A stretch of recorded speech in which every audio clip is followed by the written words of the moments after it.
J. Got the loud jumping at the back. Everything I'm on slap.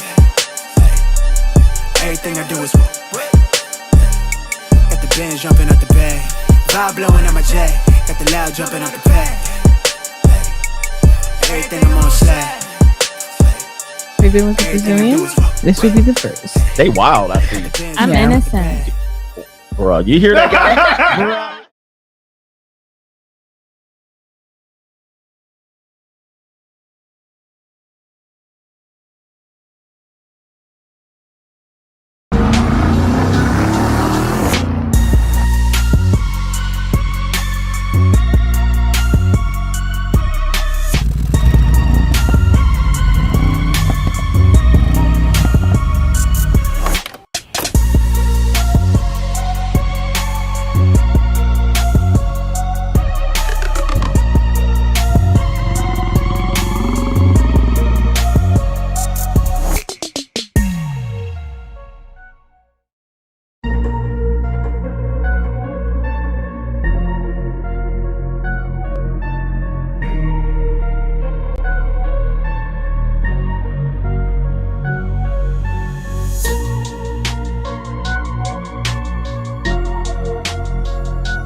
Boss up, nigga.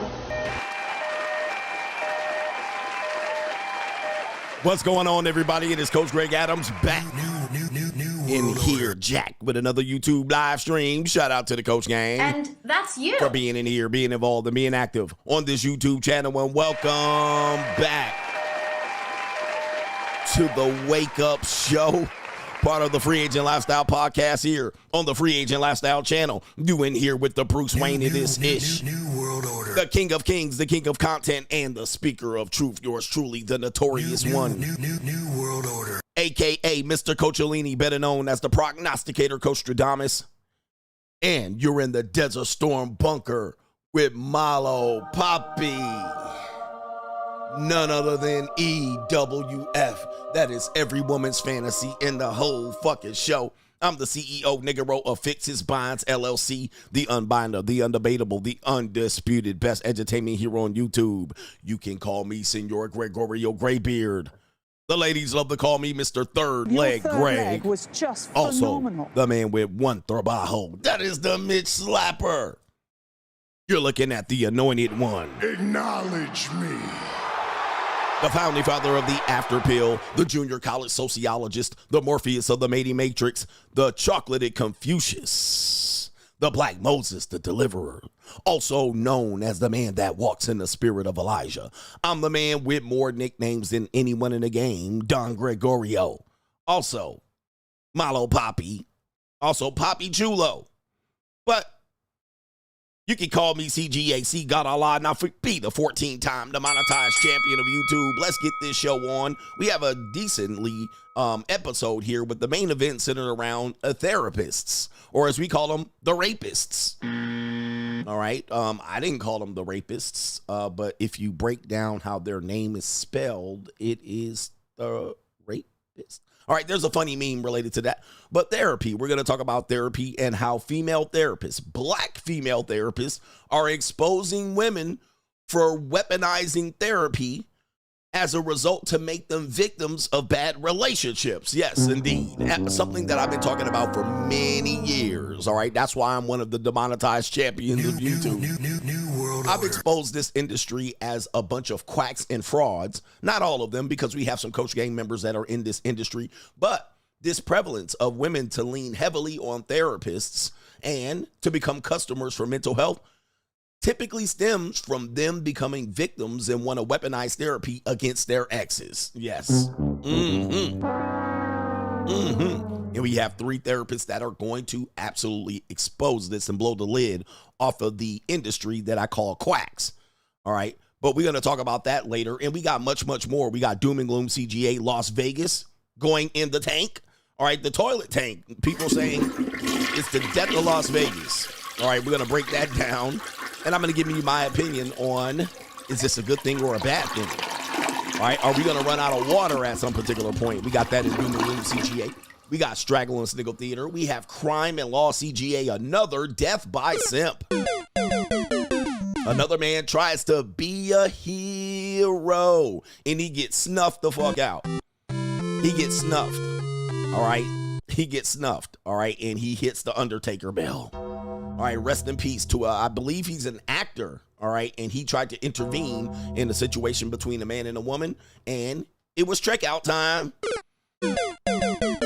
All right, we got that coming up in Crime and Law CGA. We also have It's an Evil World We Live In, and this article is going to talk about an investment. Some people say, I don't pay for my relationship. I don't pay for my marriage. I invest.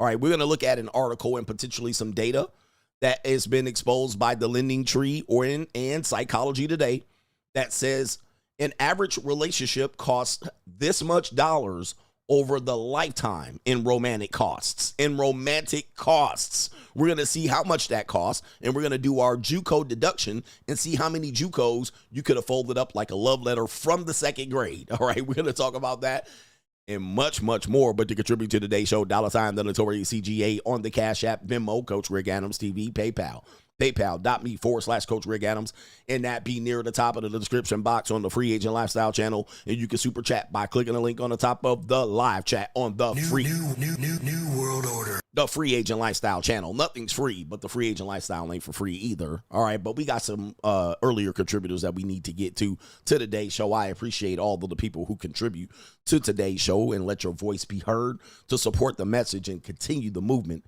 that we have over here of getting men to boss up. All right, most men don't want to boss up. They kicking, screaming, and crying. Coach, we don't want to boss up. I don't want to grow up. I'm a Toys R Us kid. I'm a Toys R Us kid, too. I actually don't, I like toys. Pause. All right, but anyway, no government name says his name is James Bald here. Boys, he says, listen to Coach. He's right about relationships and girls being available for bone. He says, I've never had a fuck buddy longer than 3.6 months.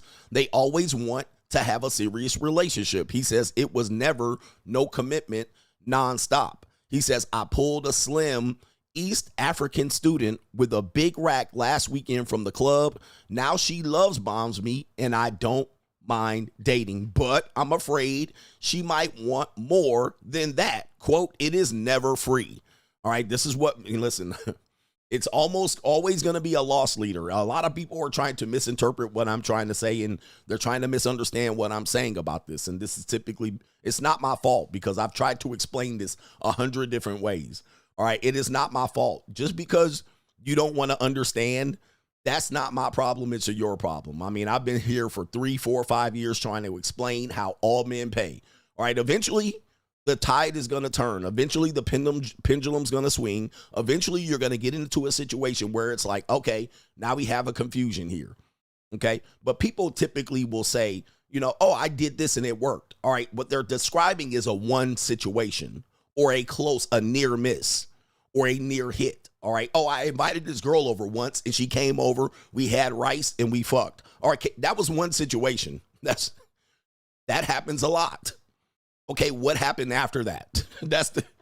What happened long term. We're talking about, let's take that situation and unfold it and tell me, we'll plot timelines. We'll plot it out for you. Okay, what happened after that? That's where people don't want to have the discussion. Oh, I works all the time. I invited a girl over to cook on the first date and I fucked. Okay, what happened after that? Same thing with marriages and relationships. I'll talk about marriages and relationships, and here comes somebody and they'll say, I've been married for 2 years and I've never experienced any of that. And I go, it's like, okay, wait till you get to year 7, the 7-year itch. Wait till you get to year 10. Wait till you get to year 15. Okay, now let's plot out all the bullshit. Just because you had a 6 months relationship doesn't mean what I've never experienced this. I had a girlfriend for the last 6 months and we've been going good. Again, that's not what I'm talking about. Everything that I talk about is literally long term. So you had a onesie twosie. Okay, what happened after that? You had a girl come over for a dinner, first date, you smashed. Okay, what happened after that? When was the next time she came over? When you text her to come over again, did she come over the next day? Probably not. Probably fucked around and flaked and hemmed and hawed and I got this and I got that. Probably took another week. All right, or how many times did she come over after that? Let's plot it out. Did she come over every day after that? Did you just freak the funk after that? No, it probably was some bullshit and it probably died out. It probably simply died out and now you had to start all over with a new person. Essentially, that's what happens. Friends with benefits. Friends with benefits almost all end. Nobody has a lifetime friends with benefit. It'll end. It'll pause. Right? You'll have it once or twice a year. She'll get a boyfriend. You'll get a girlfriend. You'll come back. It's never a consistent thing where you can be like, oh, I do this all the time and it works nonstop. There's something that interferes. Human nature. Somebody tries to pivot. Somebody baits and switch. Somebody catches feelings. There's always something. So when we're talking about these situations, always look at the long term. What's the long-term effect of things? All right. Yeah. I've had situations work onesie twosies here and there, even longer than that. It went on for 3 months. Then it died. Or somebody caught feelings. Okay. Actually, I had she fall in love and now you're pivoting. Actually, I had a situation here. One of my women in my rotation that is not JUCO. Not everybody in my rotation is JUCO. But this woman comes over last night. And she's one of these women that just got out of a relationship that she said the man was jealous, right? So she was like, I don't want any jealousy. I don't want anything serious. I met her on an app where I come out and I say, I don't want anything serious. Okay, so she comes over. I you know what I mean? I hit that bottom, all right? And essentially what she's confused about, she sent me a message just before I came on air. And this is what she says, just so you guys know. And, of course, this is a free one. But as you can see, listen to the message. It's going to be less than free. By her message, you're going to see that this shit is about to turn left. Okay? So it says, it was very enjoyable. I love your energy. It's rare to find someone with that kind of vibration. Pause. And there's something about you that gives me peace, but also confuses me. There you go. Nope. Start the shit show. Start the shit show. This is when I start looking at it and going, here we go. All right. So that is the first message to let you know. In her head, now she's going, hold up. Because I'm not sprung on her. I'm not pressuring her. I'm very nonchalant, chill. All right. Right. I'm chill. And I'm just, so she wants me to pressure her. Like she's expecting like her previous relationship or previous men to pressure her to be like jealous and controlling and, try to push a relationship on her. But I'm just chilling. I'm like, all right, do what you want. Come over here, blow that back out. She was ready for a couple of rounds last night. All right. But now here's what you're going to talk about. Here's what you're going to see. She's like, it confuses me. What you have to understand with women, they process a lot mentally after the situation. So now she's going, wait a minute, this guy just going to be having me in some sort of rotation. He probably has other girls. Now she's about to spin her wheels. Now that's when you're going to start to see the game start to play. Okay. Now you're going to start seeing her want to be over here more. She left this morning, by the way. She spends the night. I don't know why she does. I'll be like, why don't you go home? She's like, I'll go home in the morning. She's going to overthink it. It's going to be then she's going to catch feelings. because she's in this now. I don't want to catch feelings. I don't want a relationship. I don't want men jealous. And I'm like, okay, I'll give you that. So now this is when you're going to see it started to become a pay thing. She's going to want to spend more time here, spend the night more. Then all of a sudden, let's go out to eat. Let's do something this weekend. Let's go on a vacation. Let's chill, because she likes the vibe. Then she will change the rules, and all of a sudden, or if I pull back and I'll be like, nah, I'm good. We're done. She might go, what? What happened? I thought this was good. Okay. All right. So, yep. So what are we? So where's this going? And I'm like, what do you mean, where's this going? We started off she called it F buddies. That's how we started off. So yeah, onesie, twosie. I can simply sum up the relationship and say, I've been with this woman 3 times. It was easy. No investment. I think the first time we met for drinks, it was free. It was free the first, second time, third time, but give it time. Down the line, if I keep hitting that bottom, here it comes. Here comes the pay. The pay will always show up, all right? And it can come in various forms, where it can become in money, energy, attention, and time. Spending more time. She wants 2 days. Now she wants 3 days. Now she wants a relationship. She might want a defined thing. As you can see, the message is already saying, you bring me peace, but now this confuses me. I'm confused about this situation. You're so too nonchalant. You're too indifferent. You do this too well. You fuck me too good. Okay? Now she's going to want to say, hey, you're going to fuck me like this. Why don't we move in together? All right, so why don't we hang out more? So that's where the pay always comes in. You always have to track things long term and look at it and go, what was the situation? The onesie, twosie, it's nice. What does it look like for over a period of time? Most of the time you'll find out it ain't as free as you thought. All right, so anyway, she already ramping up. Yeah, she ramping up. She ready to go. She's raring to go. So anyway, yeah, she had the third leg experience. Your third leg was just phenomenal. Shout out to you. Brayon says, greetings, coach. Shout out to all my first responders and military coach gang members. Shout out to all my military members, first responders, police officers, ambulance, and the fire, and the people who do CPR. All right. Shout out to Joshua Moon says, lost leader ass niggies. All right. That lost leader pussy always gets you. All right. It's always going to get you. It'll get you in the end. You gotta recognize the sign. Recognize the signs. All of a sudden, oh, I didn't realize. And then don't let her see me with another girl. She gonna find me on social media. Oh, by the way, she has no social media, which is interesting. All right. And she showed me on her phone. She was like, I don't have no social media. All right, but let her find my Instagram page. Let her find my Instagram stories. Let her find my Snapchat. All right. And then she gonna see hoes in different area codes. All right, shout out to our brother Kendall. He says, Coach, you're right. The Dominican junior college chick I was messing with in Miami is now my baby mama.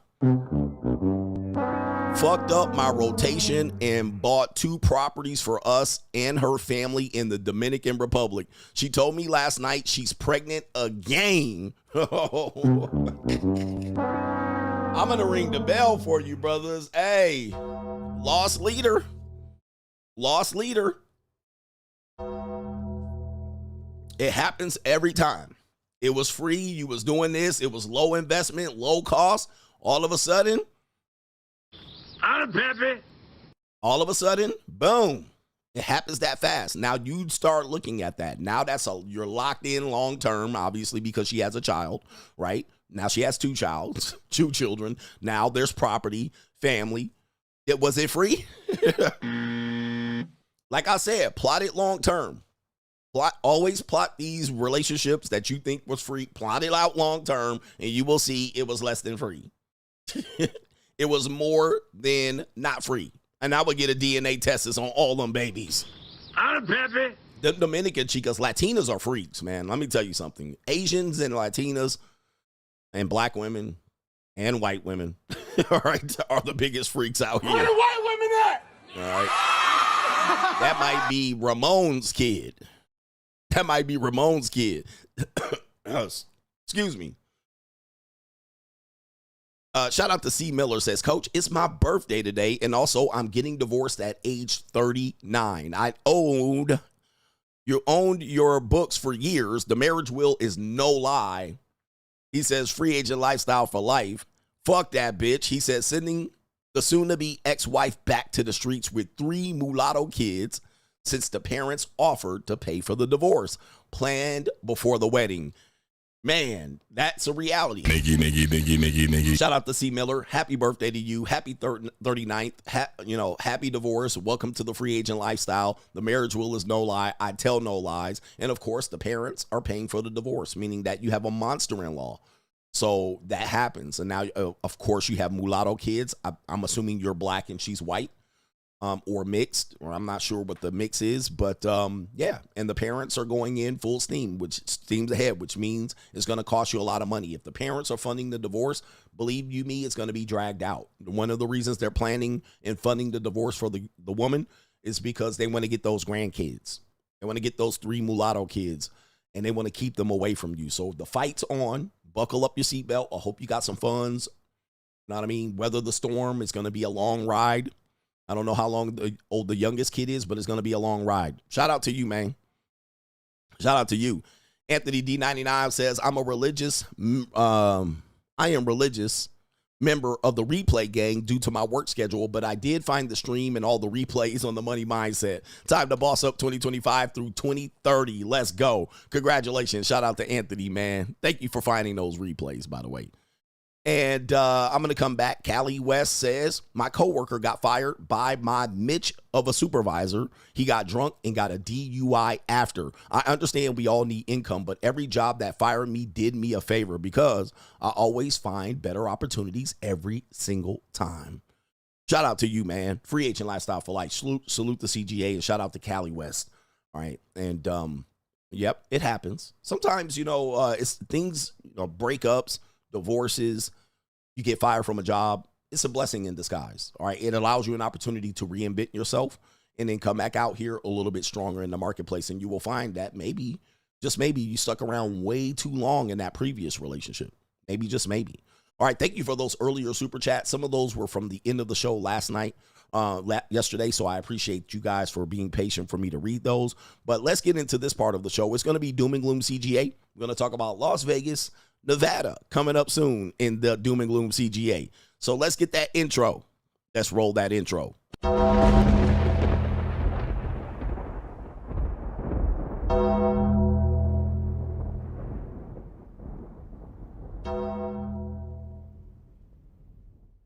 Doom and Gloom CGA brought to you by the New world. All right, we got a couple things happening here. We have Japan, we have Kevin O'Leary, and we have Las Vegas, Nevada on Doom and Gloom CGA. Kevin O'Leary is going to open up Doom and Gloom CGA for this particular episode. And Kevin O'Leary says, work-life balance is keeping you poor.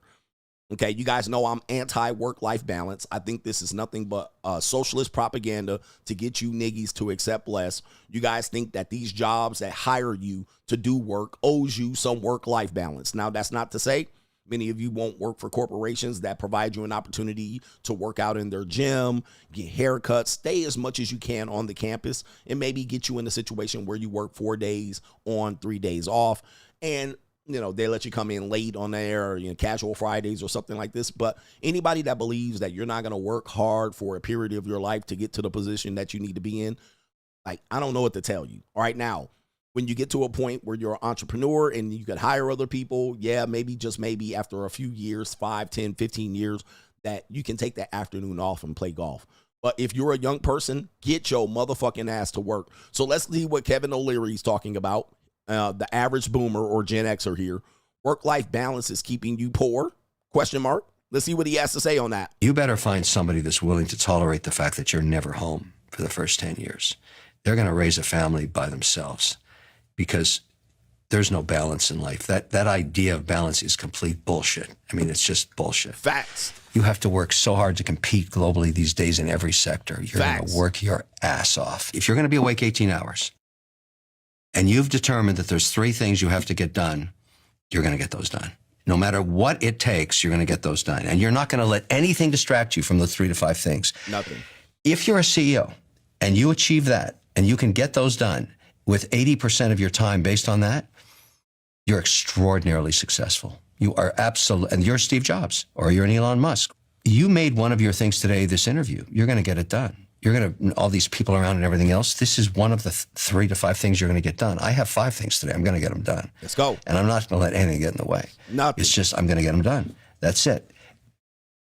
I'll do the same thing tomorrow. Exactly. You better boss up, nigga. You better boss up. I'm going to do the same thing tomorrow. All right. I got to accomplish these things. Nothing is going to get in the way. No girlfriend, no wife, no girl, no pussy, no potential having sex. Nothing. Nothing's getting in the way. No family emergency. All right. Have somebody handle that. I'll get to that. All right. I'm not going to be responsible for that. I'm going to put this family member on it and I'm going to handle my business. But I'll show up for the funeral. I'll pay that. I'll pay for something. I'll pay for the casket. All right, but I got to get this done. All right, I can't let little things distract me. Even these things that you think are important. I got to get my shit done. And he said, for the first 10 years, that's exactly what I said. You're young. For the first 10 years, you only thinking about 3 or 4 or 5 things. All right, and then when you get on top, now you can have other people think about those little things. You can delegate, and then you can boss up. By the way, we talk about this exclusively, extensively, and break this down on the money mindset because a lot of times you think making more money is your goal, all right? But a lot of times it ain't even about making more money, all right? At some particular point, you done made all the money that you possibly need. Now you need to get into the networking and the delegating so you can make the money work for you. So this is a big, big speaking point for me. And people are like, well, business ain't for everybody. Okay, sit your motherfucking ass down over here. Shut up. All right, if you ain't going to do it, you ain't going to do it. If you ain't got it, you ain't got it, motherfucker. But look, 3 to 5 things that you need to accomplish every day. And every day, those first 5, 10, 15 years, that's all you're doing. That's all you're worried about. You ain't worried about these hoes. You ain't worried about making your girlfriend happy. Okay? You ain't worried about corporations should give us work-life balance. It's a fraud. In my belief system, it's a fraud. Fuck it. All right? I don't promote that shit. Get to work. Get to work. Yep, we did the money mindset where we broke down A tasks and B tasks. All right, the task you need to be out here doing every day. And what is a B task? All right, if it's a B task, can I delegate it? Can I get rid of it? Can I let it slide? Can I push it on to someone else? Can I let it fall? A tasks, I got to be on the attack. So work-life balance is a fraud. We don't not promote that over here on the money mindset. However, at some particular point, you will be able to achieve more work-life balance when you get into the point of delegating. Speaking of delegating, listen to this. In Japan, according to this particular article here or this Instagram post by Puberty, it says in Japan, you can now rent grandmas to cook, help with household chores, and provide emotional support. According to this one, it says in Japan, a Tokyo-based company called Client Partners runs the OK Obachan or OK Grandma service. I'm probably mispronounced that, which lets clients hire women aged 60 to 94, about 100 currently enrolled, for around 3,300 yen per hour plus transportation fees. These grandmas cook traditional household meals, hold and help the household chores, babysit, mediate family conflicts, provide handwritten letters, and offer emotional support, whether breaking up with the partner, coping with loneliness, or just needing friendly companionship. The service addresses both urban isolation and financial empowerment for seniors, giving older women purpose while filling a generational gap in emotional and practical care. Now, this is the new world. I'm telling you, man, this is the new world. New world The order. old world ain't coming back. So number one, this provides opportunity for women who maybe are widowed, maybe never married, maybe they don't have a family. A lot of women aren't going to have families.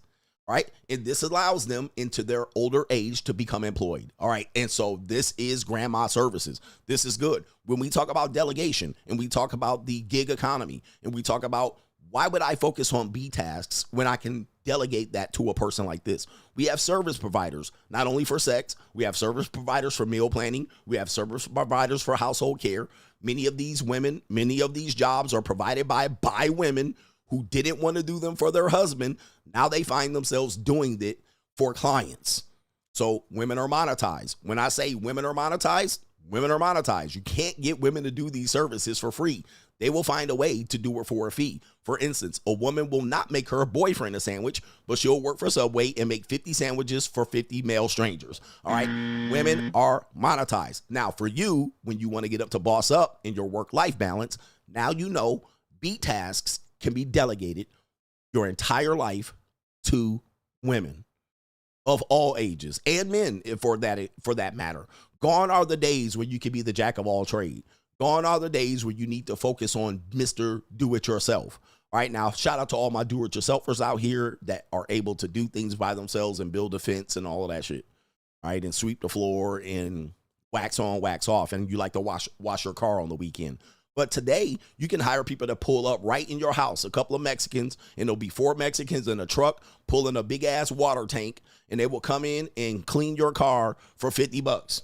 You don't even have to drive them to the car wash. They'll come right into your goddamn carport or your driveway and wash your car. All right, this is where we're at. This is the economy you're in. We are in. Everything's monetized. Every little single thing is monetized, right? You don't have to do it by yourself. You can do it and be cheap, right? You can do it and be frugal, if you will. But today, right here, today, what we're talking about, even as sexual providers, nobody's shading this. The only people shading this are the people who can't afford it.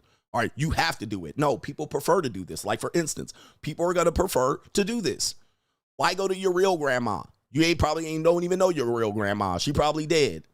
So you can find this type of emotional support, this type of comfort, this type of thing where you want home cooked meal and you want her in your house. All right, I always said I'll have a big German Helga or a Filipino woman living in my house making food. I mean, and I had one for a second, but she was a whore. All right, so I couldn't have her in here too much. All right, but right, now I have a mulatto one that wants to do it. I have a lot of women signing up to do these jobs. All right, it's crazy because women are in a bind. It's a buying season out here. So women are finding opportunities to latch on the men that they think can financially support them even in a minimal way. And they're like, I'll do this for you. I had a Mexican chick that was like coming in here and folding my laundry and doing laundry and making motherfucking tortillas in the middle of the day. So this is what's happening. And this is the world. This is a result of modern relationships not being a priority. Many people that are going to do these services are either going to be people in relationships or people that are not in relationships. And of course, for the men who think women are going to collapse and have nothing to do, well, in this situation, and of course, this will happen in the United States, here you go. You have women in their elder ages that are not able to work corporate jobs anymore, who have experienced ageism, going back to do what they traditionally have done. By the way, this is also DeEvolution. Okay, I wrote about this in DeEvolution, by the way. If you guys want to read my book, DeEvolution, I talked about this. Women are going to go back to doing traditional roles, but they're going to be monetized doing it. They're going to be like, they're going to eventually cook and clean and make sandwiches and do all of this shit that they said they would never do. They'll eventually go back and do it, but they'll get paid for it. Okay, so this is the new world. I've been telling you. New. I've been ahead of the game. I've been ahead of the game. Now, the people that can't afford it, well, that's you. You up shit's creek. And shout out to you nasty boys that are going to be hiring these grannies for sex. All right, come on, man. Oh, that's nasty. All right. Come on, guys. Do not hire the grannies for sex. I mean, you can.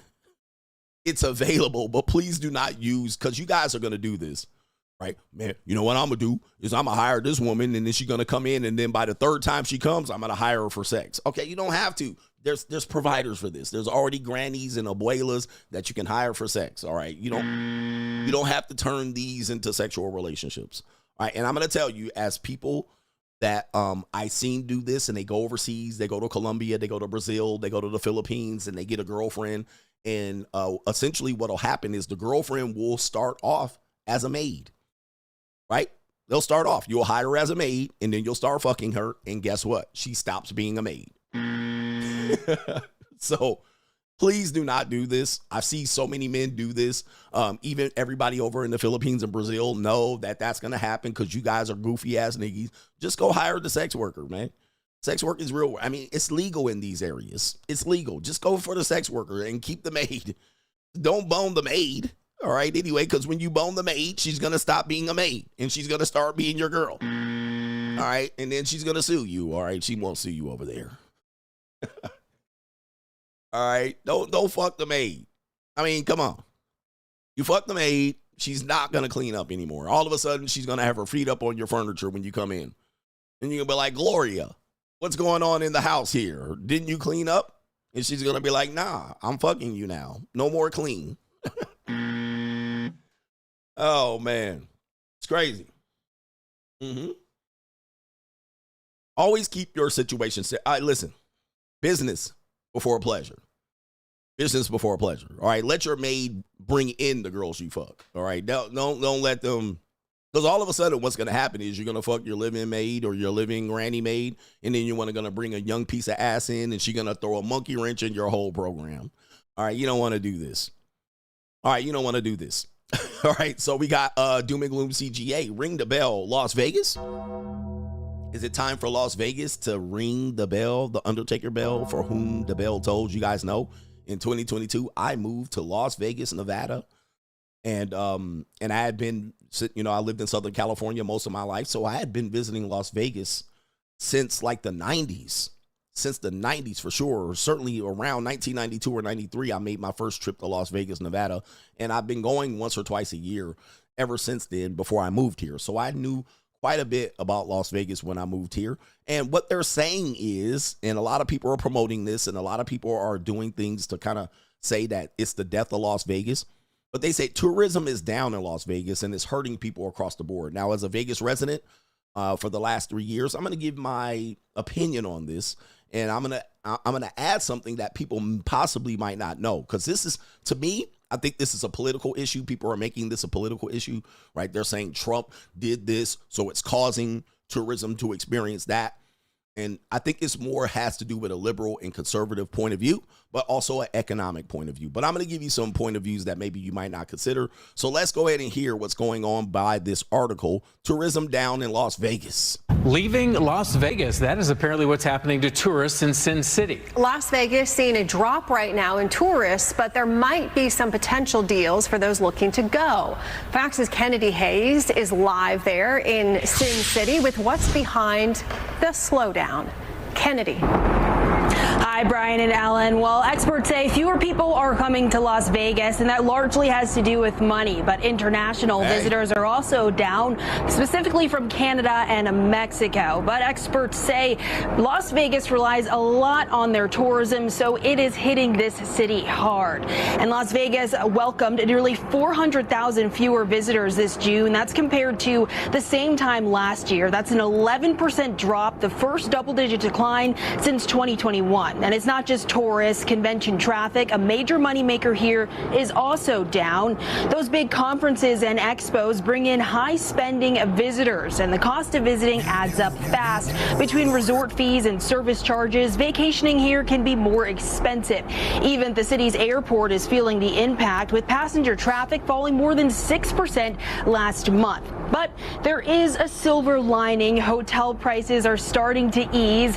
The average nightly rate on the Strip back in June was about $174 compared to nearly $187 last year. All right, let me stop it right here. As you can see, a lot of doom and gloom here.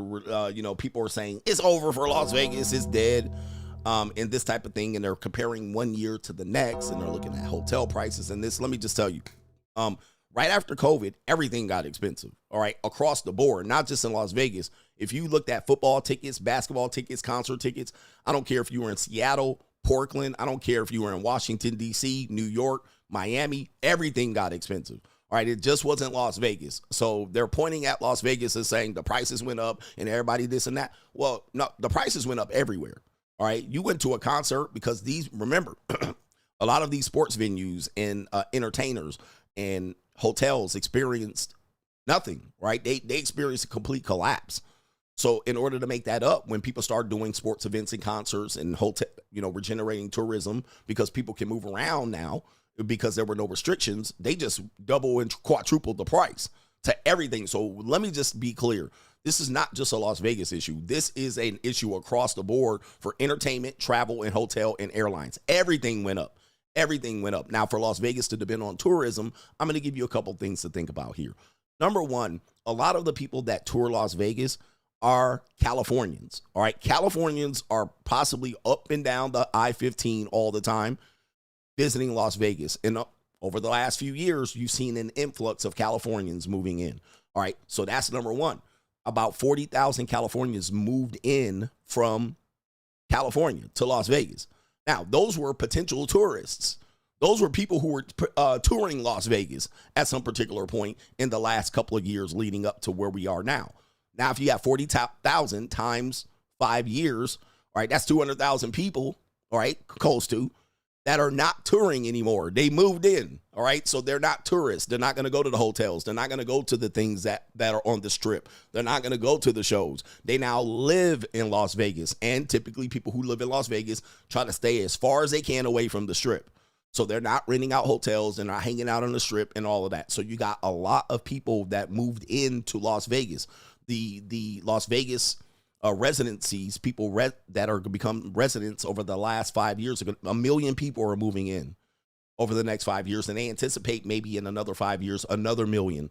So the population is going to go to 3 million from 1 million or less than 1 million in 5 years, 10 years. That's number one. A lot of people who were tourists have moved to Nevada to live here. Okay. Number two, the prices went up on everybody, on everything. But in my opinion, is this hurting the casinos? Yes. I don't think they anticipated this when they're looking at making their money, that the tourism would drop to this point.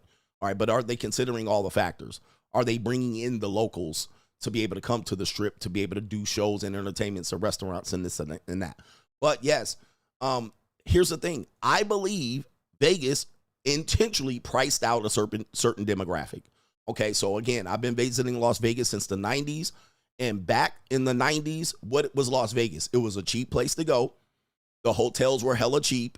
Most of the people hung around the cheaper casinos, the Flamingo, the Tropicana, over there near the Links, and all of these other cheap places where you can get a hurricane or a slurricane, and you can go nickel, slots, and all of that shit. Fremont and this type of thing. All right, you can even go off the strip. Most people that came to Vegas in the 90s and the early 2000s were cheap people. All right, you could go to the buffet, pay $6.99 and get all kind of snow crab legs and scrimp and all kind of steak, all of that. So people that typically came to Las Vegas, boomers, old people, old fat people, families, these people were coming here for cheap. Cheap. Motherfuckers was coming here for cheap shit. Cheap buffet, all right, cheap hotels, cheap slots, cheap gambling. That was the destination. Yep, cheap weddings. All right, cheap entertainment, cheap whores. That's what people were coming here for. That demographic has been priced out. All right, I believe in Vegas, they intentionally priced this group out. Okay, they got rid of the buffets after COVID. Why? Well, because of COVID. All right, because of how the buffets are organized. They don't need people sneezing on things. Then they figured out they don't have to provide cheap buffets. People are going to possibly want to buy more expensive shit. So the people who are complaining about the prices of Las Vegas, unfortunately, are the people who they wanted the price out to begin with. Now, did they have a bigger problem? Yes, they don't have the conventions. They don't have this idea of coming to Las Vegas because the things you used to come to Las Vegas for are simply not here anymore, right? Cheap whores, cheap coca, hookers, you know what I mean? Cheap entertainment. It's not here anymore. Everything's super duper expensive. So now the hotels and resorts have to make up for that by doing resort fees and nickel and diming you on your bill. Okay, but they wanted to price these people out. They wanted to get this demographic out. They wanted to get the people who got that COVID check. I can't remember what they call the check from Trump and Biden. People were running to Las Vegas, and people were sitting there smoking weed in front of the Flamingo, drinking and slurring their words, coming from Alabama from the first time and never been to Vegas. They wanted to price these people out. So now they have to have years to recover because they got these people complaining, and then you have a group of people that still are coming here. Let me just tell you, man, as a person that lives in Las Vegas, people are still here. Okay, people are here. The PPP, the stimulus check, I always forget what it was called, but people were getting their stimulus check and coming to Las Vegas for the first time. Country come to town. Now, those people can't pay and come to Vegas anymore, all right? They came with them stimmy checks, but now they can't. So the people who are complaining are simply priced out.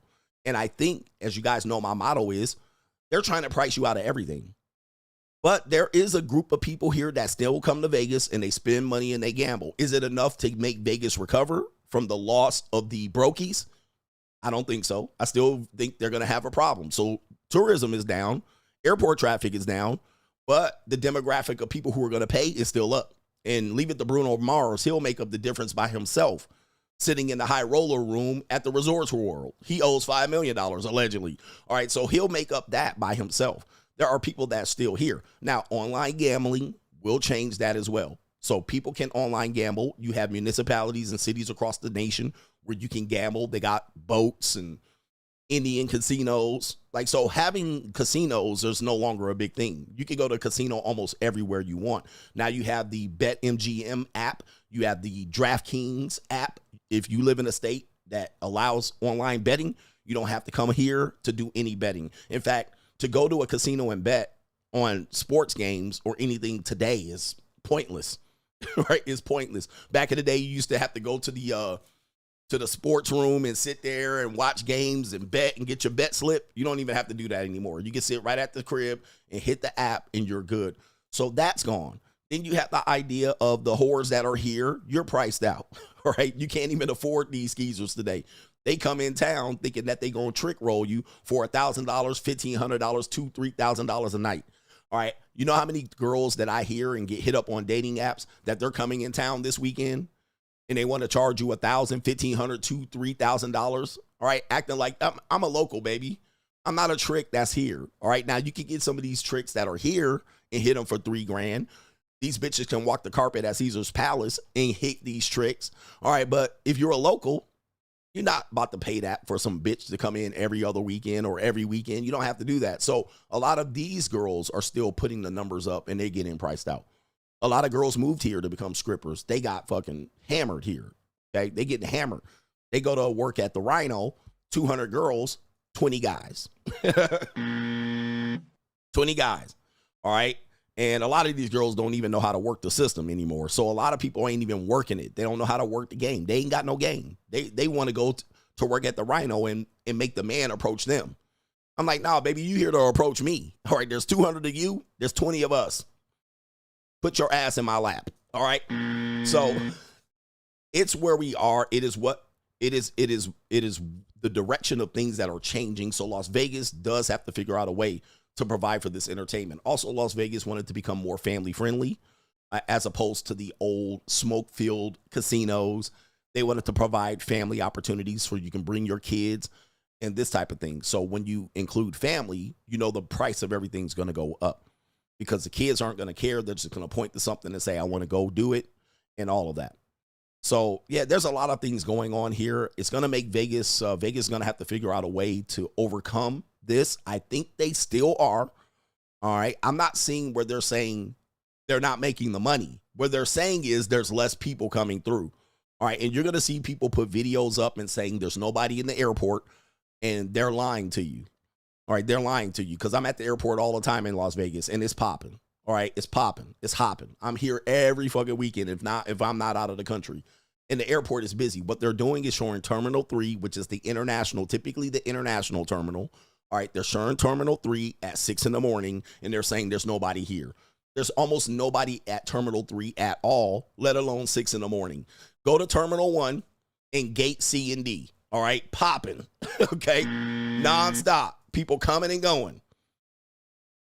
All right, so don't let the hype. If you're not here and you're just looking at the internet, report this.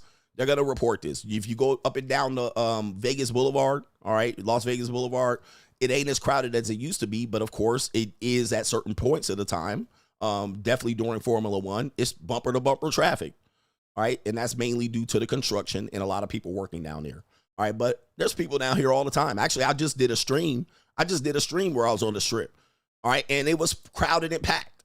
Right. It's crowded and packed over there by the Bellagio watching the water show. So I see what people are doing. I see what's going on here. There is probably a dip in the people who are the discount travelers. The discount travelers. Those people are feeling the pain coming here. So if you're a discount traveler, yes, this is not going to be the spot for you. It's not old Las Vegas anymore. It is a new Las Vegas. And new Las Vegas is yet to be seen if it's going to be able to survive. So yeah, I'm here. So I hear people talking about it and I'm like, what are people saying here?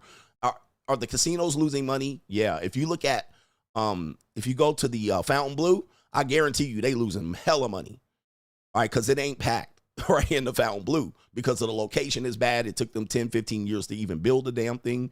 But if you go over there to MGM, Park MGM, Excalibur, if you go over there to the Luxor, I mean, these places are, if you go up and down the casinos and you go over there by the Aria Cosmopolitan, it's packed. Bellagio, Caesar's Palace. The tricks are here. There's people making money. They're literally still here doing what they're doing. But again, the discount travelers, the people who are looking for deals and they're looking for hotel rooms in the middle of the summer for $129. Yeah, you getting hit. You're not coming. You're not coming. And in fact, I had a girl flying in this weekend, and I tried to book her a flight real quick, and literally the price of the ticket would have been like $800. All right, and she was flying from Texas. I was like, what? I was like, oh, hell no. Reschedule the trip. All right, we're scheduling. All right, because I'm not doing it. All right, there's no way. $800. But that's how it could be. All right, just how it could be on a particular weekend. But yeah, Circus is going bye-bye. That's another indication of what they're trying to do here. I think Circus is going bye-bye. All right, anyway, but Vegas is one of these places that I think is going to be under the message of you're getting priced out. All right, this goes right on to my philosophy. You're getting priced out. Okay, so the people are like complaining and they're like, Vegas is going to die and they're going to have to do something they're not going to be able to live without us. Nope. People are trying to change the access to certain things. Have you heard me say that all the time? They're trying to let you into certain things. Golden State Warrior games, Las Vegas Raider games. All right, Vegas Raider. Let me add to this. The Raider fans. The Raiders moved from Oakland, cheap place. People used to get in there for $25, and they moved to Vegas. You can't get in there without $225 just to get in the door. All right, let alone leave the door without spending $500 by yourself for one ticket. All right, so what people were saying is the Raiders fans are like, you know what? We're not going to go to games. We're not going to go to games. We're not going to pay. They need to make it back to like it was in Oakland. Well, here's the problem. Number one, you're right. It's expensive as hell. I got season tickets. It's expensive, but it ain't never going to be what it was in Oakland or Los Angeles. Number two, you wanted a nice stadium. You got it. Now you got to pay for it. Number three, the visiting team is fixing to sell out the stadium. All right, so that's where you got the next problem because the visiting team is going to pack the motherfucking Allegiant Stadium. The people coming from Kansas City, Chicago, New York. All right, when you see who the visiting teams are, it's going to be 60, 70, 80% of the stadium. The Pittsburgh Steelers, the Dallas Cowboys, the San Francisco 49ers. So the problem is the Raider fans was like, we just ain't going to pay. But the 49er fans is going to pay. And they going to be here the whole weekend. They going to be here the whole weekend at Mandalay Bay going ham. And they going to spend up all the money. They're going to spend the money on the hotel. They're going to spend the money on the cabs and the Ubers. They're going to spend the money the entire weekend to go to the game on Sunday. They're going to buy up all the alcohol. And that's what I'm saying. I'm like, okay, so you got priced out. You got priced out, but they still fill in the stadium. Every time I go to Allegiant, the stadium's filled up. Wait till the Oakland A's get here. The Oakland A's fans ain't going to fill up the stadium. It's going to be the Yankee fans, the Red Sox fans, the Toronto Blue Jay fans, the Cleveland Indian fans. It's going to be those fans that fill up the Oakland A's stadium. And they're going to be like, where are all the Oakland A's fans at? It ain't going to be none. It's going to be all the Red Sox fans. The Red Sox and the Yankees game going to be crazy. And it's going to be sold the fuck out. Right? So people are going to be like, I ain't going to pay. Well, you ain't going to see your team fucking play. All right? That's what you're going to do. So you're getting priced out. Just because you won't want to pay doesn't mean others aren't going to pay. All right, they're gonna find a way to pay and scrounge up the money. 100%. All right, so anyway, shout out to y'all. Yep, they're gonna come in the middle of the damn summer, coming to Vegas. By the way, who wants to come in the summer in Vegas? All right, Vegas is a terrible place to come in the summer. The Dodgers, yeah, because they're gonna play the Dodgers. The Dodger fans gonna be here. You know the Mexicans showing up. All right, for sure. Coming to the Dodger game. And oh, by the way, I know this because I also go to the Vegas Golden Knights game. Anytime they play the Detroit Red Wings, the Toronto fucking Maple Leafs, anytime they play a Canadian team, it's 20%, 30% of the audience in the Vegas. And Vegas Golden Knight has a great fan base, the best fan base of all the Las Vegas teams. All right, they have the best fan base. But still, 30% of the Red Wings fans are in there. Faithfully, the Chicago Blackhawks. I went to the Blackhawks game. It was 20, 30% of the crowd. All right, to come see the Blackhawks. All right, so see what I'm saying? You might not pay. I ain't gonna pay. All right, but guess what? The people that are visiting, they coming to follow their team here. Oh, they playing in Vegas and they going. Nope. So you're getting priced out. That's what's happening here. Will Vegas not survive this? Potentially. All right, I think Vegas has a problem, and it's not casinos. Vegas is going to have a water problem. All right, but that's neither here nor there. That's doom and gloom CGA, and I'm not going to be here when the water problem happens. I'm going to get the fuck out of here. I must get skedaddle. All right, doom and gloom CGA is out.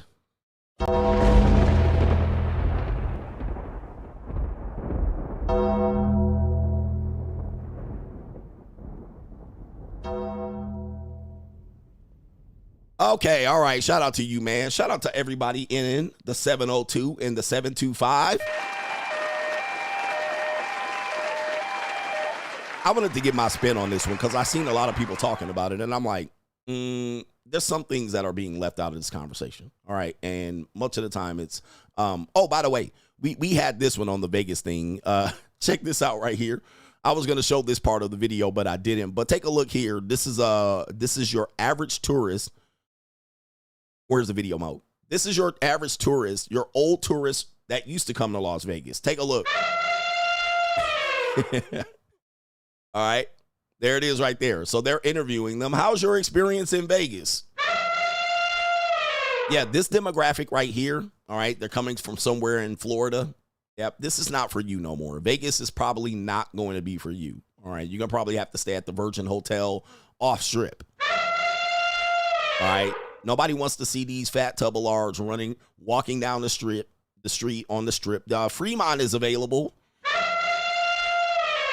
All right, but look at this guy right here. He looked like he'd been chewing tobacco since he was 13. All right, and this guy right here. And look, walking around looking like the number 18 right here. All right, Crystal, I mean, you know, she got the fat girl hairdo. Look at this jawline and chin. Look at that neck. Look at that neck. And this is, he smashing this too, talking about he don't pay. Check this out.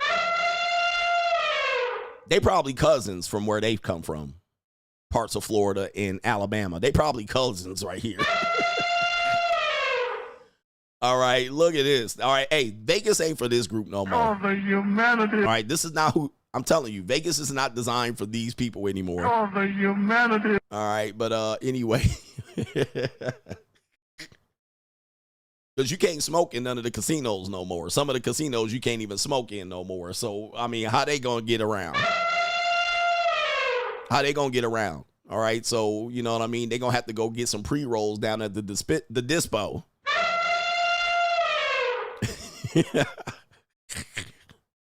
They're talking about, oh, my experience in Vegas is going great. All right, anyway. I don't know what to tell you guys. This is crazy. Shout out to Dr. Love, Coach. Going back to your Ling Ling story, when a young woman grabs any sharp objects or weapons in your home, do you advise men to try to leave the house, run outside, call the neighbors, go into the car, or escape? He says, I would think that this is best. However, you mentioned that you stayed. Your job, anytime a woman is having an episode, a crash out, which is not going to be often, but it could happen, and it could be, it typically is someone that you least expect. Right. In this situation, it was somebody I knew for a long time. It wasn't somebody that was like an overnight thing. And then, wow. And what happens is you got to de-escalate. All right. Do your best to de-escalate. This is most time is going to be a veiled threat, but you do have to take it as a serious threat, and you have to get them out of the house. Start recording them. Yes. So I started recording. She didn't know. And I have her entire conversation and confessions on the video. So start recording and de-escalate, get her out the house. Okay, so you want to get them out of the house and find a way to craftily get them out. I had a reason to get them out of the house, and it was like, she wanted me to take her somewhere. And she was like, can you take me here? This is earlier in the day, but we didn't get around to it. She had an episode, and I said, okay, let's go to this place. I'm going to take you there now. So I was able to get her out. And then once I got her out, I told her, you're not going back. But she left all her stuff over there. So I said, and so she said, you tricked me, which was odd because tricking had been part of the deal for a long time. So she was like, you tricked me. And it became that. So you have to get them outside the house. The best thing to do is get them outside the house. Don't leave them inside the house. All right, because they're going to commit property damage. They can potentially harm you, your pet, all right, anybody in the house, and this type of thing. So get them out of the house. You de-escalate. Don't argue, record, you know, make a friend. Make a motherfucking friend. You know, you're right. Everything you're saying is right. All right, you're great. You're wonderful. You know, you don't want to do this to yourself. Get them out of the house. But if you become confrontational, you leave the house, you run, you leave them inside of the house, you call 911, bruh, they going to be in the house tearing shit up. We showed you of that OnlyFans girl tearing your shit up. So you want to de-escalate. Don't pull out a knife against her. Don't pull out a firearm and say, bitch, put it down, because she going to tear up your shit. So get them out of the house. You know, these are skills that you have to have, because when you're dealing with women, you're dealing with emotional creatures. This could happen to your wife. Most of the time, these episodes that happen are women that you were close to. Most of the time, these are not issues that happen with a woman that's an overnight girl, right? Or a onesie twosie. It's going to be somebody that you have a continual relationship with. So a wife, a fiance, a long-term relationship, a girlfriend, these are typically what's going to happen. So you have opportunities to de-escalate. De-escalate and get them out. Let's go for a ride. Let's take a walk. And leave they ass out there, right? Yep. Don't give them access to your stuff. And even putting them in the car can pose a different danger. Because I often, actually, when I was in high school, I had a girl grab my steering wheel one time. You know, driving. She grabbed the steering wheel while I was driving. So hold the wheel. Make sure this bitch don't reach over to the wheel. Drive slow. Drive slow. Get to the destination. Don't be driving 60 miles an hour and she grabbed the wheel. Make sure the doors are locked. And this type of thing. Make sure you ain't driving next to cars, because these people will go. You know, and I've seen this happen. You always have to be prepared for this. This is nothing to do against you. You know, people will say you were a lesser man and you should have known. No, many times this happens. It's going to be somebody you've known for a long time. Unfortunately, it's never going to be some short-term situation. It's going to be somebody long-term. So you want to de-escalate. You want to make a friend. You want to, what do you call it? What do they call it? Sympathize, empathize, empathy. You want to show them that. I want to show you that. Okay. But you're just tricking them. Just so you know. You don't mean it. It's kind of like when they take somebody ransom or they rob the bank and the robbers say, I want a helicopter. Oh, I'm going to get you a helicopter. And I'm going to get you a suitcase full of cash. And I'm going to get you, well, who you think you got? Kelsey Clinton? All right. You tell them whatever you need to fucking tell them. What guys do is they think, oh, I'm going to just put the bitch in check. It's too late for that. It's too late for that. She crashing out. It's too late to now argue and escalate the situation, because now somebody getting stabbed, somebody getting shot. So you want to be able to de-escalate that. Tell them, I'm going to get you a helicopter, a suitcase full of cash, whatever you want. We going shopping. All right, what you want, baby? We got it. And get her up out the house. Now, when you get her up the fucking house, now you can do whatever you want. Get the fuck out of here, bitch. You crazy. Crazy. All right. So anyway, shout out to you. This also goes for your children, by the way. If you guys have children in today's world, they might potentially have an episode like this too, especially with the rapists out here. They might have an episode. So what do you need to do? All right. Because what you don't want to do, especially if you live in a good neighborhood,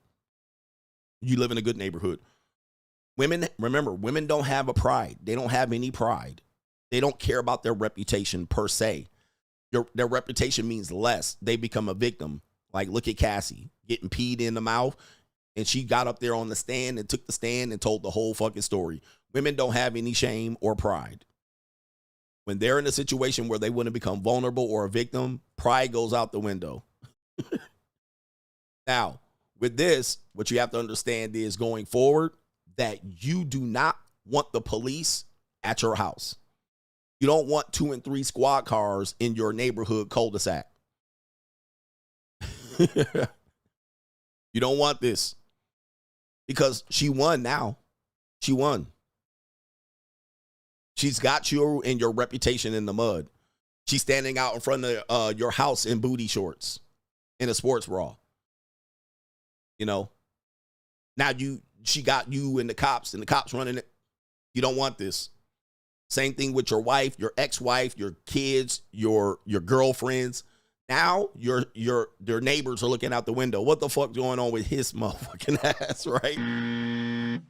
See what I mean? And women have no shame. They don't care about these situations, and they want to embarrass you. This is a way to embarrass you. So this is a win for her. So again, you want to get her away from this so that if the police are called, it's called in a situation where your neighbors in the entire community and apartment building and people aren't recording. You want them to not see this.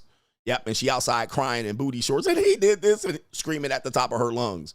So you got to watch out for this, all right? Got to watch out for this. Get her away from that scene.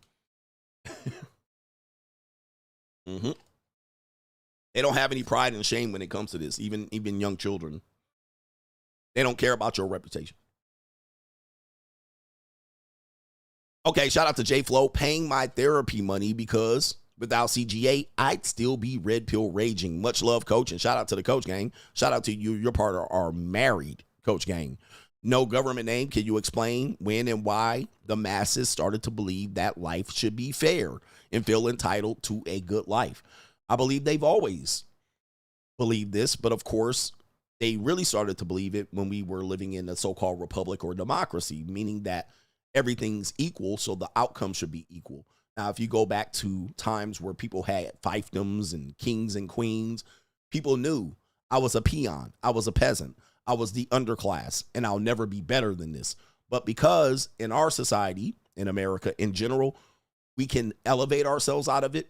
Well, when we don't elevate ourselves out of it, we say there's a problem. Why couldn't I elevate out of it? He did. Jay-Z became a billionaire. I should be able to do it. There should be something wrong. There's institutional racism. There's something that is causing this. There's discrimination. So there's a reason why I wasn't able to elevate out of it, but he did. And it's not because he worked harder or worked smarter. It's because I deserve this. I'm entitled to it. What happened to equality? Right? But before this, you lived in societies and world where people knew their place, right? You have people that live in, basically in India where you have a caste system. You ain't never working out of that shit, right? You ain't never working out of it. You know what I mean? You have places and demographics where you have dark brown people that work outside, and status people who are a lot less dark or lighter or pale who work inside. Okay? And you ain't never elevating out of that. All right, you can't take your dark brown skin and take your ass to the pale society because you're a part of a caste system that you can't work out of. You're meant to work outside. So in America, we have less of that. We have a land of opportunity. So now people think they're entitled to be able to get the outcome of others. Oh, they got it because they committed crime. They got it because they cheated the system. They got it because of this. Well, I'm a moral person. Why aren't the moral person winning? The moral people should get the riches, and the evil people should not get the riches. Okay, but that's just a belief system. That's just a belief system that people have. That's that entitlement. And why is it that people wish that they were wealthy, just sit around and do nothing for the rest of their life and think once they reach a certain money amount, they'll be happy, right? Yeah, they think people that are rich, they think people rich do nothing. They believe that people become wealthy and do nothing. In fact, it's the opposite. People that become wealthy, they actually possibly do more to make their money work for them. Now, they don't work in a way that regular people work. They don't do labor jobs. They don't do things like the people who are the underlings do. The management group has a different type of work schedule where their work schedule is pretty much 24 hours a day around the clock.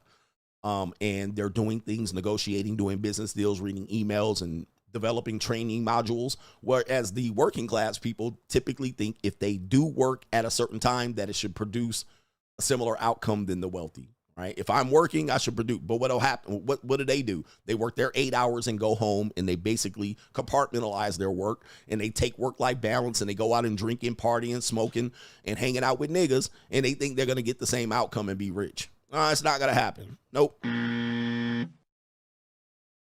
Have you ever heard people say that the people at the top, the supervisor, should be able to do or be doing the same work as the working people, right? I typically hear this in blue collar sectors in which the working people that are doing the grunt work, they're sweeping up the floors, they're packing boxes. The supervisor comes through with his hard hat, his tie, in his shirt, you know, his button-up shirt with the sleeves off, and he's pointing, and he's, you know what I mean? He's giving people assignments. He's rating people. Well, what losers think, or the underclass thinks, or the working people thinks, is that the supervisor should be doing the same work as the regular people. Right? He should be doing our work, or they'll say he doesn't even know how to do this work.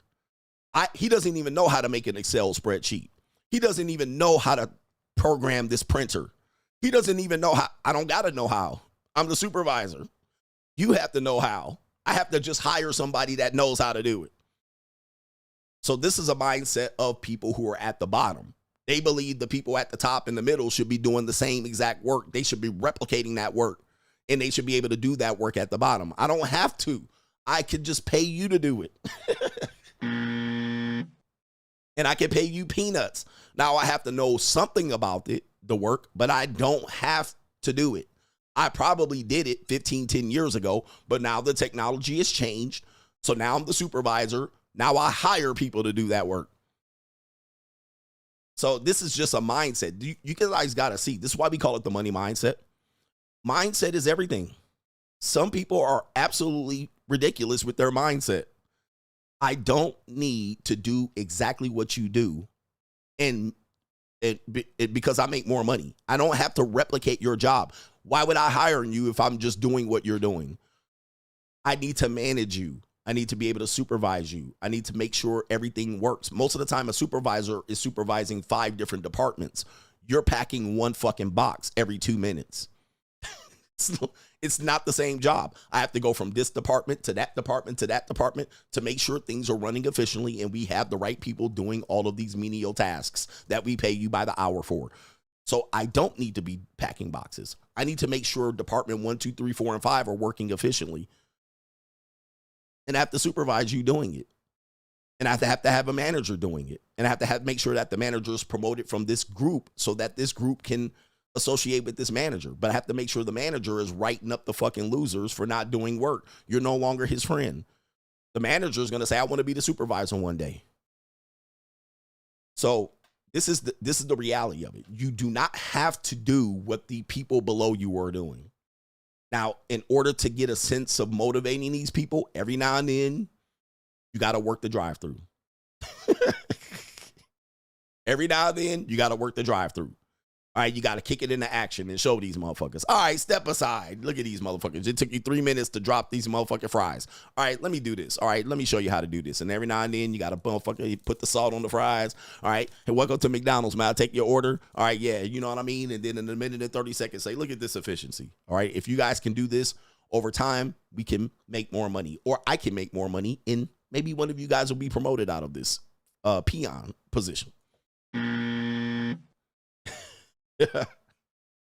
So every now and then, you got to grab the bull by the horns. You got to show and demonstrate that you are capable of doing that. But it's no point in showing this often. This is the same thing as me, right? You see me elevate my life over less than 10 years. Now, what you want me to do is walk the walk of your loser lifestyle. You want me to stay there. People want you to stay there. You've known me. You see me. Now you see me in a different echelon because I've worked for it and I got lucky. Now you want me to walk the same walk, right? I'm not going to walk the same walk as you, all right? I'm going to give you the tools that work for me, that could potentially work for you. I'll give you those tools or I'll sell it to you. If you don't want it, go kick fucking rocks, all right? But this worked for me. I told you this is what I was going to do in my books and all of my things in my direction. I told you I was going to work for this position. I got it. Now, I'm not going to walk the walk with you. I'm not coming back down there with you in your muck and mire and misery. I'm the supervisor now. I'm the captain. All right, I'm the captain. He says I had to pop out and show him one day. Yeah. All right, money mindset out here. Shout out to no government name. Let me check the Cash App and all of that. Straggle and Sniggle Theater coming up next. Shout out to Josh Ramu says Las Vegas is cooked and I'm priced out. Priced out. I told you you're going to be priced out of life. Now, what people typically do when they're priced out is they hope the system collapses underneath it. Right? Oh, I can't afford it. I hope it goes to hell.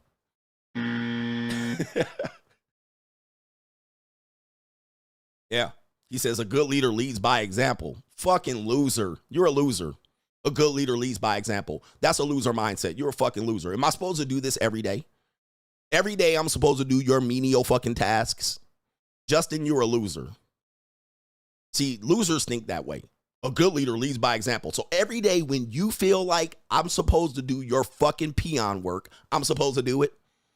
Whenever you feel like it. All right, you supposed to do our work today. Fuck out of here, you fucking loser. That's goofy. That's because you don't want to do the fucking work. I hate losers like that, bro. A good person leads by example. Okay, I did it on Tuesday. Is that good enough? I did it on Tuesday. Nigga, you want me to do it on Thursday too? You want me to just do it? Nigga, you want my cars in my house? You can live in that too, nigga. You want to live in my car? You want to drive my car and live in my house just because you want to, nigga? Do you want to just bring me down to drop fries because you want to? Fuck out of here. You don't run me. Nigga, I run you, nigga. I control your fucking life. Nigga, you drop the fucking fries or you're fired. Losers, man. Niggas be losers. Good person. So every day I'm supposed to fucking pull the lumber off the truck just because you feel like I should lead by example. Shut the fuck up. You fucking loser. Right? I did it on Tuesday morning. Every Tuesday morning, I help you guys unload the truck. Now, that's enough, motherfucker. All right? Jesus Christ. Supposed to just do shit with you. How the fuck are we going to make money if I'm helping you guys unload the fucking truck every morning? Motherfucker, get the goddamn lawnmower off the truck, nigga, and start mowing. Talking about I should lead by example. Here, get the fuck over there and mow. Fucking loser. Jesus, man. I hate these fucking losers, man. These people are idiots. Just because you feel like I should be doing some work that you doing today, I should just hop out there. You should be doing our work today. No, you should be doing it. Nigga, we the boss over here. We bosses over in this motherfucker. Shout out to Dion Miller says something. A little something, something. All right, just because you want me to motherfucking work the Excel spreadsheet. All right, you should be making an Excel spreadsheet. Okay, let me do some fucking formulas today because this nigga want me to lead by example. All right, that ain't no teamwork. Teamwork is me organizing you. All right, you do the Excel spreadsheets. I'm going to do this over here. Why don't you do my job? Oh, fucking idiots, man. I tell you, man, these people are idiots. All right, I'm the star player. You're the bench warmer. I don't do what the bench warmer does. Nigga, I'm about to put up this triple-double. I'm about to turn in this triple-double. I'm about to turn in 11 assists. I'm about to get 15 rebounds, and I'm about to get 20 points. You, on the other hand, are about to mix Gatorade over there. Nigga, hand out the water bottles. Hand the coach the goddamn drawing board. Give him the dry erase board. Motherfucker, pull up at the end of the bench. I'm the star player, bruh. Why don't you hand me that water bottle? Want me to be out here doing what the bench players are doing? Who's scoring tonight? I got to put up this triple-double. Nigga, I got to carry y'all. You want me to do what the bench warmers are doing? Fuck you, man. I ain't got no time for this shit. I'm leading by example. Nigga, why don't you put up 20 points tonight? You ain't.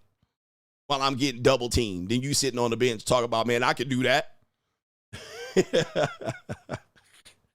You ain't going to do shit tonight. So I got to get 25 tonight. So anyway, what are we doing? Fucking losers, man. I can't stand losers. Losers always want to tell winners what they need to be doing. Why don't you do what the winners are doing? Anyway, let's get to it. Straggle and Sniggle Theater. By the way, I'm the Mitch Slapper extraordinaire. Let's go. Like, ride with me if you ride with me. You can slide with me if you feel like 550 on the 5 sticky. Come get high with me. That's a deal, right? Straggle and Sniggle Theater. Let's freaking go. Let's go.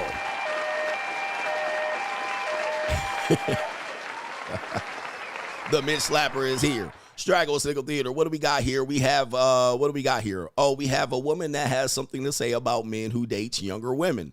All right, and it is a muskrat. All right, we got a whole muskrat coming up here.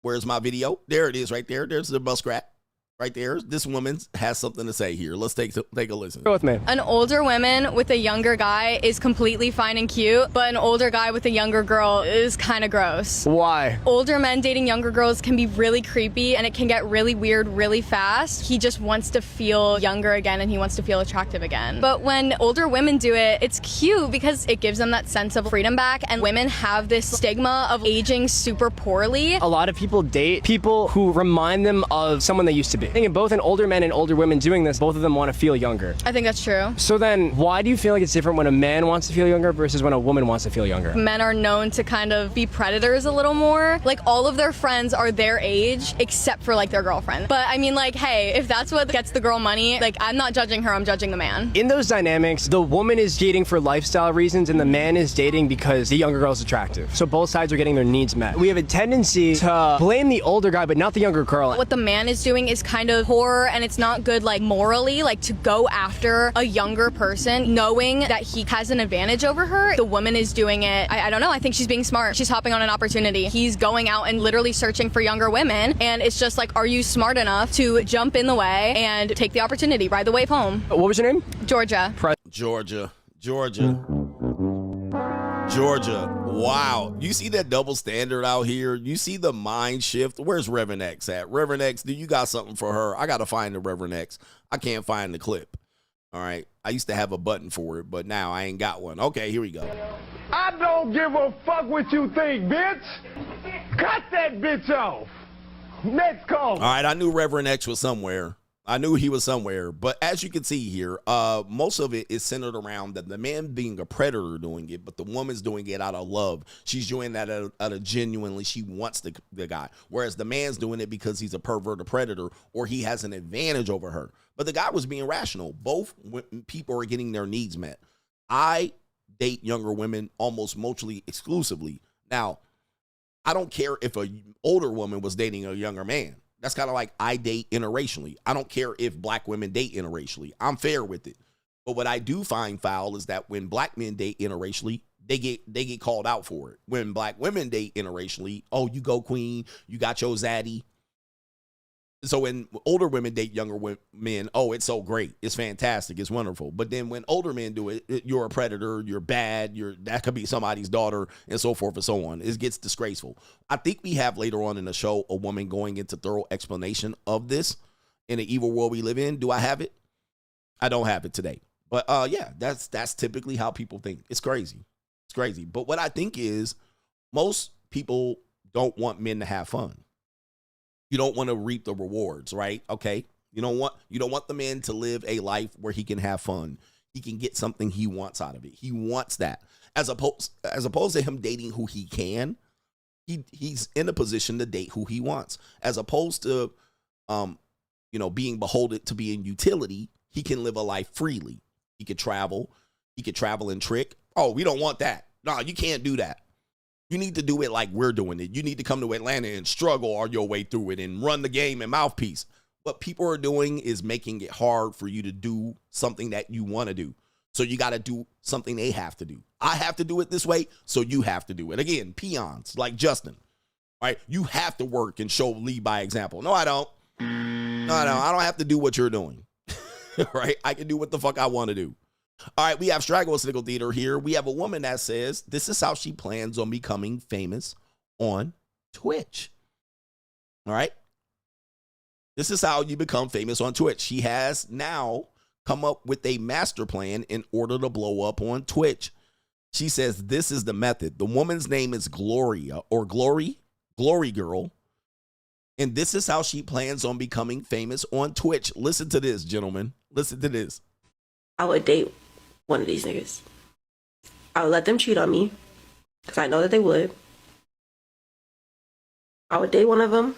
I would let one of them cheat on me, and I would keep going back, build my followers, and then I would leave one, and then I would be the victim. Now I have all these followers and all this money and this, that, and the third, and then I would leave them. That's the method. I would date one of these niggas.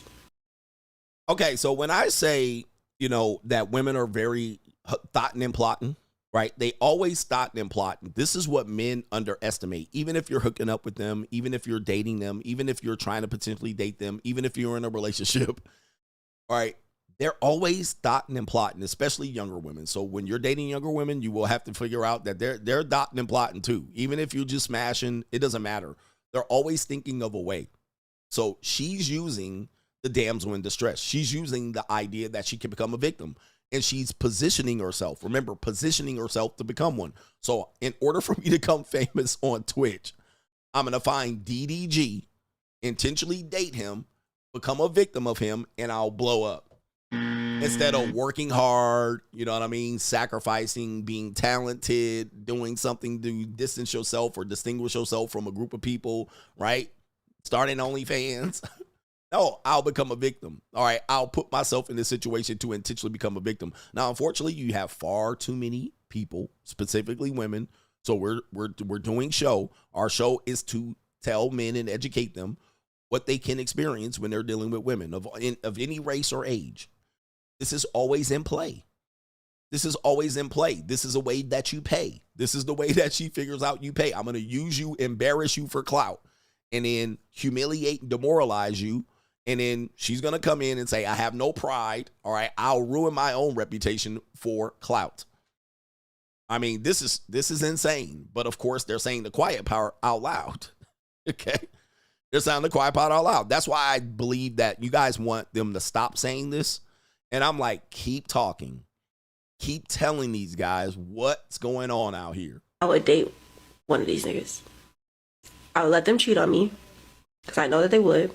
I'll let them cheat on me because I know that they would. Again, when you have, she's cool with me sleeping with other women.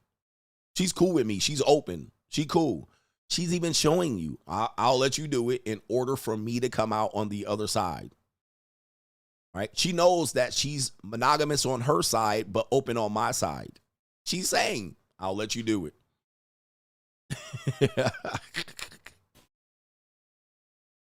I would date one of them. I would let one of them cheat on me, and I would keep going back. I'll keep going back. Again, making myself the victim, keep getting hit, taking pictures, building a case against you, screenshotting text messages, recording you when you crash out. People think I make this shit up, but here we go. Build my followers. Build my followers out of it. And then I would leave one, and then I'll be I would be the victim. Now I have all these followers and all this money and this, that, and the third. And then I would leave them. Just like that. Why not?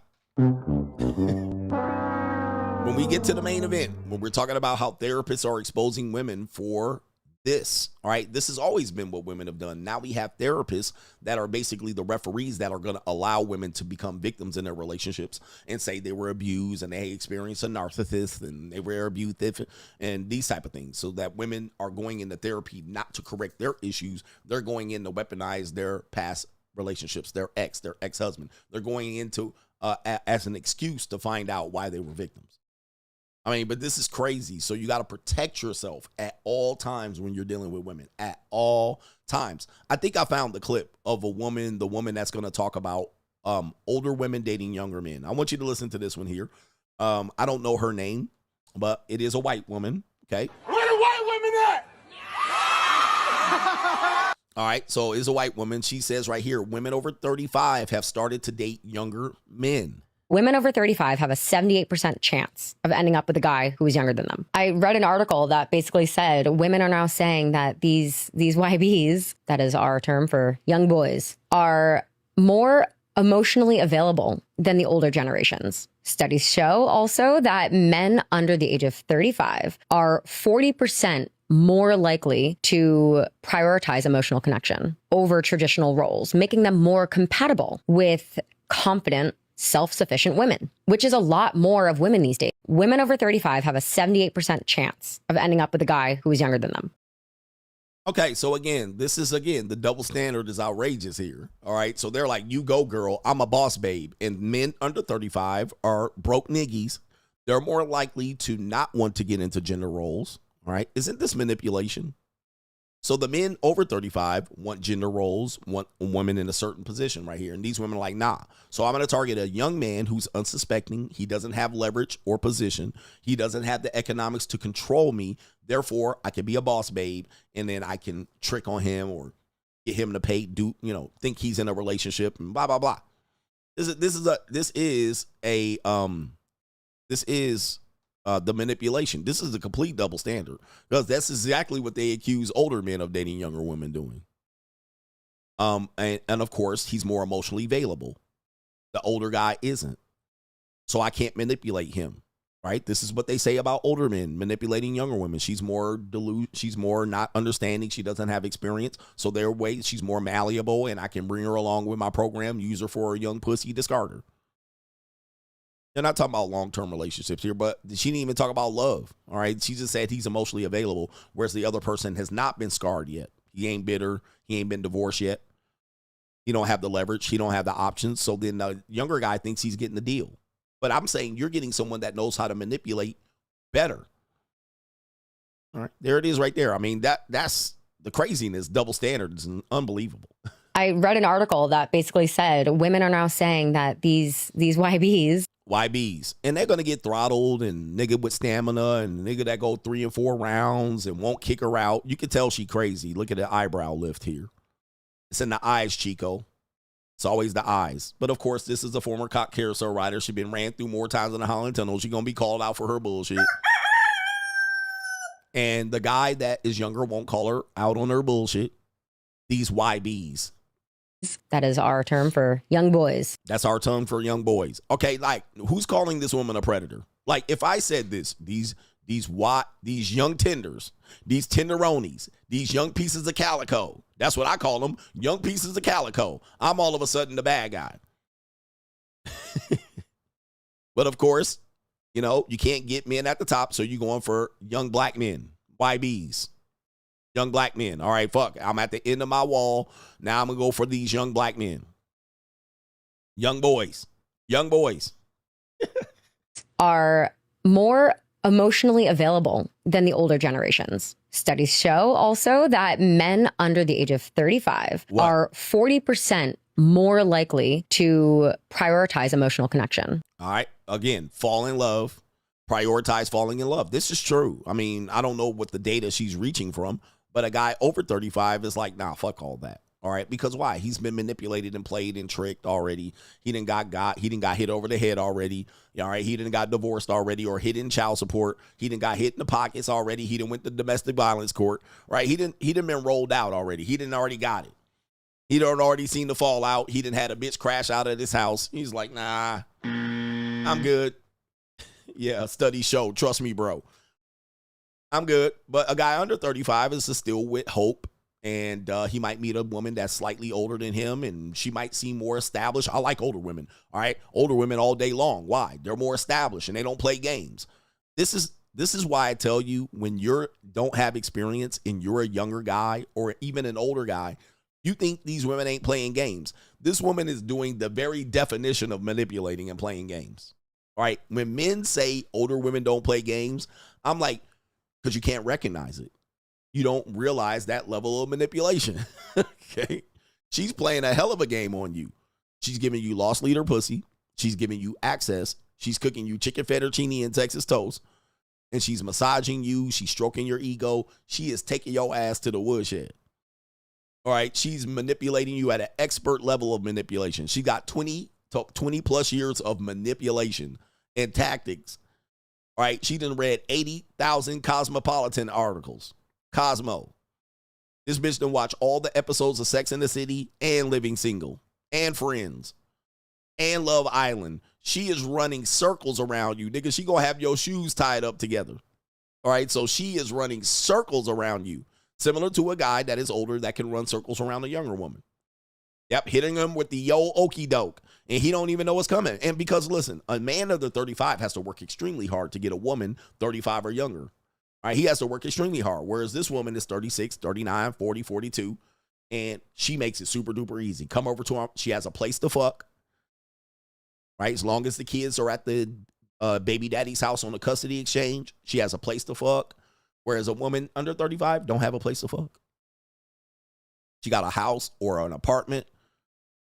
She walks around naked. Everything's super easy. Y'all taking showers together. All right. Whereas a younger woman is going to be like, I don't know, where's this going? You know, it's going to be hard to pry her out of this. So you get gnocchi doke ran on your old ass. And she just eating it up. She just like, he don't even know what's coming. About to hit him over that head. Over traditional roles, making them more compatible with confident, self-sufficient women. There you go. So that's feminism right there. That's the feminism aspect. All right. Confident, boss babe, self-sufficient women that have their own money. And I'm happy for these women to go find younger men. All right. Most of these women are not going to marry these guys, but they're going to have a lot of fun with them. And they're going to be able to get what they want. And, you know, they're going to feel like they're proud that they got younger men after them. I'm all for it. But what I want younger men to understand is you don't think you're getting manipulated and games played on you. You're getting games played on you at an expert level. And much of the time, it's going to be, she's going to make it seem easy. Okay, at some particular point, that bait and switch is coming. And I'll be hard-pressed to say none of these relationships typically last. Typically, kind of like older men and younger women. They don't last. They last for a season. And I don't get that. Last point on this one. By the time you get tired of looking at them beef curtains, all right, you know, that dark meat that looked like pastrami and beef in between her legs, all right, that hanging labia, you're going to get tired of looking at that. You're going to get tired of looking at that wrinkled up belly button and cesarean section scars and wherever that, you know, you're going to tired of be looking at that havoc wrecked up stomach that she had from delivering 1 or 2 or 3 kids. You're going to be tired of looking at that and them soggy, wonky ass titties. All right, you're going to be tired of looking at that. And the shelf life is going to be hella short. Once you get done looking at that neck, all right, and her looking like, once you see her off Xanax and wine, all right, and you see her when she don't have her makeup on and she don't have her concealer or concealing her under eyelid bags, and she wakes up and you see them dark ass circles under her eyes, right, and that hanging labia, you're going to be like, I'm out of here, bruh. All right, you're going to be like, yeah, I don't know if this is worth it. All the cellulite on the booty cheeks and all of that, the saggy under booty, you're going to start be looking like, I can't look at pancakes like this. This is deflated pancakes and shit. All right. Yeah, but you're going to have some great sex. All right, so get after it. Yeah. All right, speaking of, we got Straggle and Sniggle Theater. I think I got a couple more here. Who wants a daughter? Where's my legacy, guys? Anybody want a daughter? This OG tells it like it is right here. It says, I'll call you back. My daughters are calling. #girldad. All right. He gets it for free. Shout out to the OG right here. Let's see a guy that is a girl dad right here. On my ass for right now. I'll call you back. My plug calling. Hi, Dad. Hope you're having a really good day. But can you call me when you see this? Because I'm hungry. Daddy, every time I call you, don't want to answer. You want to think I'm finna ask for some money. Well, I am. I'm at the store and I don't want to spend my money. So can you call me so I can ask for the money? Thank you, best Dad. And I love you. All right. Call me back. Call me back. All right, call me back. All right, shout out to these dad right here. Shout out to the girl dads and the men with daughters. What do I tell you? What do I tell you, guys? Women know how to manipulate men early in their lives. They have a hell of experience, and it starts with their father. Right? You think you're the first one to get manipulated and tricked and scammed by women? All right. When you think you're the first guy? Nah, it started with dad. Okay. And by the way, your sons will do this too. So it starts with dad. As you can see, they're buttering him up. I love you, Dad. I'm calling you. He's like, they only call me when they need money. And even the second daughter was like, why you won't pick up? You always think I'm going to ask for money. Well, I am going to ask for money. So that this goes on into adulthood and even extended early adulthood. Early, what do they call it? It goes on and on and on. All right. So they always run a game. They always run a game on daddy. And daddy always going to give up the money. Because he loves his daughter. Daddy always going to give up the money. Listen to how nice they sound high. Now ask these girls to clean their room up. Ask them to clean their room up. Clean your room up. You're going to see a whole different daughter. Her hair going to stand up on the top of her head. You're going to tell her to not hang out at night. Nah, you can't go to the football game at night. You can't hang out at the pool all night with the friends. You're going to see a whole different daughter. Okay? Dad, hope hope you're having a really good day. But can you call me when you see this? Yeah, call me because I'll see this. He said, call me when you see this because I'm hungry. Out here, give me some money. I'm always hungry. Hey, Dad, hope you having a good day. I'm hungry. I'm hungry. All right, shout out to these daughters here right here. Daddy, every time I call you don't want to answer. You want to think I'm finna ask for some money. Well, I am. I'm at the store and I don't want to spend my money. So can you call me? I don't want to spend my money. I'm at the store. All right, Daddy, every time you don't pick up, every time I call. I can ask for the money. Thank you, best dad. Thank you, best dad. Thank you, best dad. I love you. Thank you, best dad. I love you. You the best. All right, so this whole thing about tricking and getting played happens early on, and it happens. These women develop these tactics and tools early on. I love you. All right, can I ask you something? I love you. All right, can you give me some money? All right, that's what they want, man. I got money. They always see you as a source, a pet wallet. Shout out to the daughters there. We got 2 more videos. We have a woman out here, Nympho. All right, some of these men think that they want a girlfriend like this, but let's go see and break this down on Straggle and Sniggle Theater. We have a woman that is recording her boyfriend. He basically out of nut. All right, here we go. Here we go right here. Let's see here. You tired? Please. Please. I drank you too much? This is your 5th time today. 5th time? What do you want from me? I want every last single molecule atom going out of them fucking testicle packs. I just got the 2. You're not gonna have none when I'm done with you. Shut the fuck up. Unzip them. Set that dick while you drive. You tired? Please. Please. I drank you too much? This is your 5th time today. 5th time? What do you want from me? I want every last single molecule atom going out of them fucking testicle packs. Oh, the humanity. Hey, man, listen, you might think you want this, and there is a thin line between nympho and sexist marriage. But let me tell you, man, let me tell you, brothers, if you ever meet one of these semen demons, if you ever meet one of these succubis, if you ever meet one of these nymphos, you will rue the day that you met her. You will be like, I can't do it. You think you can do it, but you can't do it. All right. You think you know, but you don't know. Now, I will not discourage you from finding one. Okay. So I'm not discouraging you for ever finding one. I want you to find one. In my life, I've had at least 5 of these succubis, at least 5 who were what we call insatiable. Okay. They were insatiable women.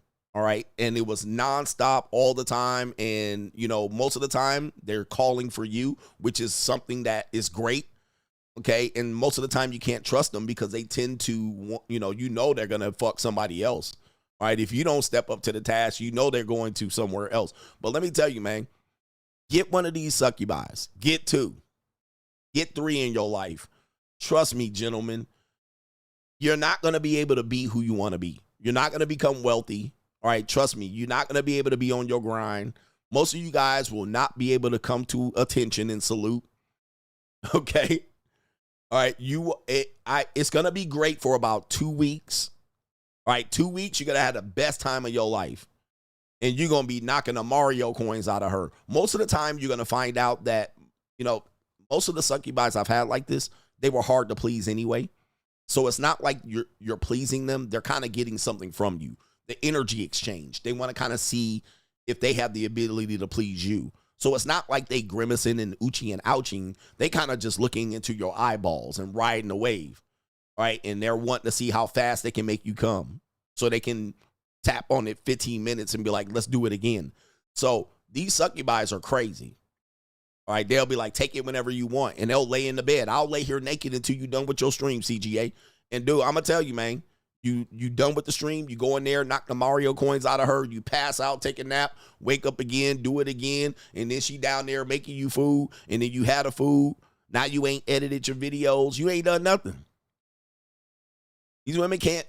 But it's going to be great for a short term. These are not long-term women, all right? And these are not long-term women. They're going to bump you off your course.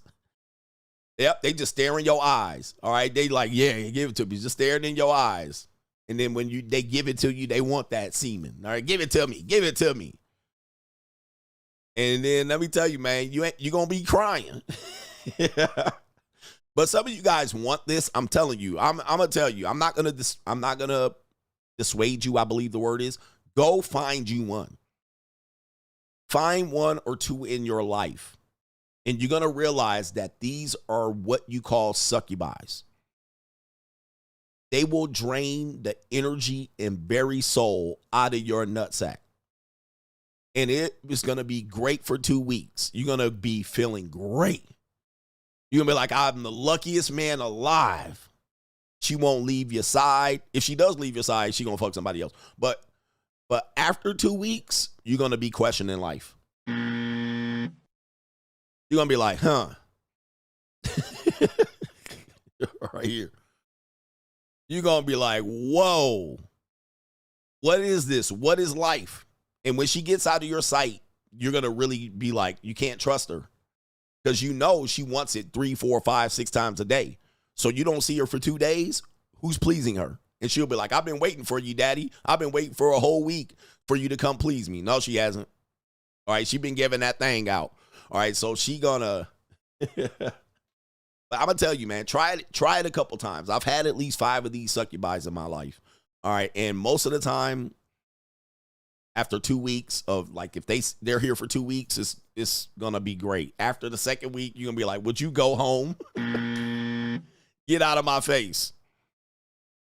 All right, but anyway, I think that's it on Straggle Sniggle Theater. Let's get the outro rolling. Where's the outro? Like, ride with me if you ride with me, you can slide with me if you feel like 550 on the 5 sticky, come get high with me, that's a deal, right? All right, you give up an awful lot when you get with a succubi. All right, so shout out to the succubis out there. Like I said, for 2 or 3 weeks, you guys are great individuals. But after that, woo! Let me get to these supports. Just give me the likes. Don't pass the scroll. Mugga, mugga, mugga, below. We got Tony Ocasio over here. Says the fastest way to have a threesome in your 20s is to negotiate it with women at a massage parlor, the rub and tug, to have intimacy with 2 girls. I did this a lot and it's worth it. Plus, every man pays. Simps, tricks pay first, but Chads, Tyrones pay in the end. It's called child support. And a lot of men want these kind of sexual escapades, and they want to be with nymphos, and they want to be with, at sex parties and orgies and threesomes. Most of the time, you don't realize you got to pay for that. All right. That's the fastest way to it. But dudes will go 5, 10, 15, 20, 30 years without ever having one, thinking that most of the time it's going to be some spontaneous event. Now, when I was in post-college, it was spontaneous. All right. That was my first one. Right. And it happened to be a friend I went to high school with. And she was my wingman. And used to go to the club. And she was the one you wanted to know. She was the first woman that I knew went to the All-Star game. It was probably tricking or looking. I don't know, man. But I remember when she was, we were like 20 or something like that. She said she was going to Washington, D.C. to the All-Star game. I was like, why? You don't watch basketball? I'm green. But anyway, one time, what she would do is she would invite me out, and she was the woman to know at the club. All right, so when we went to the club, if you knew her, you had layups for other girls.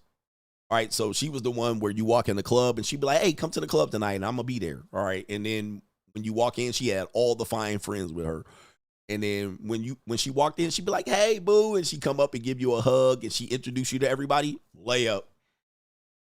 All right. And I always was like, when you going to the club? All right. And so she would invite me out, and it was a layup. One time she was like, hey, can you take me home? And so I was like, yep. And she brought her friend. Take me home, driving. She was like, let's go to your house. All right. And the rest was history. But yeah, most of the time it's going to be not as spontaneous as that. All right. Dear Penthouse. But anyway, and it was on a twin mattress. All right. So anyway, Most of the time, it's organized, heavily organized. And again, I ran no game. It was just her setting the shit up. She set it all up. It was just me knowing her. See, most of the time, my ego is removed. So most of the time shit happens to me, no game was required. Most of the time, it was proximity, status, what I set up. All right, my friendships, my close, who I knew. All right, but anyway, she set it up. She was like, hey, but I had been with her before, but she just was like, hey, we're drunk. Let's go to your house. Okay. Say less. By the way, I'm going to tell you this. Let me tell you something. One thing that people don't realize about these situations, it's very hard to perform in those situations. All right. And those situations are hard for the men to perform. In fact, if you listen to some of the Diddy testimony of the escorts that were in these situations, they'll say the same thing. All right. It's hard to perform. You think you'll be ready to go, but sometimes, there's a lot of insecurities that raise up in these situations. So dudes do find it hard to perform in those situations. All right. You think you're going to be ready for it. Just like you think you're going to be ready for a nympho. You think you're going to be ready if 3 girls say, take me now. You think you're going to be ready. Sometimes you ain't going to be ready. You're going to be like, huh? And now all of a sudden you trying to get them up. All of a sudden you're going to need the rhino pills. You're going to be like, I don't know what's going on. Because you got 2 girls and they ready to go, sitting on their knees looking up at you like this. Like, slap my dick on your forehead. And they're like, I can't. I normally would be ready to go. Right? It ain't going to be what you think it is if you're not ready for it. You got to be an animal, man. You got to be an animal. And that's why women choose men that have experience and they're animals. Yep. Performance anxiety will kick in and you're going to be like, I don't know what's going on here. And people think, oh, that's just you, CGA. If you ask the dudes in the Diddy freak off, they said the same thing. They had performance anxiety. Number one, Cassie was hella beautiful. They had performance anxiety. And these are men that were paid to do this. Performance anxiety. Most of them couldn't get aroused. They couldn't stay aroused for very long. When they looking in the room when there's a whole bunch of niggas in there with a fine woman, some dudes can't perform. They're like, what? I can't get ready for this. And then she's slobbing on another dude and she swallows a dude's nut. And you looking in here, you're like, I don't want to follow that. I don't want to follow that. So now you're going to need rhino pills and you're going to need Cialis and Viagra. You're going to need some Blue Chews. So be ready for that. All right. Yep. You're going to need ecstasy and Molly. That's why that's why the Diddy freak off thing, it took a turn because people start to see the reality of these situations. Some of your fantasies ain't the fantasy you think it is. Once it's happening in front of you, you're going to have to be an animal. You have to turn off all the morality. You're going to have to turn off all the what ifs. You're going to have to turn off this whole idea of following another guy, watching this woman get violated and defiled, and then you're going to do it next, right? I'm going to do it next after she got sprayed on the face and she still got it on her face and you supposed to enter her. Okay. You're supposed to enter her and she got sprayed on the face. This is what these orgies, these trains, these sex parties, these threesomes, this is what it boils down to. You be like, whoa.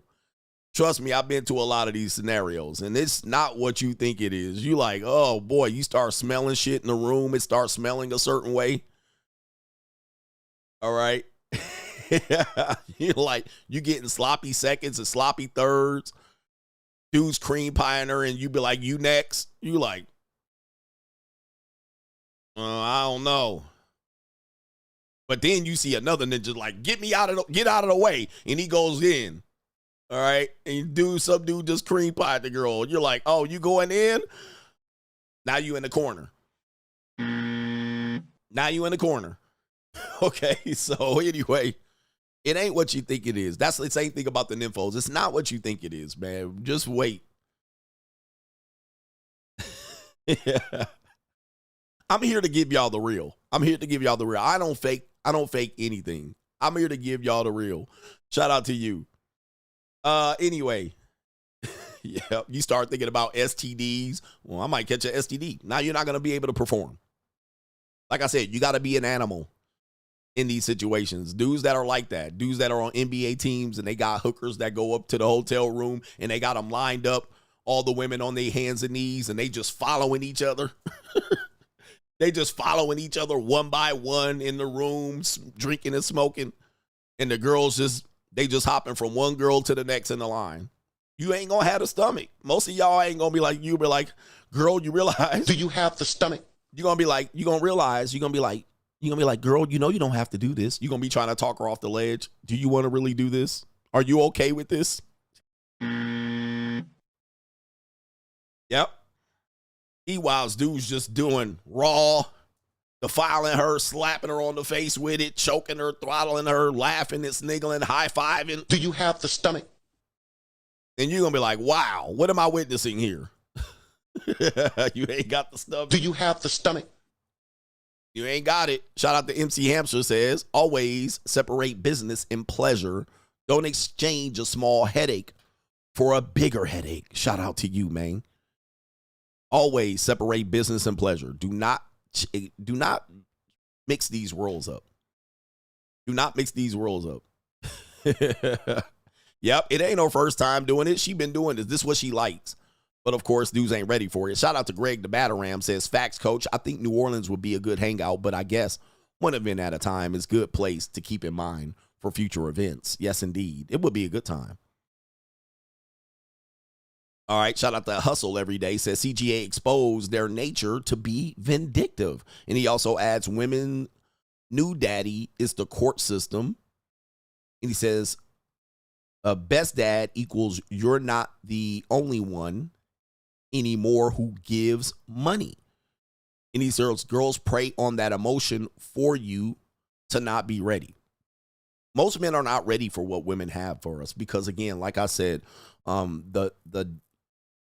we think that, like, this is why I think game is ridiculous. Like, there's a certain level of game that a man has to have to communicate and get a woman to a certain place. I agree with that. But when I think guys are saying, I'm going to run game on a woman, I think it's funny to me because you guys don't realize how much women think about what they're going to do to you in comparison to what you think and how much you think of it. The time that they invest, the strategies, the thought, and then plotting that they do in any situation. I don't care if it's a hookup. I don't care if it's a date. I don't care if it's a girlfriend, a wife, a trip. They put in considerable amount of time. They create 50 scenarios before they even engage with you. Men, on the other hand, are putting in minimal. Very little. And it's most of the time they're listening to another guy and then they're like, oh, I'm going to try this and I'm going to run this. I'm going to do this. And most of the time it's very minimal, like the conversation. She says, I got a boyfriend. Okay, can I apply for a friendship? They're ahead of you by light years. And not only are they ahead of you by light years, they're ahead of you by years. Like years. Like they've been doing this since 13. They've been playing this shit out since they was 10. They've been playing this shit out. Like they've been looking at wedding magazines since they was 11 and 12. They've been planning this shit out for a long time. Like you're coming in literally knife to a gunfight in many scenarios. And much of the decisions that they made, they already made them prior to you opening your damn mouth. Can we agree to this? We got to agree to this. Like they have this saying that women know who they're going to sleep with within the first 4 seconds of seeing a person. Seeing a man, even a person. Within the first 4 seconds of seeing you, they already know whether you're going to get some pussy or not. So if you're listening to a guy say, I'm going to teach you how to get laid, you better be teaching the man to look like a certain way and carry himself within the first 4 seconds because she's already decided. She's already decided that. Like, what you then don't have to, what you're trying to avoid is talking yourself out of pussy. You're talking yourself out of getting laid because she's already made the decision.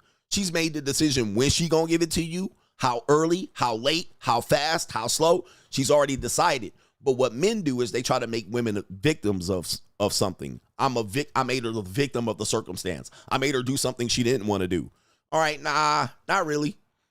Not really. She wanted to do it, bro. Like Cassie, she wanted to do it. The girl that lays down with you, she wanted to do it. You didn't talk her into it. She intended to do it, and she knew it well before you even started to apply any pressure or game. Okay? But if she decided it was 90 days later, that's what she decided.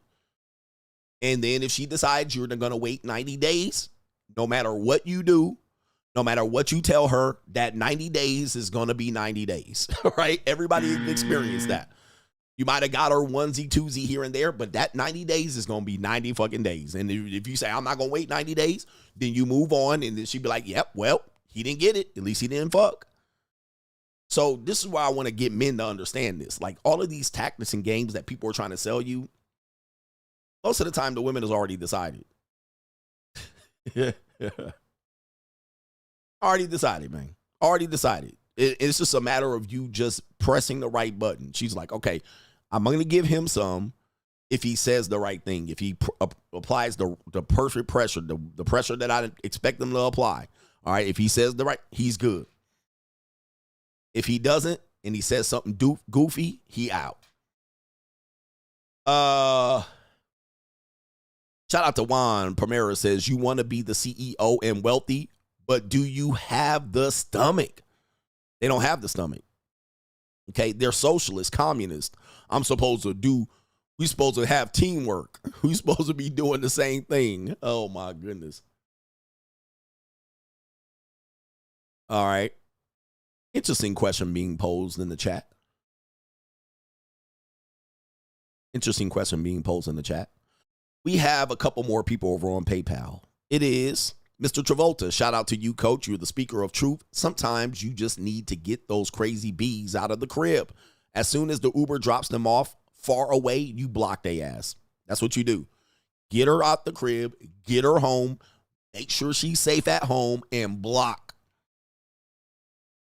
Block her. All right. No mas. Caitlin says, I'm sure you heard about ESPN acquiring the NFL network and the World Wrestling Federation. He says, I know customers are going to complain that their subscriptions are going to get pricey, but ESPN has to make money. Yep, you're cooked. Again, people are getting priced out. So what people are going to say initially is this doom and gloom for the NFL network and ESPN or World Wrestling Federation, and we're not going to pay. But people are going to pay, and you're not. So guess what? 3-4 years down the line, you're either going to pay or you're not. Mark Muhammad says, where is the reference smoking up all the smoke and drinking up all the drink from? Is it from a movie? I can't remember. I hope to find the actual soundtrack. I created that. Smoking up all the smoke, eating up all the food, drinking up all the drink. That's me. All right. I'm the creator of many, many, many expressive phrases. All right, I created that. Now, if you can prove somebody else created it, let me know. But I created that. All right, because that comes from the idea of in relationships, what you do in the intermediary of relationships does not count as the woman getting things. So when the relationship ends, she's not going to count that. So when you took her to vacations and you took her to all-inclusive resorts and she had lobster and crab and steak and you took her on dates and you bought her gifts and you did this and you bought her laptop computers, all of these things that you do in your relationship, your marriage, even with your kids, your daughters, your sons, this doesn't count. That is what you were supposed to do. Now, then when she comes out and says, this is what I need to be equalized, alimony, child support. You're like, hey, baby, I did all these things. I bought you computers and I took you on trips and vacations and you smoked up all my weed, right? You never had to pay for weed. You never had to pay for 2C and crack. All right. I gave you vacations. You ate up all the food. You was up in the airlines and flying up drinking up all the goddamn champagne. You was at the party. You was getting gifts and tricked up. It don't count. Okay. So they'll come out after the fact and be like, you owe me this, and he did that, and he never did this, and he abused me. What about all that food you ate up? What about all that alcohol you drunk up? What about all that weed you smoked? What about all them computers and gifts? What about when I bought you dresses and shoes and shit? What about when I took you to nice restaurants and shit and you was eating and never had to pay a fucking bill? That is drinking up all the drink, smoking up all the smoke, eating up all the food and going up all the vacations. What happened? Cassie talking about he took me to here, the Intercontinental. He took me here, coast to coast. All right, ocean to ocean. None of that counted. None of that counted. She still was suing the nigga for $20 million. That's an example of smoking up all the smoke, drinking up all the drink, eating up all the food, 5-star restaurants, first-class flight, private flights, chartered flights, tour buses. If men added up all of that, you'd be like, bitch, you crazy. So it doesn't count. All right. I don't care what type of relationship you're in with the woman. None of that counts. At the end, remember this young lady said right here. We're going to call her a young lady. All right. A young lady. Okay. And that's where, yeah, all the boat trips, all these fantastic things you did for them, it was what you were supposed to do. So it doesn't count. Remember, this woman said it. I'm going to get into a relationship with this person, and then I'll keep coming back. I'll be victimized. I'll come out. I'll get clout. I'll be the victim, and I'll make money. That's her smoking up all the smoke, drinking up all the drink, eating up all the food, taking up all the trips. That's her doing that, and it counts for nothing. Okay? She's still looking for a bigger bag. That's the same thing with child support and alimony and division of assets and property. The only difference is when you're dealing with women of the night or workers or sex workers or OnlyFans, you pay the fee up front. That's it. Sometimes you might pay a fee in the middle if you hella tricking on them.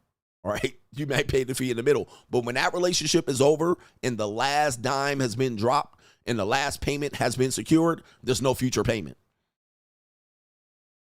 There's no future payment. She can't sue you. She can't say you owe me for something afterwards. She can. Typically, it happens. But typically, she would have to go and report that she was getting tricked on. You paid the $5.99 for the OnlyFans. She can't ask you to pay for more after you done right-click saved all the photos and videos, right? You didn't went in there and graped her whole OnlyFans for $5.99. And you went scroll, right-click save, scroll, right-click save. She can't come in and say, now you owe me more after the fact. Can't. It's over. That's all you getting. $5.99. You might get me for that recurring charge. Whoops. All right, cancel. You got $10.99, $11.99 out of the motherfucker. So that's the difference. You can cut off the spigot. But typically in emotional relationships in general, can't cut off the spigot. They can come back for the back end payment. All right, which is same thing. If you have children, child support, back end payment. $20K a cheek, $25K a cheek. He said no. She was like, all right, cool. $23 million. $23 million. So that's where the hidden cost is, where people are trying to say this. And I'm like, bro, $23 million. One woman literally blew Shannon's money up.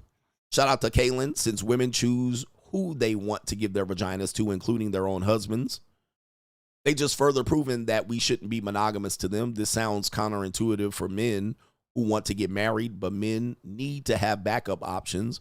Betting on one vagina is like trying to win the lottery. No, thank you. I don't think men should be monogamous at all. That doesn't mean we should be reckless, but the idea of a man giving up monogamy, and listen, I know the moral crusade is going to be here, but men in monogamy is it's a significant disadvantage to you. Okay, it's a significant disadvantage. You're going to get played like a buffoon. And typically, this is naturally what you don't want to do. It's naturally what you don't want to do. Like you're making a concession to get access to her. So she'll put pressure on you. I still have women put pressure on me like that. Hey, let's just hook up. Let's just do this. And then, I hope you're not sleeping with any other women.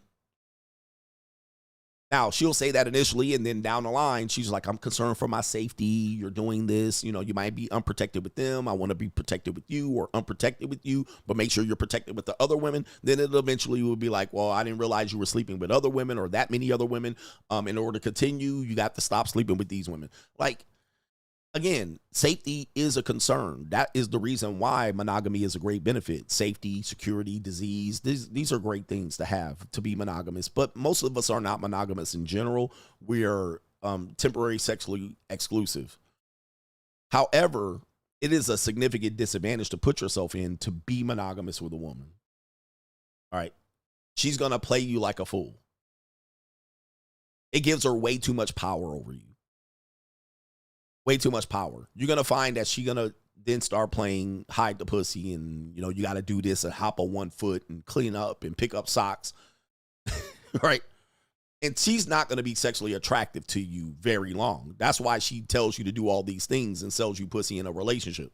Right? Take me out to eat. Take me to Baskin and Robbins and I'll have sex with you. Just fill up my stomach. Take me out something to eat and I'll have sex with you. Right? Clean up and pick up your socks and underwear and put the kids to bed and I'll have sex with you. This is her selling it. Whereas if you say, I'm sorry, what? And she knows you have other access and she'll know you go to the titty bar. Well, she doesn't have that advantage and one or two things will happen. She'll stop being with you or she'll have competition anxiety and will sleep with you in the absence of having those things done for her. She can no longer leverage that. So she'll say, I have to go ahead and please him or else he gonna go to the titty bar. That's what he does. All right. Soon as I say no, he doesn't go get ice cream and say, okay, honey. He goes to the titty bar and touches on 19-year-old strippers. All right. And she knows that. So she either going to have to put up with it or put out or get out. Okay. But guys come in with this moral crusade. You sound like fucking beta males. I can never do that. And I will never want to do that with her. My dick only belongs to her. And I'm like, all right, she's going to play you like a sucker. Shout out to Greg the Batarang. I lived in Vegas for 5 years and the economy is always up and down. Basically, all they did was clear out all the riffraff and non-paying pedestrians that will clog up the strip, all the Fremont Street, Boulder Highway trash. Facts. I agree with you, Greg the Batarang. When they're saying Vegas is decline, I'm saying they're just priced out the losers. You call them the Fremont Street, Boulder Highway trash and riffraff. The people that hang out in front of the Lynx in the Flamingo. That's all they did. Like, and that was, to me, strategic. So they don't want you there. So I agree with you. They just cleared them out and they have another plan. We're going to bring in another demographic to target. Now, whether they do that successfully, I don't know. MC Hamster says, Coach, humans are not animals because humans can choose not to be animals. All of us have the capacity, but most of us don't have the stomach to learn and think beyond our emotions and ego. Wouldn't that make us animals? I think that makes us animals. Right? So, but yes, most of us can't get past the emotion. Most of us can't get past our pain and trauma. Most of us can't get past, trying to fight things. I have a moral argument here or I have a religious argument.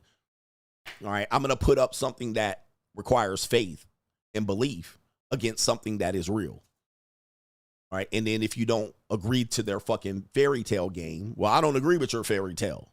Where do you go from that? Then they start calling you, I can't believe I have respect for you, but you don't believe in God. Okay, nigga, we are way off subject now.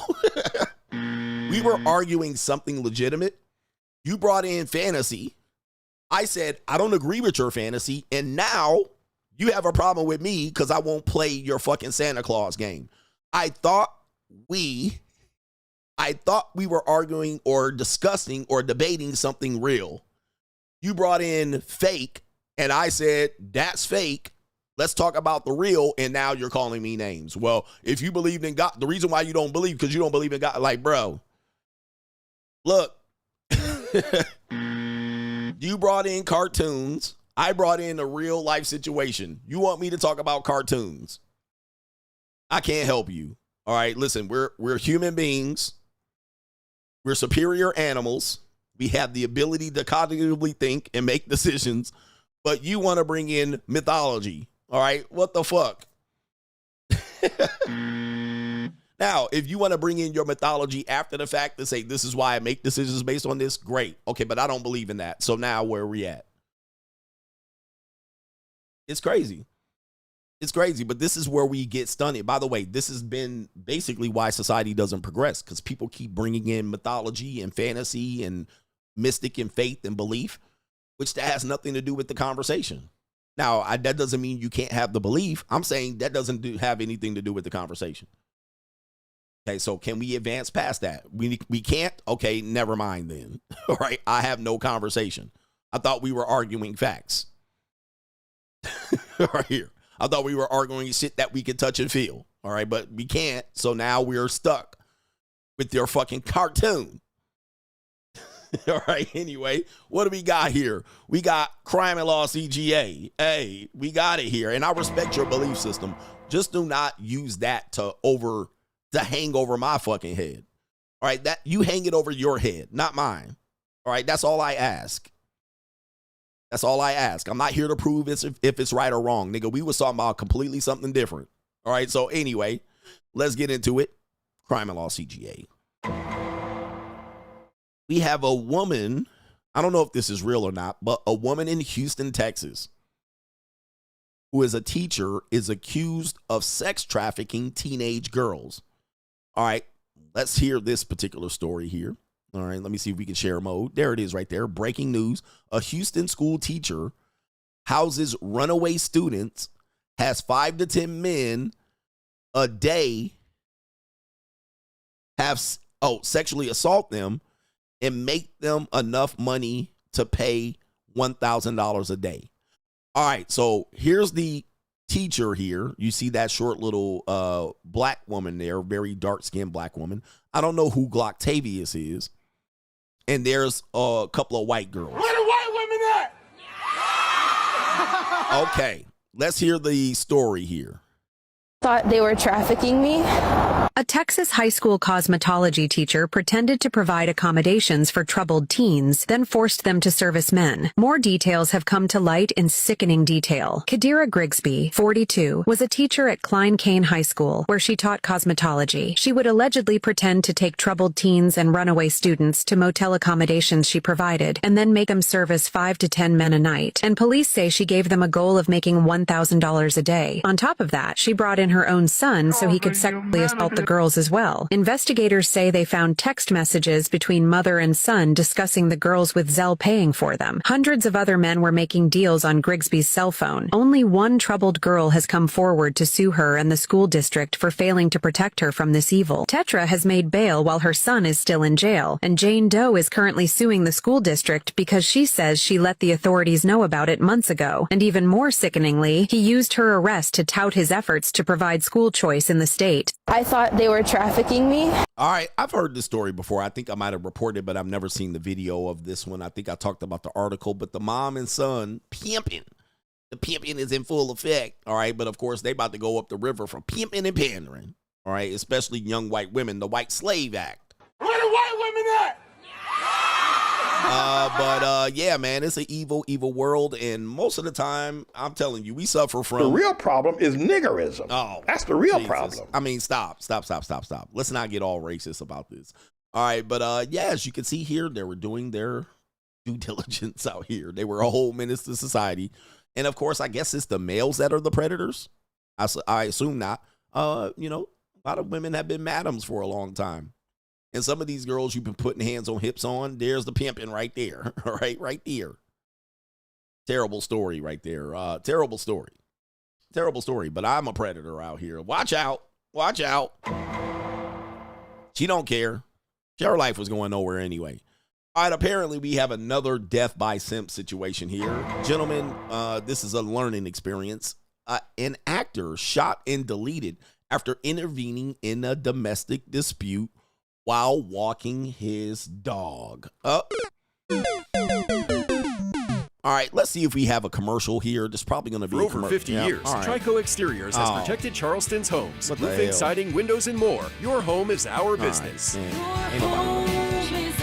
right, can y'all hear me? All right, let me see this. Man, start the fucking advertising. Ain't nobody want to hear that shit. All right. And tonight we are learning more details about Adam Turk and what all unfolded before he was shot. The 35-year-old is a well-known actor in this area. He tried breaking up a fight that he saw on Saturday while walking his dog. A 19-year-old is said to have shot him before shooting himself, and now it seems as neither one is going to make it. Richmond reporter Madison McNamee talked to some of the closest people to Turk today. She's live with the latest. Jasmine, so far, no one has been charged in this case as the alleged gunman is still in the hospital. So Turk's family right now is really just finding comfort in sharing stories with one another at places like the Firehouse Theater here, a place that Turk frequented. And they tell me that what he did Saturday was actually not out of the norm for him. We tend to hyperbolize people in death, right? And we do that a lot, but I have yet to see hyperbole about Adam. I don't know that hyperbole exists for him. Liberals for sure. Definitely liberals. These guys are liberals. And she is too. All right, we got some Ayo chill. Ayo chill, son. Ayo. All right, let me stop here. All right, gentlemen, here's a piece of advice. We're going to hear the story here, but guys, it's none of your business. If a woman getting whooped up, all right, these hoes don't want to be saved. I know you guys supposed to, help these women. They're getting bricks upside the head. But gentlemen, if they're a couple, it could be a pimp and a hoe. He could be trying to keep his hoe in check. It could be him trying to get his girlfriend in check. I played a video once of this happening in Mexico. Unfortunately, they deleted it from YouTube after I shared it on the channel. All right, the channel that they deleted it because people couldn't handle it. And a guy lost his life, a girlfriend, boyfriend having a problem, getting into a squabble. He steps in between them and tries to rescue the hoe, and the guy shoots him dead. And the girl jumps over his dead body and leaves with the guy. Never get into it. Just step over to the side, bruh. All right, step over to the side. You don't know who started this shit. You don't know who started this shit. The best thing you can do in a situation, you don't know why he crashing out. You don't know why she crashing out. The best you can do is step to the side and call 911. That's it. Because what you will realize is if you step in between, the guy's going to look at you as you trying to take his girl. All right. And that is further going to set him off, and you will more likely deal with this. And most of the time, you're going to take the girl away from the scene. You're going to try to move her away. Dude, this dude's already crashing out. You're taking his girl away, and he might feel like he needs to off himself. So just step to the side. Best thing you can do, call 911 or go shake your head and move on, nigga, or just wait for the police investigation to pop up. Have you seen this guy? He deleted this girl. Okay. Oh, yeah, I was there last night. You see me on the security footage. I walked the fuck off. Okay, do not be the hero because now you're dead off of a stranger. And it started with you walking the dog. Let me go walk my dog and so my dog can shit. And now all of a sudden you dead? All right, bruh. Nah, hell no. Nope. Not even the police help these. They don't even want to go to these situations. They don't even want to go to these situations because normally they just in some hissy fit and they're going to kiss and make up and have rough sex later. Okay. They're going to make up later, more than likely. Just days after Adam Turk was shot and mortally wounded, his friends, who are basically family, reflect in one of his favorite spots. He organized his life very clearly and very intentionally around the things and the people that he loved. The 35-year-old actor could be seen in any venue around the Richmond area, whether he was performing or in the audience. Immensely talented, but there is we keep saying authenticity to him, but I think on stage that is something that shines through in a care to every character he portrays. He was already booked to star in a local production of Dracula, a role he won't get to fulfill now. Yep, see, all your hopes and dreams over a crash out nigga. All right, we don't need another hero. We don't need another hero, man. Now you dead, bruh. Fuck all that. I'm not dying over no skeezer. All right, hell no. All right, well, at least she's safe. And guess what? She going to be fucking somebody tomorrow. You dead, the Pookie in critical condition, and she going to be having sex with somebody else tonight. That's what's about to happen. And she going to pick another Pookie to get domestically violated statistically. So you ain't saving shit out here, bruh. Now, after putting his life on the line to save another's, something Turk's friends say was pretty much the norm for him. And in a way, it's given some comfort in that, in a weird sense, because that was who he was. And so that has just been hard to process and deal with, but also it is so who he is. They say it's something he'd likely do all over again. Yeah, well, that's dumb shit, bro. Hey, man, stop listening to these people. He'll do it again. He'll come back and he'll do it again. Nobody gonna do no stupid shit like that. You would learn the first time. Damn, I got clapped. All right. He sprayed. What is that one meme where they was like, he took the blick. He blicked us. Damn, he blicked us. And then you get to come back. Damn, I'll do it again. No, you won't. All right, you be a dumbass to lose your second life after you done lost your first life and got blicked. All right, nah, hell nah. He blicked us. We did it for the hood. Nah, man. I got blicked the first time. Let these hoes get mollywopped. I'm not doing a damn thing. Okay, bruh. Don't do nothing. You owe them nothing. It's not your daughter. It's not your mother. It is not your wife. Okay? It's not your wife. Stay the fuck out of that. Now they trying to put this moral shit out here. And I believe he'll do it again. You wouldn't even do it once. You trying to put twice on this nigga. All right? You wouldn't even do it once knowing the information you know. But I believe he the type to do it again. All right? Don't put that on my name. Fuck this shit, man. Y'all crazy as hell. Put that shit on my name. You ain't about to blick me twice. Yeah, we died for the gang. He blicked us. All right, I get blicked once and I come back. I'm not getting blicked again. That's crime and law, CGA. Yeah. Unbelievable, man. People out here, people are weirdos. Human beings are weirdos. I believe that most of them are dumb, dim-witted, deaf, dumb, and blind. All right, we need to work together. Teamwork ass niggas. All right, anyway, do me a favor. Hit the like button on this stream.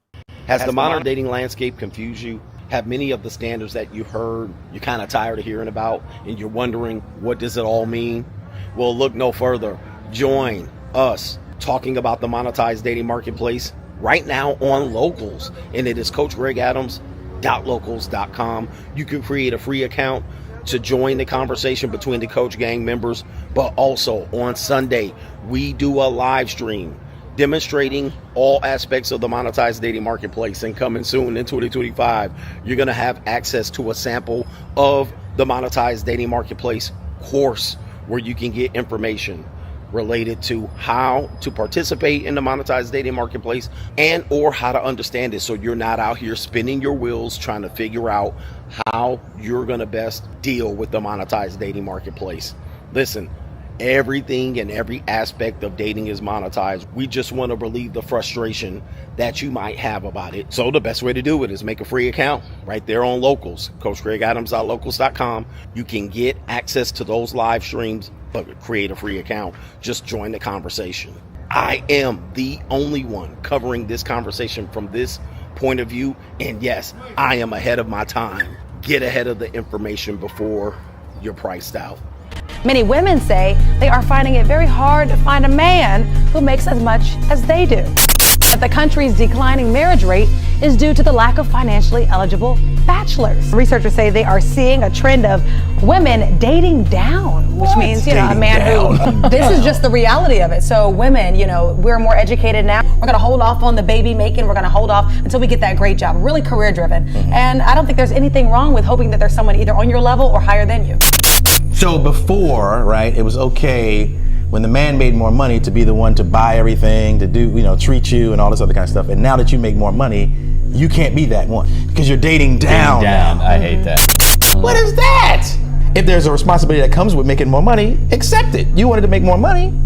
Right. Are you going to find many men out there that makes as much as you do? I could do bad by myself. Left to say. All right, time now, 5:11. Let's.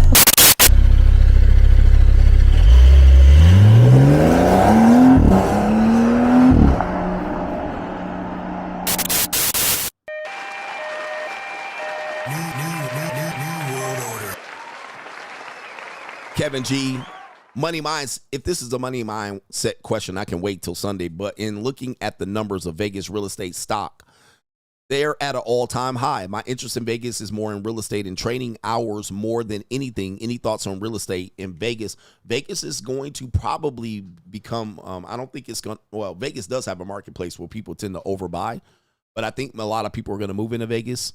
So anyway, I anticipate the market to be decent, but there's a lot of homes on the market for Vegas and not a lot of buyers. So it is not a seller's market right now. Real estate is very trendy.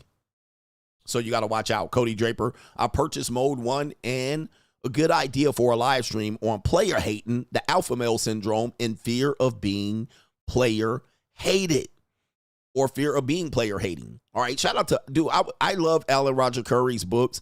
I don't agree with everything, but somebody don't agree with everything. But I want to dive a little bit deeper into Alan Roger Curry. Shout out to Pause, by the way.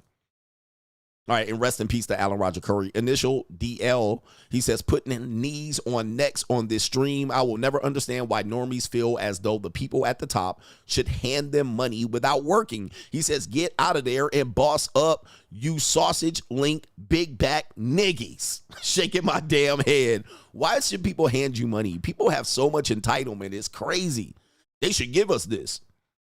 Again, there's a lot of people that are losers, all right, and they're going to be losers forever. You got to separate yourself from the pack, all right? And again, if you're a loser, I hope your mindset changes, and I hope you level up and boss up, but people are losers. All right, most people statistically are losers. They have a loser mindset. These niggas are the same niggas that do what? All right, let's piece up. Let's piece up and go get a 40. Let's put our money together and go get a big bag of chips. Nah, nigga, go get the $25 cent chips so you can get 5 chips in the pack. All right. Meanwhile, I got $1. I'm going to get a big bag of chips. And I'm going to eat the big bag of chips. You ain't going to put your dirty, grubby hands.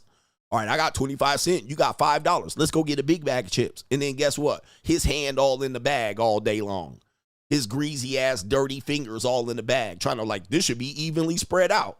How? I put in more money. Yeah, but we put in together. Nah, bruh. Nah, man, go get your own, homie. Go get your own, you socialist, communist, piece of shit, prick, loser. All right, nah. Then they want to spread it out. All right, and spread it out. You got more than me, nigga. Your hand in the bag too much. Nah, bruh. I figured this shit when I was 8 years old, and me and my cousin used to go to the corner store, and we both had some money, but I put in my money, but he put his big, goofy, grubby ass hands in the bag too much. Now all of a sudden, I got to put my hand in the bag. I'm fighting, put my hand in the bag. Can I get some too? And then he be like, nigga, back up. They start punking you. Back up. You're like, well, up. Nigga, I ain't in the chip bag. You getting too many chips. They start punking you out of your chips. And you like, bro. Okay, wait. We put in evenly. Now you threatening me for putting my hand in the bag. You see what's happening? You see what's happening? You got to watch out for these losers. They will piece up, make you pay in, and then they will punk you off your damn. Now they want to fight you. Stabbing you over some chips. Shout out to Seti says, all the things coach speak about taking her away from your place is something I wish I did months ago. I'm dealing with this situation now. Pending assault case, felony. He says, it's been a mental roller coaster. To all the men watching and listening, stay the F out of that BS. And if a woman crashes out, do not let her come back, even if the pussy's good.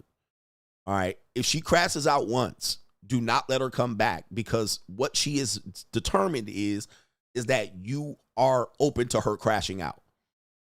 Right? Let's say she crashed out and you gave it a week. And then you got back together, and now she's not crashed out. She has come down a little bit, and now she's like, oh, I'm going to be good to you. I think we could work it out. And she comes back. Dude, she'll crash out quicker, all right? She's going to crash out faster. So she's going to crash out again, and because she know you put up with it the first time. So the next time, it'll be that she's going to eventually now revert to that. Same thing as men. I know people are saying men do it too. But I'm just letting you guys know, man, we're talking about what happens to men in relationship. This show is one directional. I don't have time to be like, yeah, when there's some guys that do it too. I don't date dudes, right? So I'm not around it long enough for me to say I've experienced it, or men talk about what dudes do. We don't do that over here. We're not a dude shooting show. We deal with pussy over here. So we're going to talk about what happens when pussy is on the table. All right. I don't know what happens to you hoes and you skeezers and your pookie relationships. I could give less than a fuck. All right. We're talking about what happens when we dealing with Calico. But yes, get them out of the house. And if she threatens to kill herself, please, gentlemen, end the relationship. I'm going to hurt myself. Toss her in the fucking alligator infested water. All right. Get rid of her. Get rid of her. If she using that, if she weaponizes this, I'm going to hurt myself if, okay? I'm going to hurt myself if if you fall for this and you like, man, okay, I won't leave you. I don't want you to hurt yourself. If she slashes her wrist, I mean, I'm telling you, man, I made mistakes like this. You take them back, and trust me, she's going to use that over and over again.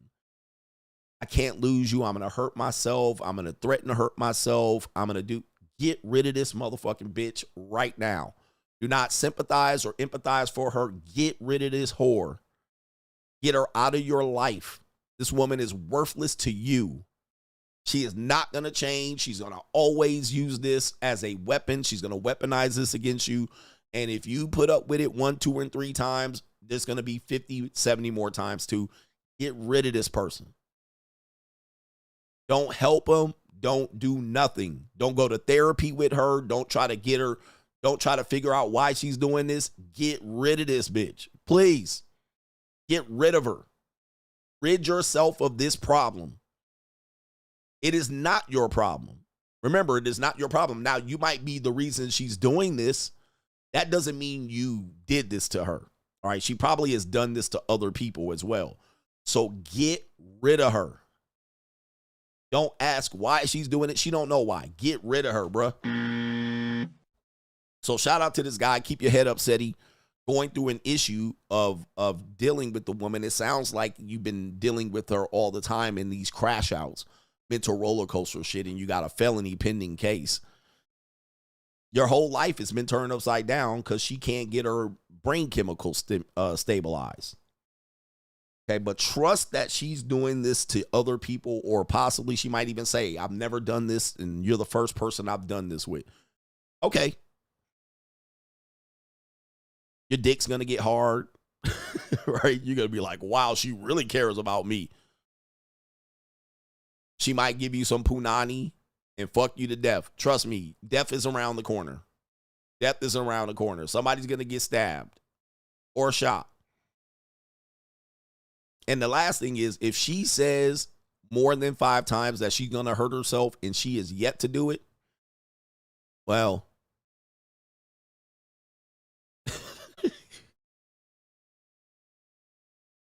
let me just say this. She'll likely hurt you before she hurts herself. That's what I'll say. I was going to say something mean.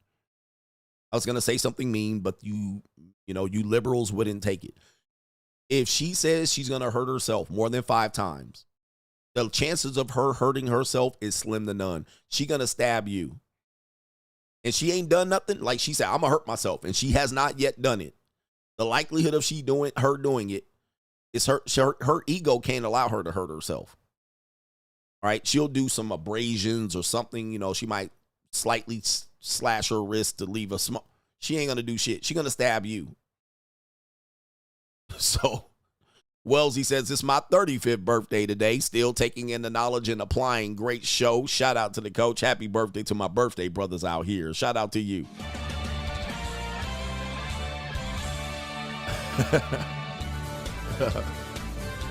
Happy birthday to Wellesley. Lameek, bench players talking like starters. I hate it. He says, started from the bottom. Now we here, Niggy. We made it. He says, keep Mitch slapping these ashy kneecap ass, skid marks in the drawers ass, holes in the socks, talking shoes ass niggies. Boss up out here, man. Get on it out here. You better boss up, nigga. It's about people doing the work of the please. Also, I think you missed my super chat from the other day. He says, I was saying that I wanted to troll my niggy siblings in our group chat with the Snow Bunny Heaven song, but it got taken off of YouTube. But in a real way, it's water this way. And if it ain't snowing, I ain't going. LOL. Shout out to all the poggies. I am so happy and grateful that the Lord has blessed me to play in some snow. Shout out to the poggies out here and the white women. Mr. Andre the Giant Davis, Paul says, Jiffy Lube owes you a sponsorship. Price them out. Jiffy Lube, pay up. Pay up. I done mentioned y'all 11 times. All right. Shout out to Jeff, the producer, says Coach. But if you learn anything about the rap industry, the rap industry has promoted a lot of things, and not many of them got paid in the earlier days, especially the first 20 or 30 years. All right. Not many of them got paid. All right. They promoted Adidas, St. Ida's Brew, Old English, 800, malt liquor, and didn't get a dime. A lot of them getting paid today, but they didn't get paid initially for the first 30 years of hip hop. Malcolm X hats, Raider jackets, starter jackets, and so forth and so on. All right. So forth and so on. But yeah, they need to pay me my money. Yep. Zigzags. Ninjas didn't put all this shit in their music and didn't get a dime. Yep. Polo shirts, Gucci, Prada, Fendi, Timberland, Tommy Hill, nigga. Named all this shit in the songs, ain't got a dime. Ain't that crazy? Shout out to our brother here. Pro Man says, Coach, what about giving us episodic segments of plotting and thoughting on a regular? All right, if I find it, I would have to find the segments earlier. But there's a lot to be learned about thoughting and plotting that I need to teach you guys about. Because men think they're kind of better than women. Like I think they're better than women and more prepared about life. But you don't realize the depths and levels that these women sink to plan scenarios in your demise. Just scenarios. By the time a woman messages you, she's thought about this message a lot. Now, if you ever see a woman messaging, she's messaging multiple people at a time. She's multitasking. But the thing she's messaging you, she's plotted and thought of that shit out. Okay? Shout out to Johnny Las Vegas. Hey, Coach, I'm sick and tired of these trick-ass millionaires paying for punani. He says it's not fair for us middle-class men. Also, I don't have the stomach for the Roman-style orgy. He says, I'm a Christian, so I'm looking to be a stepdad and play golf on Sundays. Send it. Ring the bell. That was sarcasm. Shout out to you. We sending it. These trick-ass millionaires setting the price too high. And then they gassing up these females, and now I got to pay more. They expecting me to pay bills and rent. All right, remember when that guy said that? These trick-ass millionaires. Okay, let's just get this straight, guys. You're getting priced out. Now, just think about the trick-ass millionaire, because the trick always gets he got the short end of the stick, but the trick literally prices out the lower-class, middle-class guy. All right, and then what happens is he plays peanuts, but then he sees what he pays, and he's like, I can't believe he paid $500 for this woman. I'm not paying $500. Well, guess what? You're not getting laid either. All right, so there you go. So that sounds like a you problem. It doesn't sound like a him problem. By the way, $500 was peanuts. To you, it's a portion of your paycheck. So you're like, hey, these trick-ass millionaires, somebody needs to be done with him. Why? He has money to burn. It's a drop in the bucket. I can't fault him for that. He got what he wanted. And he got to use a portion of his salary, which was 1% of his paycheck, maybe even less. And he got what he wanted. You, on the other hand, have to consider it now. You're looking at your money. And then you'll be like, well, he a millionaire too. But he's a millionaire competing against millionaires. Remember, life is a competition. Life is a competition. I cannot stress that even more. Like, even for me, y'all be like, you short. Listen, I'm short. But I found a way to, in my course, talk about, look, whatever deficiency you have to overcome that. Or you're going to live that out. Well, I'm short and I can't compete out here. Okay, I ain't going to live that life. I'm going to take 3 years to overcome the deficiency of being a short male. Right? Life handed me that. And by the way, life handed me that and did y'all a favor, because if I was 6'5", with my charisma, with my handsome looks and charm, y'all niggas would be priced the fuck out. None of y'all will get no pussy. All right? And I would not even be worried about it. That's the same as guys that have looks. Chad and Tyrone, Giga Chad. Do you think they're sitting around worried about you guys not getting no punani? I'm not a Chad or a Tyrone. I'm not a Pookie or a Ray Ray, but I've done decently. Let me tell you something. A man that does decently with women still thinks he's not doing decently with women. That's like people who are extremely wealthy want more wealth. A guy that gets laid and he banks 4, 5s, and 6s, he is not going to feel sorry for you. He's not going to say, damn, these other guys need to get laid too. Right? Maybe I won't get laid and tell these other girls to go give him some punani. It ain't going to happen. He's just going to go, all right, here's another 4. Here's another 5. Here's another 6. Easy layup, bang. But what he's thinking is, how can I get these 7s and 8s and 9s? I want the 7, 8s, 9s, and 10s.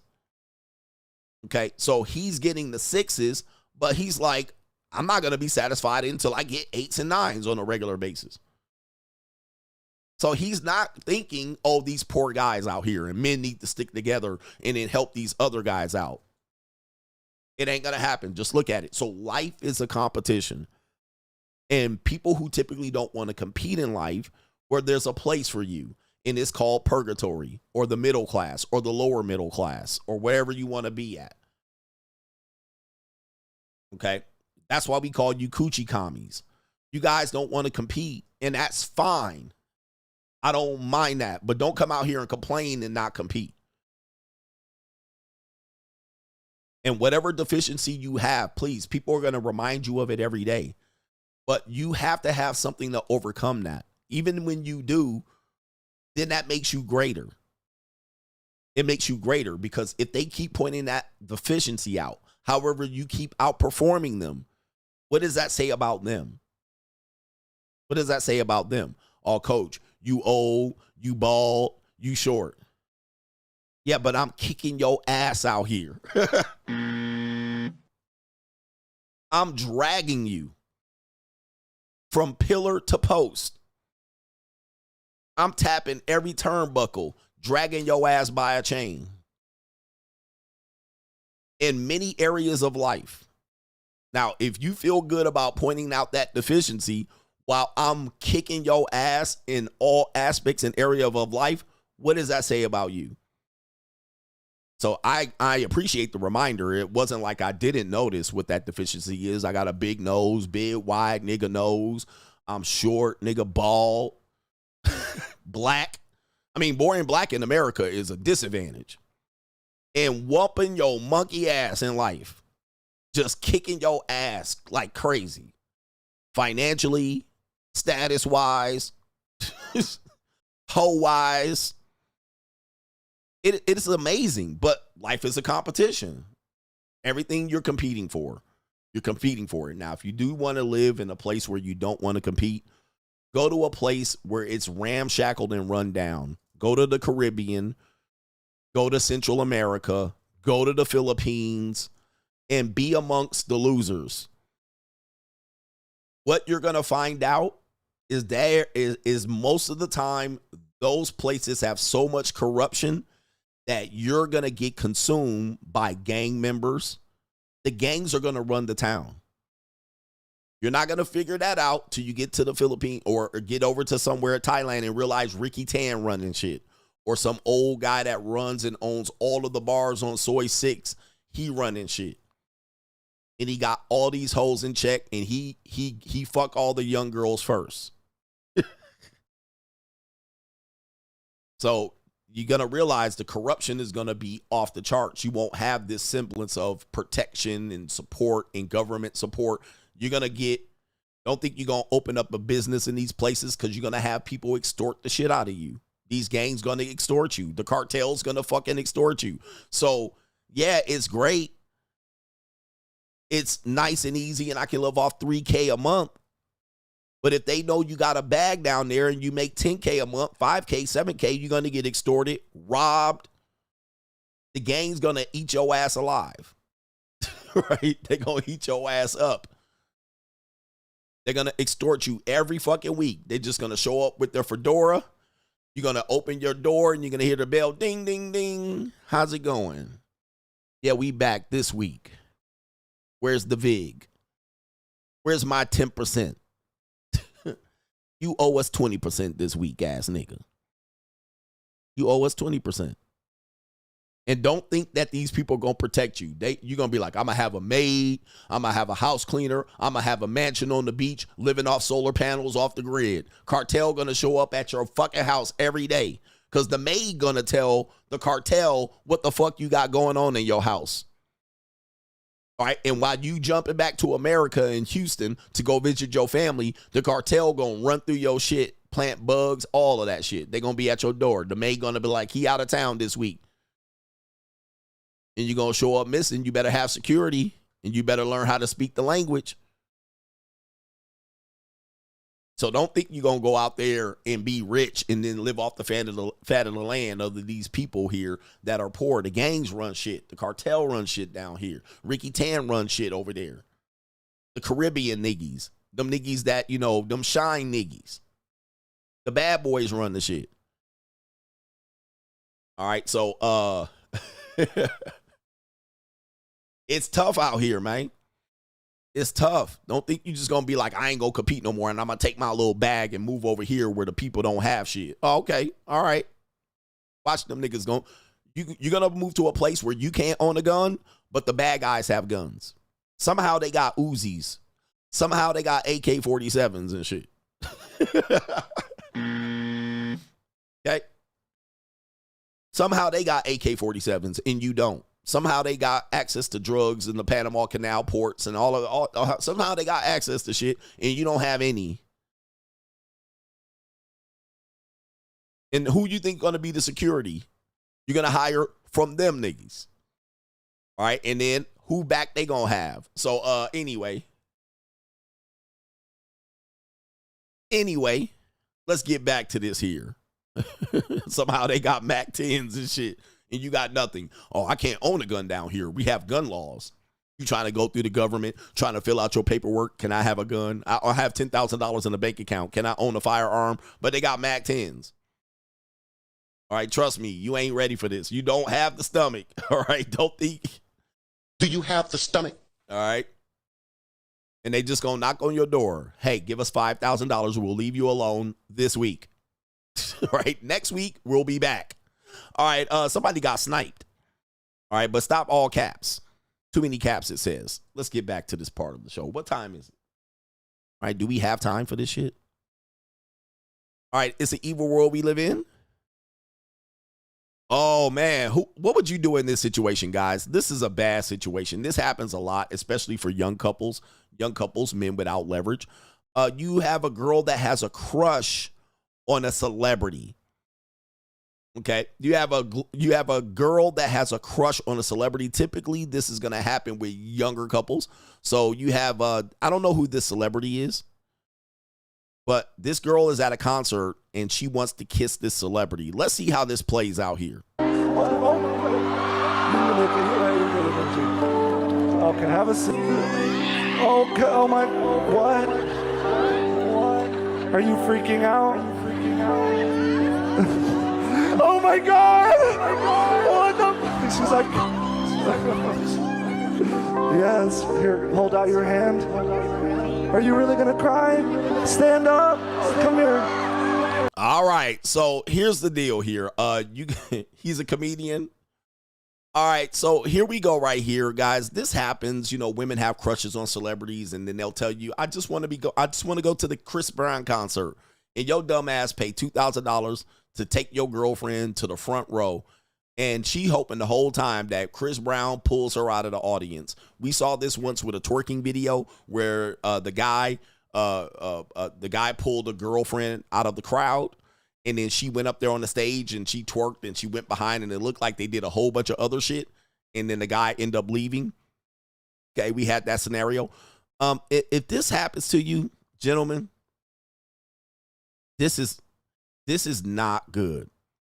This is not good. I know a jock sniffer. I know a woman that is going to do this shit to you. You should see this coming a mile away. They're going to fucking embarrass you. And in this situation, he paid for these tickets, and look at this shit. Let's play the rest of it. Come here, stand up. Let me give you a hug. Come here. This is the. Oh my God.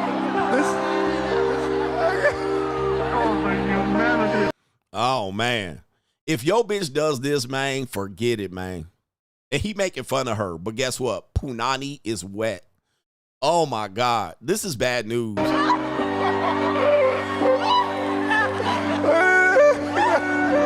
love you. I love you. Woof. Couldn't be me. Couldn't be me, because you know he paid for them tickets, baby. I'm going to take you out for a special day. It's your birthday. I'm going to take you to see your favorite comedian. And she, I love you, crying. Bitch, if you ain't crying like this for me for taking you to the show, it's over. All right, it's over. Oh my God, is that your boyfriend? Not anymore. Let's get the fuck out of here. Uh-oh. She said yes. He said, let's get out of here. She screamed yes. And I have to pause it. I'll play the whole video again. But I'm just pausing it to show you how bad this is. Okay?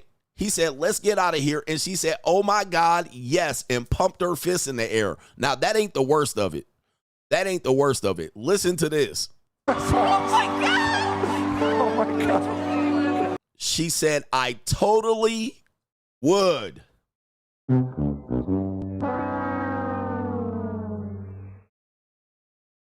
You heard that, right?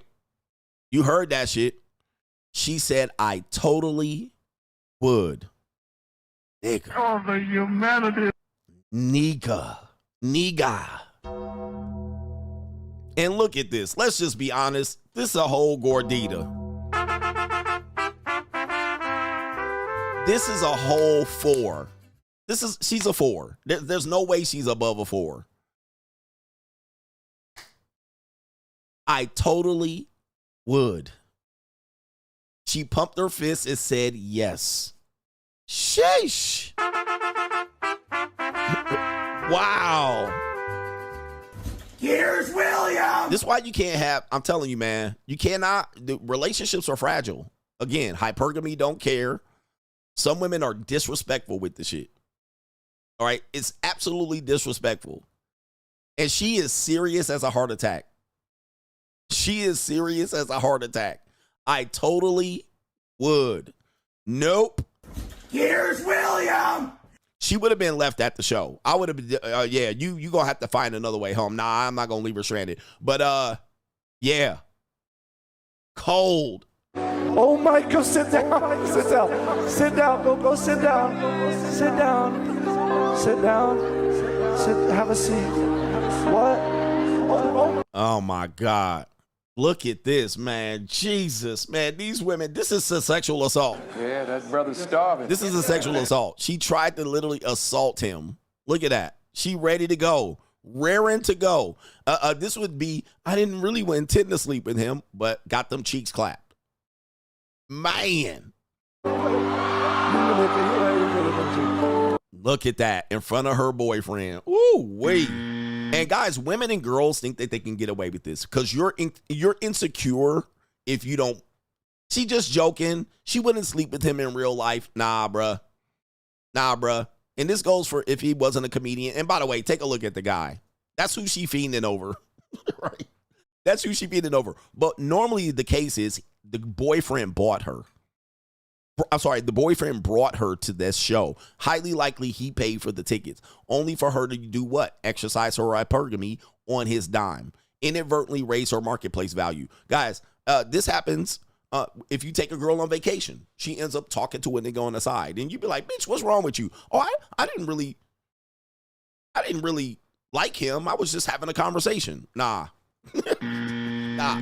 Bitch, you going home. You realize I paid for all of this shit. You ain't gonna exercise monkey branch of hypergamy on me when you see another nigga you like.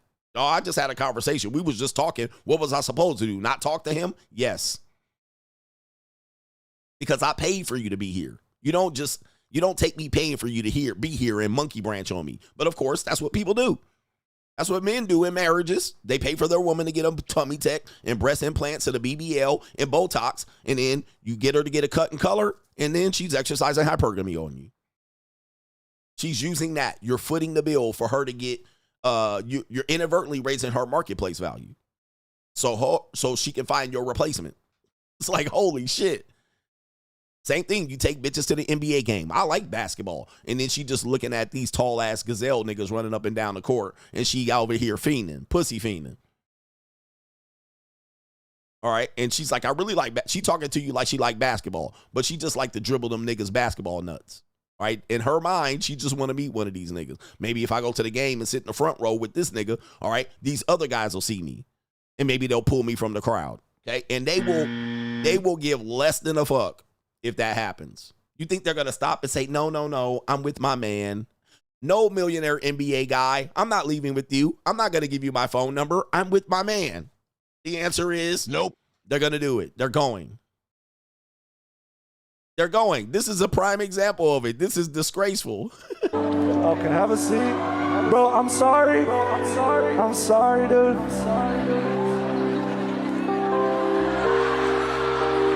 Crazy. That's going on TikTok? Yes, it is. What's going on TikTok, bro? And there's the boyfriend. I'm just happy to have her. She'd never cheat on me. She loves me, coach. Not my girl. Bro's got a lot of thinking to do tonight.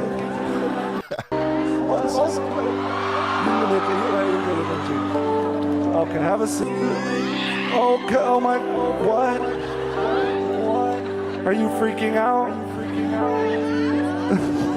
Oh my God! What the? She's like,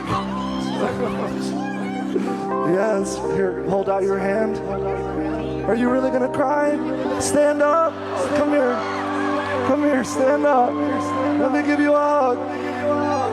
Come here. This is the, oh my God.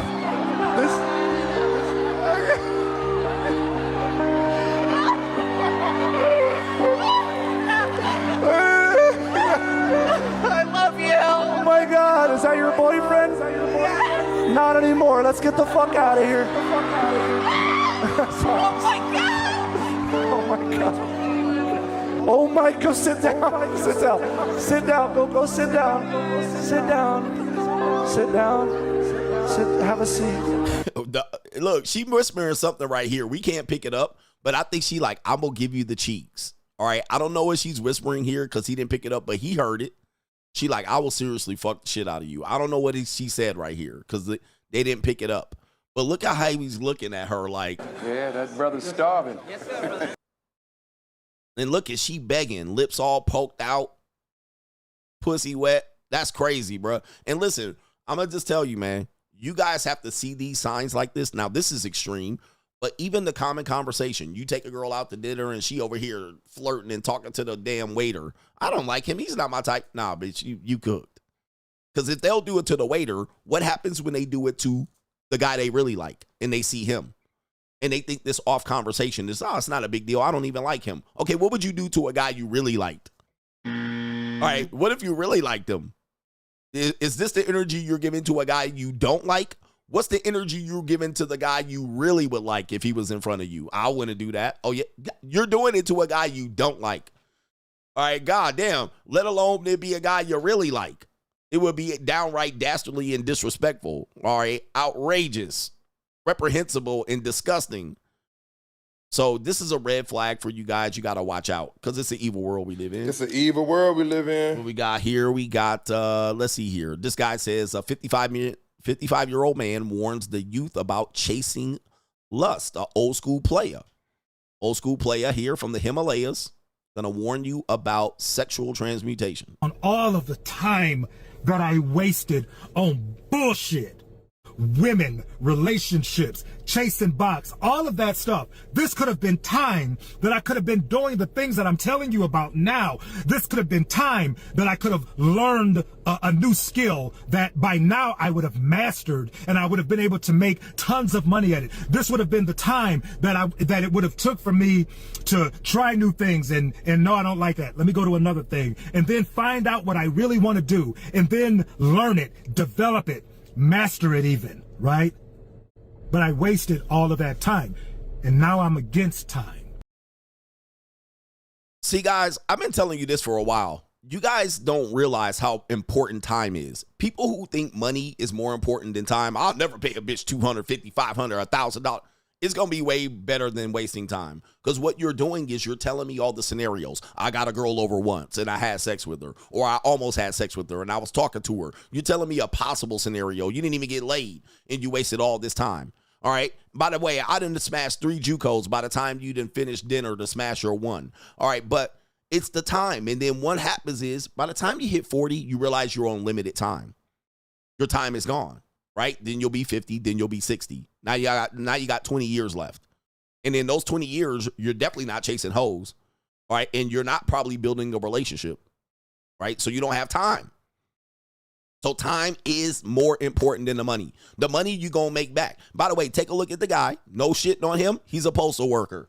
I'm not shitting on postal workers and blue collar workers. But what he's saying was, if I traded the time in to really invest in myself, which we call the free agent lifestyle, the free agent lifestyle, what could I have been? But here I am now still delivering mail. And all of that pussy that he got for free don't mean nothing. It didn't add value to him. It didn't define him. It didn't make him any better at 55. Nobody looks at him any better, right? All that time he wasted didn't produce anything of value. It probably made him piss away more money. He didn't build on himself and take advantage of the opportunity cost. Now, look, it gets real when you get older. Because now you're looking at it like, man, why did I waste that time?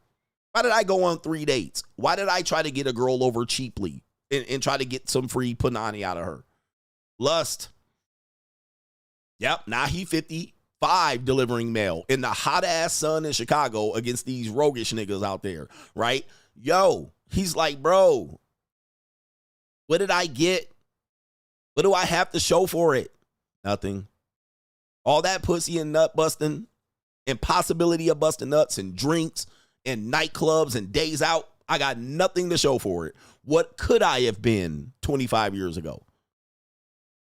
Okay? What could I have been? But now I'm 55. It ain't too late. Look back on all of the time that I wasted on bullshit. Women, relationships, chasing box, all of that stuff. This could have been time that I could have been doing the things that I'm telling you about now. This could have been time that I could have learned a new skill. Yep. So this the guy that tells you to go outside. Ain't nothing wrong with it. Ain't nothing wrong with going to nightclubs and bars and lounges and all of this shit. Ain't nothing wrong with it. You good. Now you're 55. Now you're 50. Now you're 40. Okay. And guys, 40 comes up fast. 40 comes up fast to you young niggas out here. Y'all think 40 is old and 40 is old. 40 comes up fast. All right. You was 25 and now you're 40. All right. It's only 15 years. It's not that far away. 40 creeps up fast. You're 25 and you're like, I got plenty of time. I'm young. Then you 30. You knocking on 40's door already. All right. Get 10 more birthdays. You're 40. Okay. It comes up super duper fast. Super duper fast. It speeds up. You think, oh, I'm cool as hell. I'm 29 and cool. 12 years later, you're 40. Okay. And you're like, whoa, what happened? Like the difference between 20 and 25 and 40, you think it's a big gap, but it's a very small gap. It's a very small gap. As a matter of fact, I want to ask you guys this. Have you ever been to a funeral of an older person? Right? They die at 50, 55, 60, 65, 70. When you see the pictures of them at their funeral, do they show many of the pictures of them at 25? 30? Most of the pictures you see, them motherfuckers old. They're 40, 50, 60, 70, 80 when they dead. Which means, in effect, you're going to be older way longer than you're going to be younger. You're going to be older way longer than you're going to be younger. This the reality. Like, most people aren't going to know the young version of yourself. They're not even going to know the young version. Many times, if you die when you're 60, 70, and 80, nobody knows the 25-year-old version of yourself. Nobody knows you. Nobody knows that version. And there might be people at the funeral who will be like, yeah, when we was 20, when we was 25, and we was outside at the club popping bottles, there might be 2 or 3 people that knows that version, that's still alive, that's at your funeral. All right, everybody else going to be talking about when we was at church and then the book club and we was out here, you know, at the and we was at the family reunion and we was playing bid whist and spades and dominoes. They're going to have story after story of you as an old motherfucker. 40, 50, 60, and 70. Not many people going to be at that funeral from when you was 20 motherfucking 5, which means in effect, you're going to be older way longer than you're going to be younger. So that 25, enjoy that shit. That 28, enjoy that shit. That 30, Enjoy that shit. But that's a short window. But unfortunately, as Napoleon Hill demonstrated, that's the time you waste.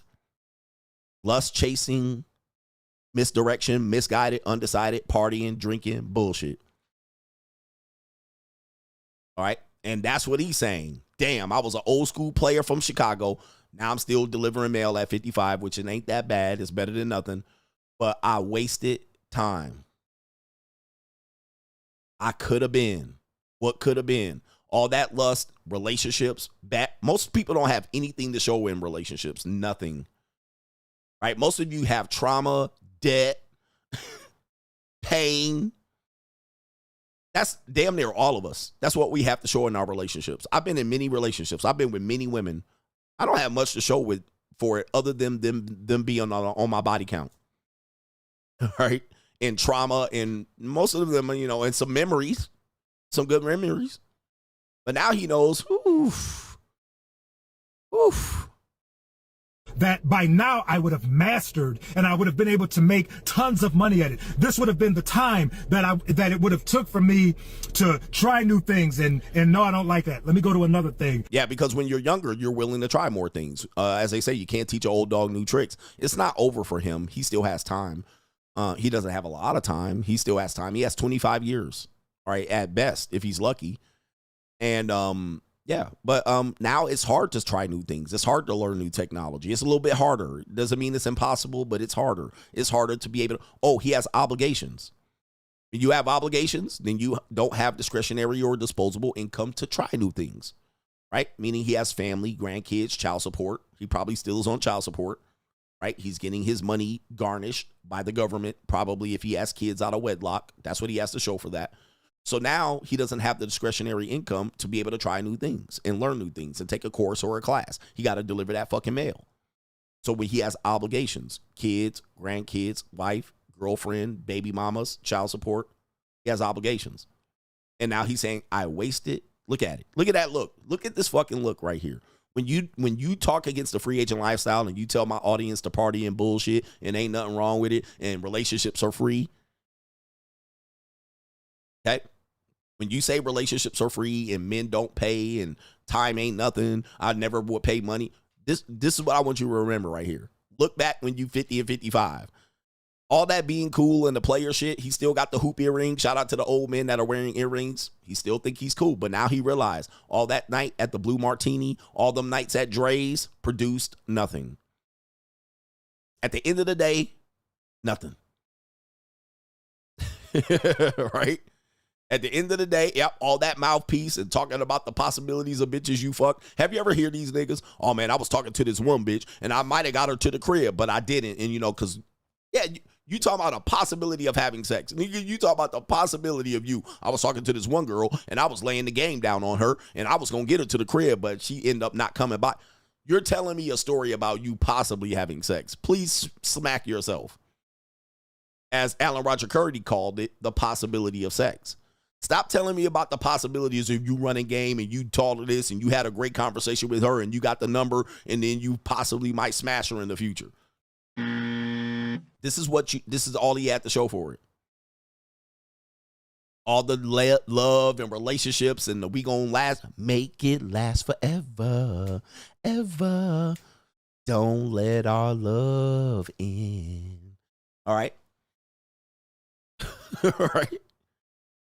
Let's make it last. All of that, all of them, we gonna last forever. He done had 3 and 4 divorces, 2 and 3 baby mamas.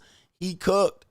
Still on child support. Ask that one comedian. What's that comedian? Marlon Wayans. Still on child support. 55. When I said, yeah, and he looks older than 55. I literally did the math. When I got divorced, I said, I'm never getting married again. And I was 36 years old. 36 years old. Spit out. Best thing my ex-wife ever did for me. Spit me out at 36 before the 10-year mark of lifetime alimony. Let me tell you something. Best thing she ever did, because I did the math. And I said, let's say I get into a relationship again. Let's say I get married by 40. Let's just say by 36 and 40, I get married again. Second family. I have kids again. I'm literally on the clock. Let's say I had 2 kids by 40. So that's 20 years. Most likely going to end in a divorce. Most likely. I would have had less leverage because I would have not been who I needed to be at 40. I wasn't ready. But let's say I had kids. That takes me to child support until I'm 60. Huh? That puts me on the risk of raising kids in child support or divorce until age 60. Now, when I did that simple math, I said, hell no.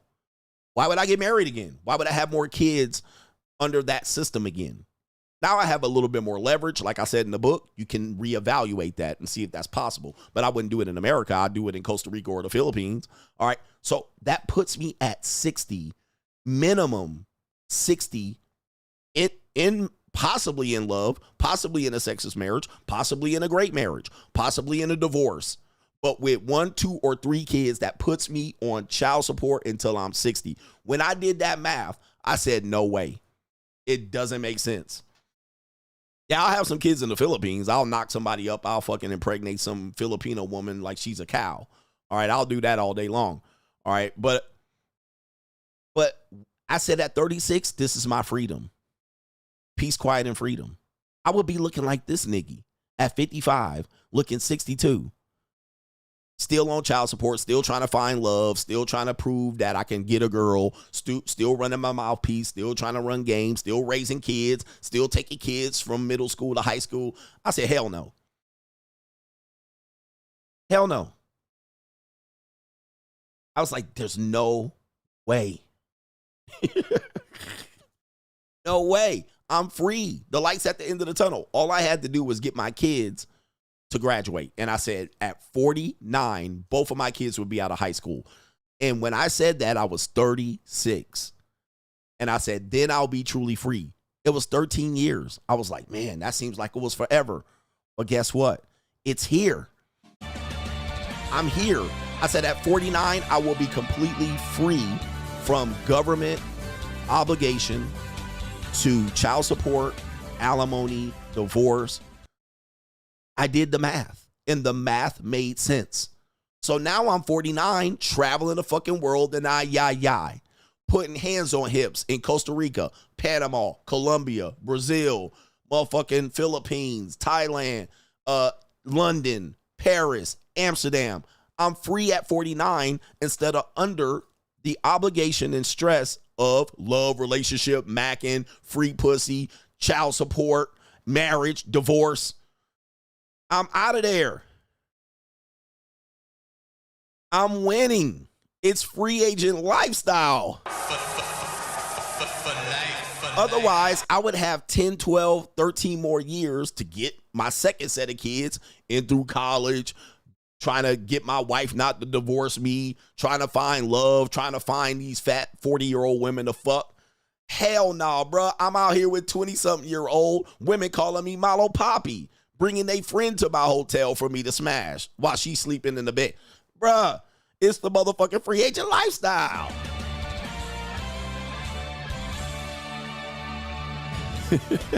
Y'all mad?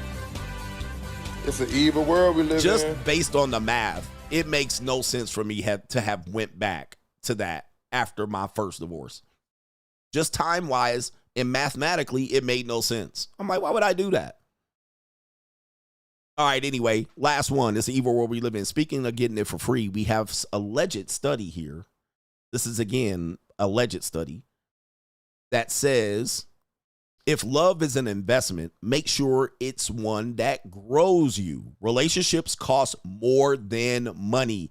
They cost time, energy, and emotional capacity. I'm tired, boss. I'm tired, boss. Isn't this what I said? I said this. I said all men pay, and you just don't just pay in money. I've been saying this for the better part. And yeah, were there people saying this before me? Possibly. But how many people have put men are in love, women are in business? How many coachisms are going to be out here? Relationships cost more than money. They cost time, energy, and emotional capacity. Straight jacket. What is that? That's money, time, energy, and emotional. It's Medi. It's Tim. It's meat. It says, knowing this, of course, people still arguing with me on this one. The goal isn't to spend less, but to invest wisely. Choose love that adds value to your life, not just expenses. And what they're saying is Americans spend $9,200 in year one of a relationship. Okay, as I've been saying, all men pay. I don't pay, I invest. That sounds like spend in year one of a relationship. You spend $9,200. All men pay. Now, people are going to say, that's not exactly paying for box. I didn't say pay for box. I said all men pay. You said pay for box. Remember, I said all men pay. And much of that paying is accessing the woman. Most of the time, that's one woman. Now, based on my calculation, I just said all men pay. That means you ain't getting out not paying. Eventually, you're going to pay the fucking piper. But watch this. I'm going to say that $9,200, if I divided it by the average JUCO, that's 18 JUCOs. That's 18 other girls that I could have had fun with and put hands on hips. Now, listen to this. It even goes further. And you won't be able to see it here. The lifetime of romantic costs is nearly $192,000 over the lifetime of romantic costs. You can barely see it because it's at the bottom of the screen. So $9,200 in year one and nearly $192,000 in the lifetime of romantic costs. What is romantic costs? That is the marriage, dates, trips, vacation. That's not like what you're supposed to do. That's not like the house, the car, the kids. Romantic costs, vacations, gifts, these things, travel, right? All of these things, romantic costs. Now we're talking about the box. All right. Now we're talking about the box. Now we're talking about sex, intimacy, these type of things. They're not talking about the cost of raising children and buying houses and shit like that. Romantic costs. And much of the relationships, these end. 99% of relationships end, meaning that this is a loss. This investment, most of the time, is a loss. So they started off saying this investment, but you got to make sure you pick the right person. If you pick the wrong person, which most people do, it's a loss. Now, let's take it to the JUCO. How many JUCOs could you have gotten for $192,000? It is $384 at the average price of a decently mid-priced JUCO. That's 384 pieces of JUCO. 384. If you just had 384 different women for one night, that's your whole life. That's literally your whole. You couldn't even do this if you tried. I mean, but you were gonna pay $192 just to be in a relationship. In romantic costs, romantic gestures and shit like this. That's what they're saying right there. Not the cost of maintaining a relationship, not the house, the cars, or anything. $192,000 in lifetime of romantic costs. Now, if we just say that's one person or multiple people you're in relationships with, you're going to be spending $192,000 in romantic costs. But you're going to tell me you don't pay. You? And this is going to be for an old, washed up 30, 40 woman, 50. She depreciating asset. You couldn't bang a 384 women. I mean, you could. You could, but it's difficult. I mean, you could do. I mean, listen. I'm talking about 384 JUCOs. That's a lot of JUCOs. So again, it's an evil world we live in. I know people want to debate me all the time on this one. And you like, yeah, you pay for box and I ain't got to pay and I don't pay and it's free. It's never going to be that. You'll get some one-off and onesie-twosies, and when you're in your early 20s into your early 30s, yeah, it's going to be some one-off here, some spin-offs there, and you'll get in a situationship and a friendship and a friends with benefits, and you'll fuck some, and it'll be some onesie-twosies and some situationships and some prolonged relationships that end up going nowhere, and you end up looking like this nigga right here. Much of it produced nothing. Okay? By the time you hit 55, you'll look back at all of the shit that you did, and it didn't amount to much. And much of the time, it amounted to much detriment or debt. I'm just telling you, pragmatically, you got to look at it that way. If you're arguing it's not that way, I don't know what to tell you. Okay? I mean, come on, man. It's right there in plain fucking English. It's right there. Anyway, we got the main event coming up here. It's an evil world we live in. It's an evil world we live in. Who's still denying me? Dude, the world's catching up to me. The world is catching up to me. I just want to let you know, I've been preaching this since 2020. The world is catching up to me. Like, nobody's going your way. Nobody's like, nah, this ain't true.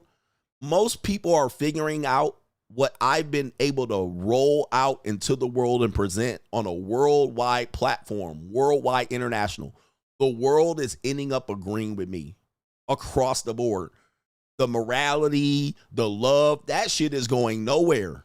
It's being pretty much seen that everything is monetized. You can keep it your way, but it's not going your way for very long. It is, people are really looking at things by the numbers, pragmatically, and this is why people are not getting into relationships, because they're going, by the way, just to show you, right here, I looked it up. This is why people are looking at it and going, why get into a relationship? Because there's cost. It says right here, 65% of single daters say inflation has impacted their dating life. That's money. And it says right here, many agree more money would help their love life. 81%. Dating can be hard, especially when inflation is attracting higher prices. Las Vegas, love does cost a thing, and many daters are taking the risk. Love does cost a thing. As I said, love ain't free. Regarding the bill, many opt for tradition, but don't rule out free. Okay, we have another article here. 1 in 3 Americans have declined to date because of money. I mean, come on, man. The average date cost $77. Our respondents spent an average of $696 on dating in 2019. Half of respondents think dating would be easier if they had money. 3/4 of the surveys thinks it's more expensive to be in a couple. Come on, man. You can deny my teachings all day long. I don't know what to tell you. It's common fucking sense. It has nothing to do with this trick, spin, buy box. It has nothing to do with that, bro. It's across the board. It's all about the money. It always boils down to the bottom fucking line. Money and pussy. That's it. When I say dating stems for prostitution, and I put that stream out in 2020, y'all deny me. No, this is extreme. What about the Bible says? I told you, you're going to have to go my way, or you're going to have to reluctantly be caught kicking and screaming. and guess what? These trick rich ass millionaires, you're priced out. Sorry. I can get your girl. All right, but you guys are thinking it's about morals and ethic and loyalty and all that shit. Look at that girl that went to the concert. That nigga spent $500 on tickets only for his girl to run off with the other guy and say, I totally would. Love don't mix with this pimping. If you think it's going to be about love and you're going to find somebody, bruh, keep living, bruh. You're going to find out the wrong thing. Shout out to our brother. It is Maestro. He says, I call it tricking and acquisition. Ain't nothing wrong with a little bit of love, baby. And by the way, once you get older, outside of 30, you're going to find out real fast, niggas. When you're in your 20s, you can play that. I get girls all the time to come over and smash. Wait till you get 30. And you got to have a job. Shout out to Ian. Patrick Williams says, salute CGA. Men get the money first. Hashtag boss up. And gentlemen, Better boss up, nigga. it's boss up season. You can deny it if you want. All right. Everybody can't boss up. Your content is made for 10% of men. Shit out of luck. All right. I'm not going to make content for losers while everybody else winning. Shout out to our brother Kevin Sullivan, Facts Coach. When I see people arguing, I always tell myself that's family business and stay out of it. You see people arguing, it's family business. It's none of your business. Stay out of their business. Yeah. He says CGA is right. 23 million by Shannon Sharp, crazy. It's boiling down to the money. So if I want to avoid women doing something, money. I recently paid an attorney to come up with, and I'm going to sell this to you guys. I have my attorney, it's a business attorney, contract attorney, coming up with a non-disclosure agreement, a cohabitation agreement, a prenup. Now, it's going to be with a family attorney, and then also a, what's the third one? Oh, a co-parenting agreement. All right. And this is just not just for me. This is for something that we're going to do. I'm going to sell it because I'm spending money on this. All right. I'm not going to give it to you for free. It's going to be on the locals and money mindset groups and all this stuff. But the reason why I'm doing this is because I still am vulnerable, meaning that things could happen. Things could happen, but I'm going to protect myself against it because you have to understand you're going to pay on the front end or the back end. I tell you guys, you want to get married, get a prenup, hire an attorney, spend $1,500 with an attorney for an hour, go ahead and pay for that session, and guess what? Get some real life game. I told you in my free book, 52 things men should do before they get married or consider marriage. Okay, or a relationship, or moving a woman in. Because if you don't spend that $1,500 on an attorney, you're going to spend $200,000 in child support. So do the math. Pay up front, $1,500, protect yourself. On the back end, $200,000 in child support. But do the math. The back end is always heavier than the front end. The woman that did Shannon Sharp, $25K a cheek. He said, fuck you. Now he's paying $23 million. Do the math. It's always heavier on the back end. The back end, you're writing a blank check on the back end. Oh, she loves me, and I think her feelings are going to be the same way for the next 5 years. I'm here to tell you, women change in 5 years. She was 22, and she's a freak hoe. And at 27, she's going to be a completely different version of herself. She's not a freak hoe anymore. Now she's a reformed skeezer. Okay, at 32, completely different woman. She's a boss babe. She moving up her corporation, her career. Now she's 37. Every 5 years, they're a different woman. You think she's going to have the same feeling for you all 5 years? She's not. She's not. She's going to completely change. She's going to go back to school and get a degree, and she's going to be a different motherfucker. She ain't looking at you the same way. So you're going to pay up front. Guys are normally looking to not pay up front. This is not just with women. It's life in general. You're trying to avoid the upfront payment. People that scam, they're avoiding the front end payment. They end up paying heavy on the back end, serving 10 years in jail. I'm like, you literally scam $5,000. Now you're serving 10 years in jail to avoid the front end. Why don't you wait till you got $5,000 of your real earned legit money and pay for things to go to? No. You want to scam. Now you're doing 10 years in jail. That's called front end, back end. The back end is always heavier than the front end. No matter how you slice it, whatever you talking about, the back end is always heavier than the front end. Pay up front. Stop avoiding this idea that something's owed to you and you can go around and not get it up front. That's just your pride, bro. That's your pride. Now you in jail and all them bitches that you was touching are getting fucked by me. All right. Yes, I'm touching them. All right. So Pookie and Ray Ray, I'm getting all your bitches while you at work, CGA. But I'm fucking all your bitches while you in jail too. So, right. So while you in jail, I'm fucking your girls. All right, so you was fucking them while I was at work, but I'm fucking them while you was in jail. So it's even. Life evens out. Don Yee says if you invested $192K over 40 years, that would at $400 a month and earned an 8% return in the stock market, you would have at least $1.2 million at the end. Again, the front end and the back end. What did you get on $192,000 on a 40-year relationship versus what you could have done with that money and become filthy, rotten, rich? Filthy, rotten, rich. Brew Bagger says, I don't know, coach. I like spending time in the Regal Beagle from time to time. Free agent lifestyle for life. Shout out to the Regal Beagle. And I was out here doing my Jack Tripper shit too. Rude boy, shout out to the coach. Took me a long time to realize how much people, especially women, don't give an absolute F about you. Unless they are in a transactionally involved, they could care less about you wasting in the mud. It's a cold world. This is where we at, man. I mean, show me a woman that you think actually cares about you. You can't even show me a female family member that actually cares about you. Now, they might care for your well-being, but guys are really rolling the dice on the modern woman. I'm here to tell you, unfortunately, they don't care about you, man. They don't care about what happens to you. Like, oh, by the way, who saw my Instagram live? That shit was fire. I didn't even see the replay. Who saw my Instagram live? Who saw my Instagram live? I gave you this scenario.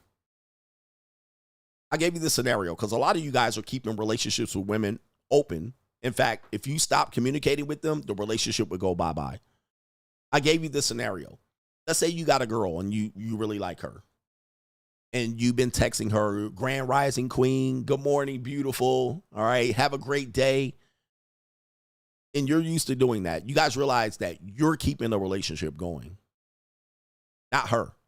Now, if she's the one doing this to you, she's keeping the relationship going. But if she waits for you to text, meaning that she has this idea that she's going to manifest and she never chases, you are the one that is keeping the relationship going. In essence, she's saying that she's never going to chase you, meaning she's never going to initiate with you. She's never going to text you first. She's always going to respond. You're always going to have to reach out for her. And I said, if you stop texting that girl for 3 days in a row, she is probably not going to reach out to you ever again until you start contacting her again, which is going to mean, in effect, she could like you, can have a crush on you. She could think you're the best thing in the world.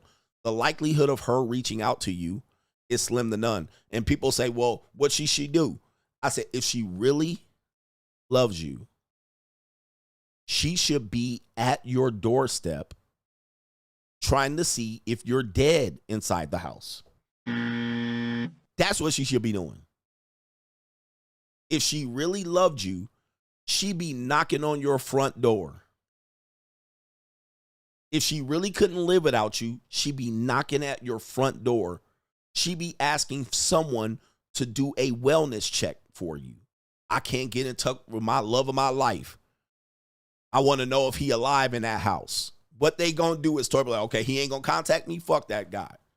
And reach out to another guy. And she going to start entertaining someone else. What's she going to do? Okay, I guess he didn't want me then, so I guess.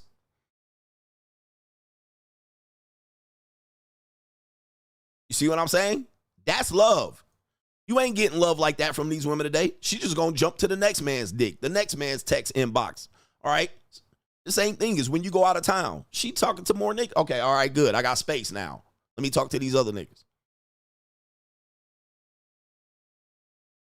You see what I'm saying? Like, you guys think that's love because she texts you and say, are you okay? Is everything okay? That ain't love. Love would be her at the door with the police. We need to check on this motherfucker. Where he at? I know he loves me and I love he. Why he ain't answering me? Why he ain't responding? Something gotta be wrong because I love him and we communicated for many, many, many years and something gotta be wrong. She ain't gonna be at the fucking door. She gonna just write your ass off. Be like, okay, whatever, nigga. He don't want to text me. He don't want to respond to me. Next nigga. That's going to be the difference. Most of you ain't getting that. There ain't many women out here that would do that. You understand what I'm saying? There ain't many women out here that will put a wellness check and start calling hospitals and shit and checking bail. Let me see if this nigga in jail. Let me see he got pulled over and maybe he caught a case. Maybe the nigga got hurt. Let me see if he got in a car accident. Nothing. She wouldn't do none of that shit. She would just assume that you ain't talking to her no more and write your monkey ass off and go to the next nigga. That's love. See? Not many women got that love for these men out here. They would just write you off. Okay, I guess he don't want to talk to me no more then. Next guy. Now. My man said my mom did that for my dad and they were divorced. I know some divorced women that would do that for their ex-husband. I know some divorced women. Now, ask any woman between 18 and 30 right now that would do that for any man she's talking to. Probably 99.9% of them would do none of it. They would never check on you. They don't give a fuck. And you could be paying their rent. You could be doing all kind of shit. I guess I'm going to have to find another trick. Guess I'm going to have to find another boyfriend. Let me reach out to that millionaire nigga I once fucked or reached out to. She would literally just move on to the next fucking thing. Okay? So that's what I'm saying out here. You're not getting that out here. These women aren't brought up and trained for that. They're brought up to just go back into their options. All right, you're not going to talk to me no more. I see you just going to leave me on red and you ain't going to respond. They are not going to think the worst. If a woman really loved you, she would be at your doorstep doing a wellness check, knocking on the door. I'm concerned about you. I checked the hospital. I didn't see your name in there. I was wondering, you've never not responded to me. I didn't see you got arrested. What's going on? Oh, baby, I got appendicitis. I need help. Take me to the hospital. I couldn't reach my phone. They would just assume the worst. You fucking another girl. You don't want to talk to her no more. I ain't going to chase these niggas. Never chase, replace. Now, you might get an old 44-year-old hag that does it. All right, but that's pointless. All right, anyway. All right, so anyway. It's a cold, evil-ass world. Let's get to the main event here. Let's do it. Do it live. All right, therapists expose women. We'll do this very relatively. Okay, yeah, we got to wrap this shit up. Here we go right here. A therapist, we have 3 therapists. All right, that are basically going to say when women use therapy, they're using it to give themselves a reason for them to play the victim in their relationship, to justify their behavior and weaponize therapeutic research and data against the man. So you hear this narcissist controlling, he was a narcissist. All right, this came from therapy. This came from women getting information about possibly what might be plaguing them in a relationship, and they come out and weaponize it against the people who don't go to therapy. I learned that 88% of men are narcissists, all right? And he was doing this and he was doing that to me in a relationship, and that caused me trauma and pain. So we played this one clip before, but we'll play it again to set up the other clips. This woman says right here, she's a therapist. YouTube. Hey man, I'm just pronouncing it how it's spelled. All right, that's the first thing I say when I see therapists. All right. By the way, I've been against this industry for a long time. I think it's a whole bunch of cope. It's a whole bunch of nothing. These people that get degrees, they're not educated very well. Most of the people that get degrees are women that have been traumatized, so they go in there to empathize for other women that have been traumatized, not to correct their behavior. Most of these people are drug addicts. Most of these people are narcissists themselves. Most of them are Duke shooters if they're male. Not many black men are therapists or therapists.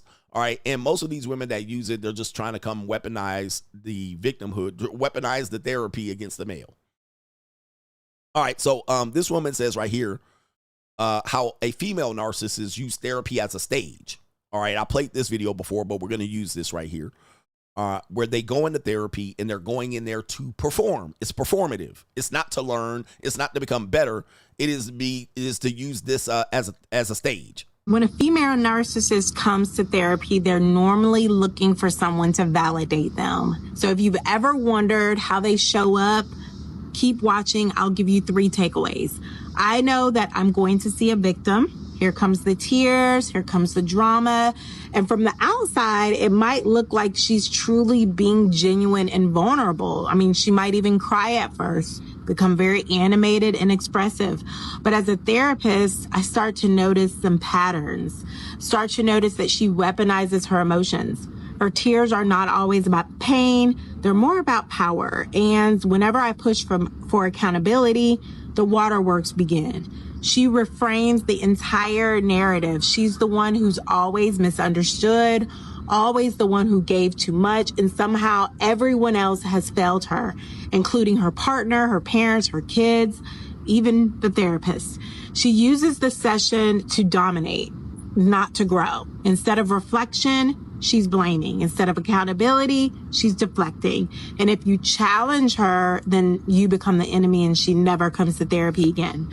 So therapy becomes a stage. And if you're not a discerning clinician, you might miss the fact that what you're watching isn't healing. It's image management. Ooh, it's image management. Shout out to this sister right here. I believe this 100%. Even young people that go to therapy, it's just image management. You know, you were a piece of shit young person. You did people wrong. You didn't want to be held accountable, and now you're managing your image. I'm in therapy doing the work, and my therapist said, man, shut the fuck up. Shut the fuck up. All right, this is bullshit. Your therapist is just trying to milk that motherfucking insurance for $250 an hour. Shut the fuck up. And they're putting you on head meds to control you. All right, and them head meds is nothing but probably sugar pills half the time, but that's neither here nor there. Now you a customer. Now you're a customer. In order to play your game on stage, now you got to take 5 pills a day, like a goofy. All right, but it says as a therapist, there are some patterns.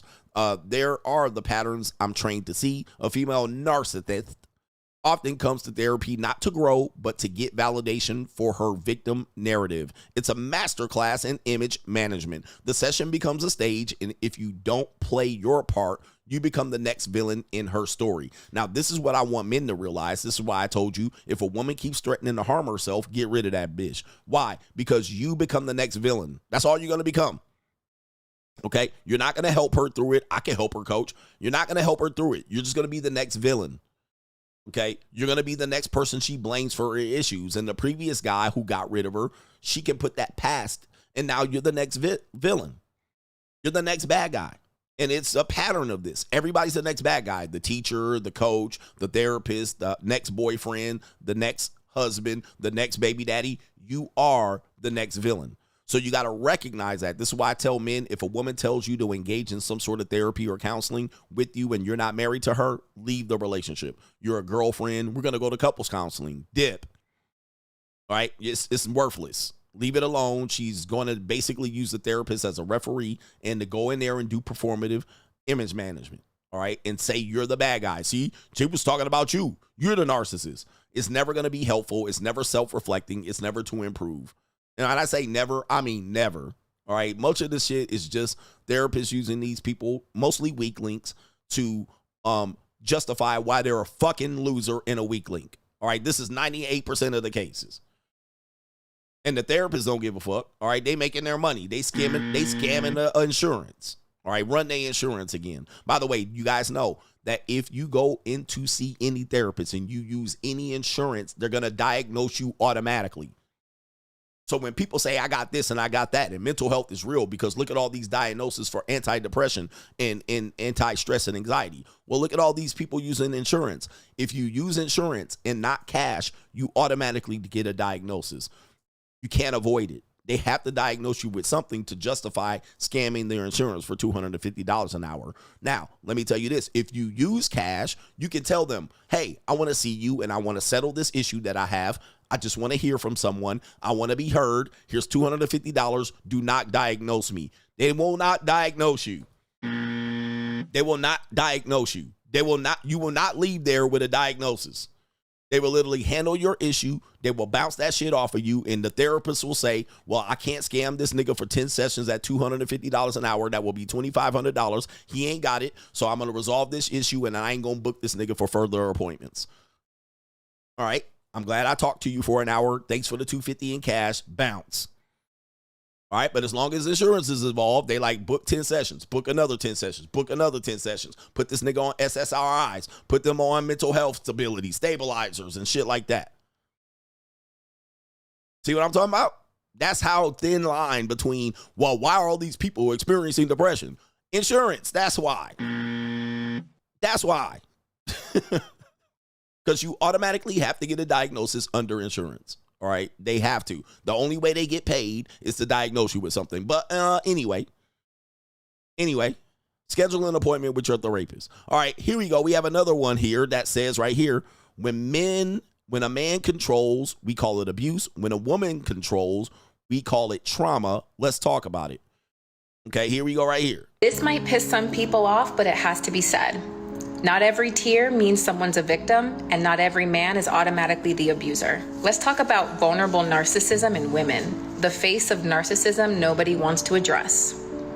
We've been trained to see narcissism as arrogance, grandiosity, and entitlement, usually in men. But vulnerable narcissism wears a completely different mask. It hides behind pain, it hides behind sensitivity, it hides behind the very real experiences of trauma, but weaponizes those experiences as a tool to control. Here's how it plays out. A woman gets dysregulated and demands that her entire family reorganize around her emotions. This right here is where men are failing in relationships, because you don't realize that they're requiring the family, the boyfriend, the husband, whoever you are, to organize around her emotions. How important is that for you to understand? When I tell you about thoughting and plotting, when I tell you about why emotions should not supersede logic, this is why. Because she can always pull you back in. Well, I know this makes sense, but we're going to reorganize around my emotions. I'm going to hurt myself, so let's reorganize around that. All right, I'm going to hurt you. I'm going to divorce you. I'm going to feel like I'm going to hurt the kid. We're going to reorganize around her emotions. I'm not happy. I'm not happy. I'm not happy. I'm not happy. Reorganize the entire family around her emotions. The kids and the father wakes up happy. She wakes up miserable. We reorganize the whole day around her fucking emotions. Now, you got to realize, once a person sees that you're doing that, they're going to keep doing that at will. This is narcissism, but they will claim that you're the narcissist and controlling and abusive. When a person does this, this is a grown child this is a child with breasts, Chronicles of Judah, a child with breasts, and they're manipulating you. This is why I say, when people say, is manipulation evil? No, it's just a person playing the game. They're trying to gain leverage. Oh, everybody happy? Well, not me today. Mommy ain't happy. All right. And if mama ain't happy, nobody happy. Okay. Everybody sad, but I'm happy. Everybody fucking fix your face and start smiling. See, this is organizing the household and the family and the boyfriend around her emotions. Have you ever seen this? You know, the woman has a piss poor day and she comes home, or you take her out somewhere and she all miserable sitting at the dinner table. What's wrong, honey? What's wrong? What's wrong, baby? What's wrong? Well, I don't know. She gets home and now she happy. Well, she done fucked up the whole dinner, the whole experience for everybody, all because we organized our happiness and around her emotion. Oh, fuck, man. We can't have fun out here. She pissy. See, this is what I'm talking about. This is great manipulation. This is why I don't agree that emotion should trump logic in shit like this. It shouldn't trump it. We should not be in this state where emotions control all of us. Well, she's not happy today, so we ain't happy today. Let's continue. She'll control partners with phrases such as, you need to change if you want me to feel safe. There you go. I need to feel safe. You need to change. Fuck that. You need to get with the program or kick fucking rocks. She manipulates co-parenting dynamics. This is where I see it a lot, mandated co-parenting dynamics, by turning the children against their father. Parental alienation. This is all abuse that they get away with. Well, the kid doesn't want to come see the father. So what? The kid don't get to decide. They get to do parenting time with the father. The reality is you don't want the kid to come to do parenting time with the father. Okay, so this is parental alienation, and they let 1 week, 2 week, 3 week go by, and you wash your hands, and they call you a deadbeat. Or you don't care about your daughter. Your son is really hurting because you're not coming to see them. And then they come put themselves in between you and the child. This is co-parenting 101. This is manipulation. This is parental alienation. And most guys ain't got the time. Nigga, you ain't got the time or the stomach, you know what I mean, to deal with this shit. Yeah, I got time, good. This is all levels of abuse, and they're abusing everybody, and they're organizing the family around her emotions. Because she feels threatened, abandoned, and wounded. Facts. She's threatened, abandoned, and wounded. So now, guess what? Nobody gonna be happy. You know, and they separate you from your kid one by one. Here's the part that stings. Yes, her pain is real, but that does not make her behavior healthy. Emotional dysregulation does not justify emotional control. Your trauma is not your partner's debt to pay. Facts. Who gives a fuck about your trauma? I've been saying that for years. Fuck your trauma. Who cares? Well, I had trauma in the past. I don't give a fuck. What does that got to do with me? I've been saying that in the past. Coach, you cold. I don't give a fuck about your trauma. You don't care about mine either. All right, because nobody cares about mine. I don't give a fuck. It has nothing to do with me. All right, but you have to be a little bit more sympathetic to my trauma. No, I don't. All right. Now, when I see some red flags in your goofy ass, I'm going to kick your ass to the curb. All right. I'm not going to think, well, she was traumatized in her past. So fucking what? It has nothing to do with me, man. Nothing to do with me, man. Leave me the fuck alone. All right. Been telling you that for years. This is just manipulation. Fuck your trauma. This is not just relationships. People go to work. People get jobs and they talk about their trauma. I don't give a fuck. Unload the truck. Unload the truck. When you on my time and I'm paying you, you on my time and dime, your trauma means zero to me, bro. Your trauma means nothing to me. Nigga, unload the fucking truck or you're fired.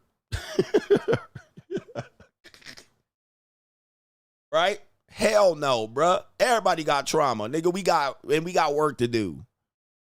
Unload the fucking truck and shut the fuck up. All right, go see your therapist after this. Who cares, man? But what happens is people have these traumatic experiences and they got to sit in the corner and powwow while I'm paying them $15 an hour to talk about their trauma. Fuck you, nigga. I'm paying you $15 an hour to unload this truck. Now, when you go home, you can deal with your trauma. All right? Who cares, man? Dude, I don't got nothing to do with that.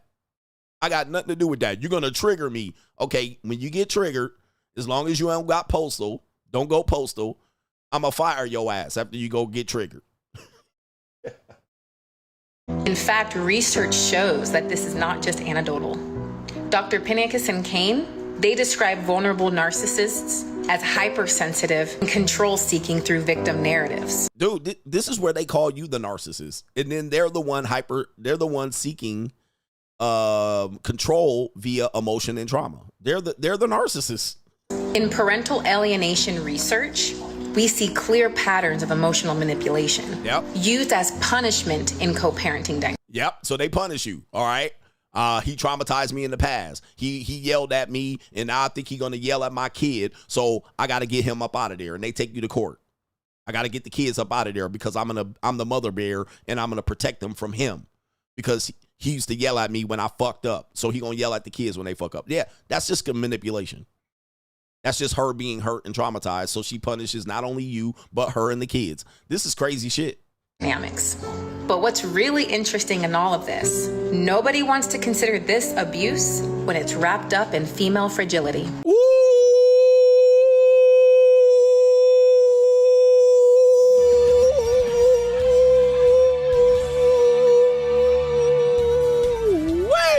Gotcha, bitch. Nobody considers this abuse when it's wrapped up in female fragility. Gotcha, bitch. And then they use everything: toy soldiers, police departments, CPS, child support, family court, toy soldiers, lawyers, everybody, court of public opinion, social media, court. They use every goddamn body because they're female fragility. Now, if a guy did any of these things, then they taking custody from you. Woo, way. The Me Too movement exposed real abuse, but it also gave some women a shield to hide behind and to avoid accountability. Say, oh my God. Woo, way. Gotcha, bitch. Cassie. So the Me Too movement did just show abuse. Men were abusing their power, position of power. Yep. But the women were volunteers. They weren't victim. That's exactly what she said. Wait, these bitches was sucking dick and trying to sleep their way to the top. Then when they got Academy Awards and the motherfucking gravy train ran out, now they the victim? Nah, fuck that. Cassie, same thing. She saw another girl getting tricked on. She left with nothing, had to marry a personal trainer. Now she came back with a 9-10 year victimhood story. And then boom, dodge accountability. But she was out there sucking dick voluntarily and getting herpes in her mouth, allegedly. Y'all, hell nah. Hell nah, bruh. Nope. Gotcha, bitch. So I'm a dodge accountability for 9-10 years of decision making. I had Stockholm syndrome and I couldn't control it. Bullshit. And my brain still wasn't developed yet. So I put, I was on OnlyFans at 19 and 20. Now I'm a changed woman at 25 and 26. No. Nah, I ain't forgetting. The nigga, the internet's forever. You ain't changed shit. All right, nah. And I was going through some trauma. I was in a dark place. Okay. Well, my dick about to go in a dark place. Open your mouth. Don't be trying to be a changed woman now when I saw you suck your dick on the internet. Nah, bruh. Let's stop the bullshit. If you cry enough, society will believe that you are the victim. Facts. But if a man did these same controlling behaviors, monitoring where you go, who you talk to, demanding constant reassurance, we That's a big one. You need to reassure me. That's manipulation. call it emotional abuse. Control is control, no matter who is doing it. And sometimes covert female narcissism hides in plain sight because we confuse tears with truth. Fact. Oh, my Lord. Help this woman. Gotcha, bitch. Help her. Lord, pray for this woman. Hey, whoever this woman is, if you want to come over to my show right now, if you want to come CGA, I would lay hands on you. I do feel like I should lay hands on this woman. All right, who agrees? I agree. All right, who's this woman's name? Let me see. I'm going to DM her. Lady, you are doing the Lord's work. If you want me to lay hands on you, sister, I got you. I'm going to put hands all on your hips. I'm sorry. I want to just pray for you, my sister. I'm Deacon Clapcheeks. And I think I need to put hands on this woman, all right, and pray for her to go forward and keep delivering this message of deliverance to us and us men right here. Protect this woman and protect her with the shield in the hands of the Lord CGA, God Allah. All right. And if I want to put hands all over this woman, I'm going to put, where's she at? All right. I'm going to get in her DMs. All right. I'm going to get in her DMs, sister. All right. What else you got to say? This is not about blaming women. Don't get your knickers in a twist, loves. This is about owning that dysfunction wears many faces. True healing requires that we are willing to call out unhealthy patterns. It's very easy for us to all do it externally until it's time to do it on ourselves, even when it's uncomfortable. Don't believe me? I'll link the research down below because knowledge is power and ignorance is a choice. All right. This woman got tattoos all on her fucking. All right. I seen her, bro. She got more red flags than the Chinese Communist Parade. All right. But I did see that. She a witch. She a witch too. That's why she knows. She a real witch. All right. Last one quickly here. And there's there's a long video of this, but we ain't going to play the whole thing here because she be stammering and stumbling. We're just going to sum up the video here that you're going to see on your screen. This woman says, you get a little therapy and now your husband is not good enough. Okay, you get a little therapy and now your husband isn't good enough. We see women go into therapy and their relationships dissolve. Okay. There's this new trend that I see people talking about. There was a woman that was on TikTok and she said that she had been with her husband for, I think she said 26 years, that she's outgrown him and that she know that they're heading towards a divorce and things like that. And there were hundreds of comments underneath her post saying, yes, women, we're tired. You know, we go to therapy. We get better, and the men, they lag behind. They don't want to get better.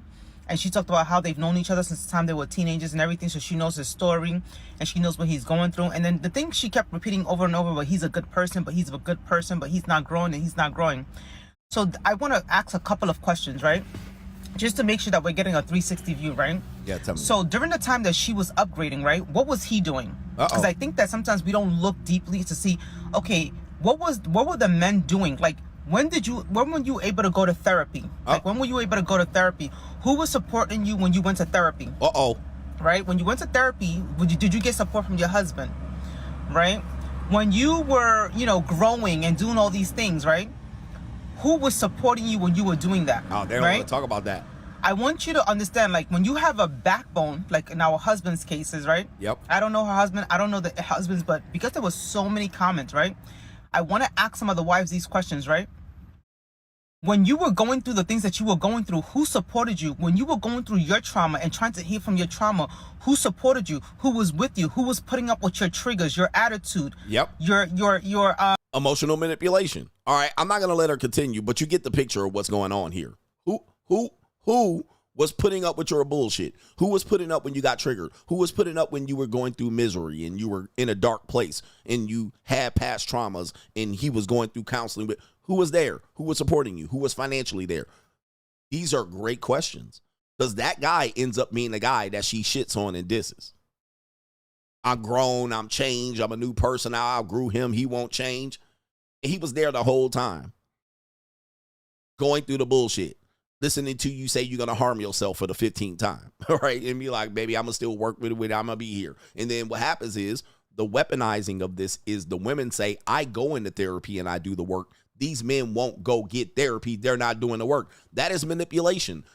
They're basically saying that the women are getting better and the men are getting worse. That's not true. The women are coming out weaponizing therapy. The men know when they go in there, they're going to get hammered. All right, that's what the men know, and they inherently know this. That's why men aren't going in there. And 77% of all therapists are women. So they like, I'm going to go in there and get fucking taken to the woodshed. And then when I go in there, your girlfriend, the women in your life, they're going to be like, see, you need to do this and you need to do that. They have now got you into the loop. So they're inviting you into the den of demons. All right. And they know, because if therapy work, why they in it all the time? They in it all the time. Why? Because they're getting validated. They're on the stage. They're performing. They get this, oh, it's him to blame. And if he was doing this and my past traumas, and they get to get a note for their job, a note for their school. Okay. An excuse, a built-in excuse. Well, I was in a dark place. That's why I fucked around and was a whore. Right. And so now they get to excuse that accountability. But you, on the other hand, as soon as you went in there, boom, they're going to chop your ass out. So men be like, I'll stay out of it. But then they just say, well, these men ain't doing any better. They ain't getting better because they not going up in there. All right, so it is one of these things that men inherently know. That's why men are reaching less to it. They're not just getting invited in. That's like if you're a man and you're married or in a relationship and she says, we need to go to couples counseling. You're eventually going to be like, hell no. Because you know what's about to happen. As soon as you walk in the door, she's going to do spin doctor shit on you. And then here come the tears, the water work, the manipulation, and now she has a referee, and they're going to just boil it down. Well, she just wants to be held. She wants to be held, and she wants you to hold her, and she just wants you to comfort her and reassure her. And she just wants you to, give her a little bit of trust and give her the benefit of the doubt and give her a little bit of leeway and stop watching her as closely. Well, okay. And then that gives her space to jump up and down on another dick, on another dick like a pogo stick. That gives her space to now exercise hypergamy and then come out, well, I was a victim and he was abusive. And you just want to be held. I just want to be reassured and affirmed. I just want to be kissed on the forehead. She wants to run bullshit on you. She wants to weaponize her emotions and you organize your life around her emotions. I feel like I need to be held. I just need some space. I need to go to girls' nights out. I need to just let my hair down with you being able to trust me. Nah, fuck that. Yeah. Nice story. Anyway, let's get to the super chats here and wrap this shit up. Shout out to y'all and I appreciate y'all. Thank you for the support. Shout out to the Coach Gang. Shout out to the Money Mindset Gang out here. I give you the real. I kick the real. 100% undisputed truth. You can't deny anything that I say. You just can get your motherfucking feeling hurts when you come over here, nigga. And your feelings don't mean shit around here, nigga. The jack shit around here, nigga. This is the 100% truth. The undisputed truth. You looking at the King of Kings over here. You're looking at the best that has ever done it, the best that ever was, and the best that ever will be. You looking at the one, the undisputed truth. Hey, that's what you looking at here, nigga. Fuck your feelings. 100% fuck your motherfucking feelings. Even fuck my feelings. Okay, we telling you the truth over here. The truth prevails over here, 100%. Shout out to our brother. The undebatable, the undeniable, every woman's fantasy, the speaker of truth. Fuck your motherfucking feelings and your psychology degree. Shout out to our brother Michael R. Off Topic. Since you're the speaker of truth, I figured I'd share. Have you heard of Amund Hillman? He's an ancient Greek philosopher, I believe that is, and he translated the original text that we base our Christian Sky Daddy beliefs on. A good podcast on him would be Danny Jones. He says right here, he was on Joe Rogan too and talked about him in the middle too. No one is able to disprove what he's saying because it's based on actual text and it's world lens changing shit. He says, called out all of the BS. Shout out to you. I'm going to look him up. I'm going to look him up for later. All right. That's going to be a little bit of homework. All right. You're looking at the King of Kings, man. All right. People hate it, man. But look, man, I'm undefeated out here. I'm undefeated. Speaker of truth, the notorious one. All right. Everybody knows what time it is. The 14-time Monetized champion. I'm the King of Kings. All right, that's what we doing out here, man. That's what we doing out here, man. You can't deny what I'm saying. You can just be in your feelings about it. Well, I feel like I don't give a fuck what you feel like. All right, that shit don't mean shit to me. I feel like you should shut your bitch ass up. All right, how about that? All right. Shut your bitch ass up. That's what I feel like. I feel like you shouldn't talk to me. And matter of fact, when you see me, nigga, don't make eye contact with me. All right, don't, if you disagree with me, nigga, if you see me, do not even make eye contact with me. Not even from across the room, nigga. When I walk past you, bow your head. That's what the fuck you do when you see me, nigga. And this ain't even hyperbole. This is 100% true. Ladies, you too. You got some shit to say to me, nigga, don't even look my direction. All right? If we in the same restaurant, just walk past me like you don't know me. You don't get to look at me. You don't even get to look at me. All right? If you look at me, you in violation. Fuck out of here. All right? How that sound? How's that narcissism? Shit. All right?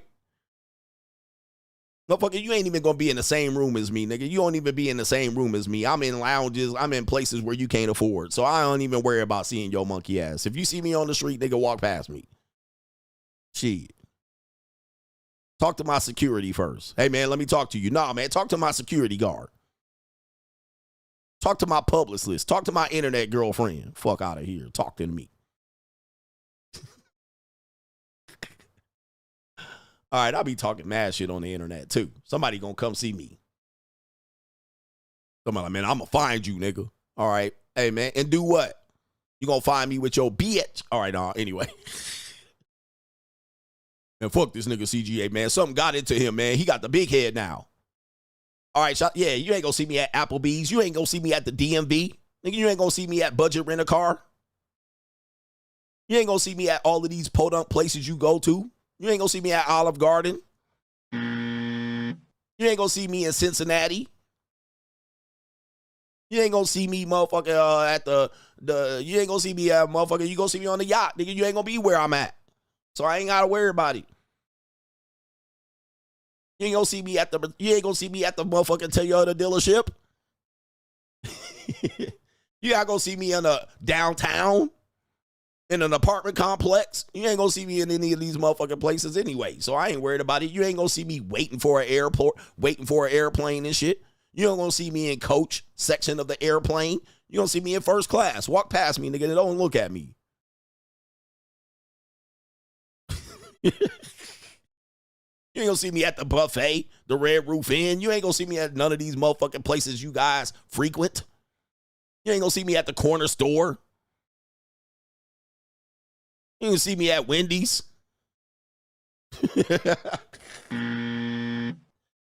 All right, come on, man. You ain't never go. And if you see me there, nigga, don't look at me. All right.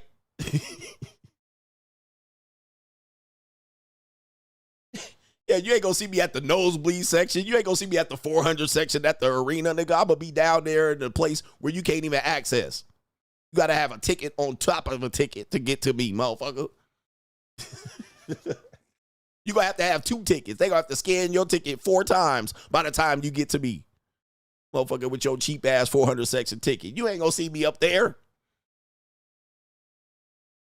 Shit. You ain't going to see me standing in line to get motherfucking nachos at the basketball arena. Nigga, I order my shit on the menu, and they bring it to me down there.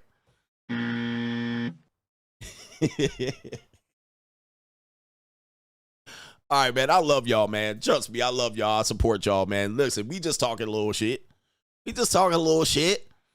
At some particular point, I might be down there with y'all. It is. Josh Finley says, appreciate y'all. Y'all ain't gonna see me on the dance floor, standing around holding my treat. Nigga, I'm gonna be in the booth.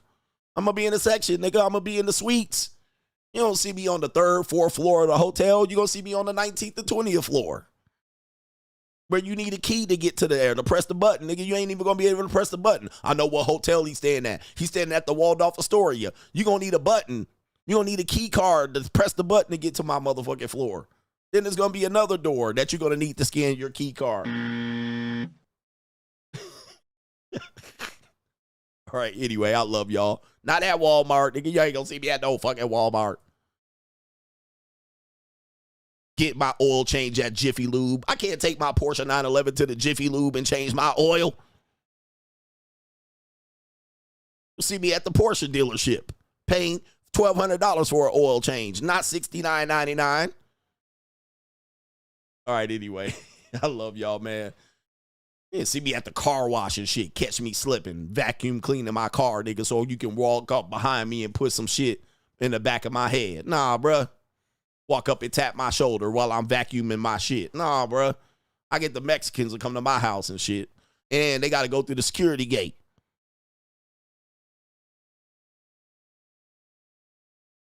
Shit. He said, I'm going to catch you at Church's Chicken. Catch me slipping at Church's Chicken and shit. Hey, man, some dude caught me slipping at McDonald's. When I was, shout out to that brother. I was at McDonald's. Me and my son was going to college visit at Arizona State. And he caught me at line, waiting in the bathroom line at McDonald's. I was like, he was like, hey, man, is this you? And he pulled up a video of me on Fresh and Fit. I was like,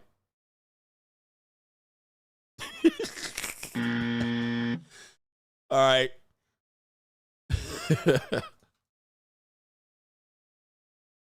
Let me see here. And he literally pulled up the thumbnail of me on Fresh and Fit. He's like, I was just seeing you on Fresh and Fit. I was looking at him like, that ain't me. I don't know who that is. He caught my ass slipping. He was like, yeah, nigga, you was talking that shit. All right, now where you at? Now you in the bathroom line at McDonald's. Gotcha, bitch. All right, cold world. Gotcha, bitch. Cold world. I was like, that ain't me. I don't know. Does that look like me, nigga? And it was literally like I had just done the show like 2 days before. He was like, that is you. I was like, is it really though? Wait a minute. Who are you? I don't know him. It looks like me, but it's not. All right, anyway. Shout out to Josh Finley. Appreciate you, man, for the support over on the Pay Pizzle. Billy the Kid says, Coach, as a psychiatrist, we can't bill without a diagnosis. There are 70,000 ICD codes, none for normal assessment and evaluation. He's a psychiatrist, and he says we can't bill without a diagnosis. Let's talk about it. I'm rich, bitch. 70,000 ICD codes, none for normal assessment or evaluations. Can't bill without the diagnosis. So you gotta know what's the plan. So I go to a psychologist and they be like, well, hey, we gotta get that diagnosis. Get that diagnosis. They gotta get the diagnosis. So when people tell me they have something, it's either self-diagnosed or it's insurance-based diagnosed. Is it legitimate? I'll be like, maybe not. 70,000 codes. Shout out to him, and I meant to not say your name, but that's a sponsorship. I'm rich, bitch. 70,000 ICD codes. 70,000. So that means you can, man, you take it. So, man, that's crazy, bro. Shout out to Marco says content is fire. I love when you troll these lames. Shout out to you, co-sponsorship. I'm getting to the point where I'll be trolling at this point, right? Because, like, you know what I mean? I got the Notorious channel. I just be putting up me with girls, and y'all be going crazy. This nigga trekking. And by the way, it's funny because it gets the most views. For some reason, I'm like, dude, I figured out these guys, man. It's sad. And I've been trying to prevent it for years. I've been trying to not put women on my platform or talk about my dating life too much. But now it's a joke now. Because most of these guys, y'all not going to pay attention unless y'all see some bitches. Y'all not going to pay attention. Like, y'all going to get triggered. It's like, wow. And I didn't do the whole Fresh and Fit. I didn't do the whole Kevin Samuels thing. But I noticed, unless I put women in, niggas ain't going to look. They only going to look where there's women. Right there, 35K there, 24K there. But if I'm just talking or nothing, all right, 23K here. I just put this up, 2.5K. Y'all simple. The only thing that's going to get y'all attention is women. That's it. And I went years and years and years just trying to push a message and talk. But I see what time it is. So I'm going to just troll y'all with JUCO bitches. That's all I'm going to do. I'm going to just put it in your face. Fuck y'all. I see that's what y'all want to see. That's what y'all want to see. It ain't going to, look, right here, 1K view. This is me in the Barca Stadium, nothing. Oh, me with this Brazilian bitch, 9K views. it's, and I'm like, dude, there's nothing I could do, man. There's not. I look. I've tried to avoid it for years. Let me just give you this, and let me give you the message. Y'all don't want to see it. All right. Now you see me standing next to a broad. Now niggas want to watch. Okay. So now I'm trolling. 35K. 35K. And I said I had to pay her to do this. 35K. Like, that's crazy. That's the most watched short. And that was from the Pacquiao fight. Then I put this girl on the boat. Now y'all want to watch. I put this white girl right here. Now y'all want to watch. Like, it's weird, man. Like, I don't know what you want me to do. Well, who keeps typing this shit in here? I don't know what to tell you.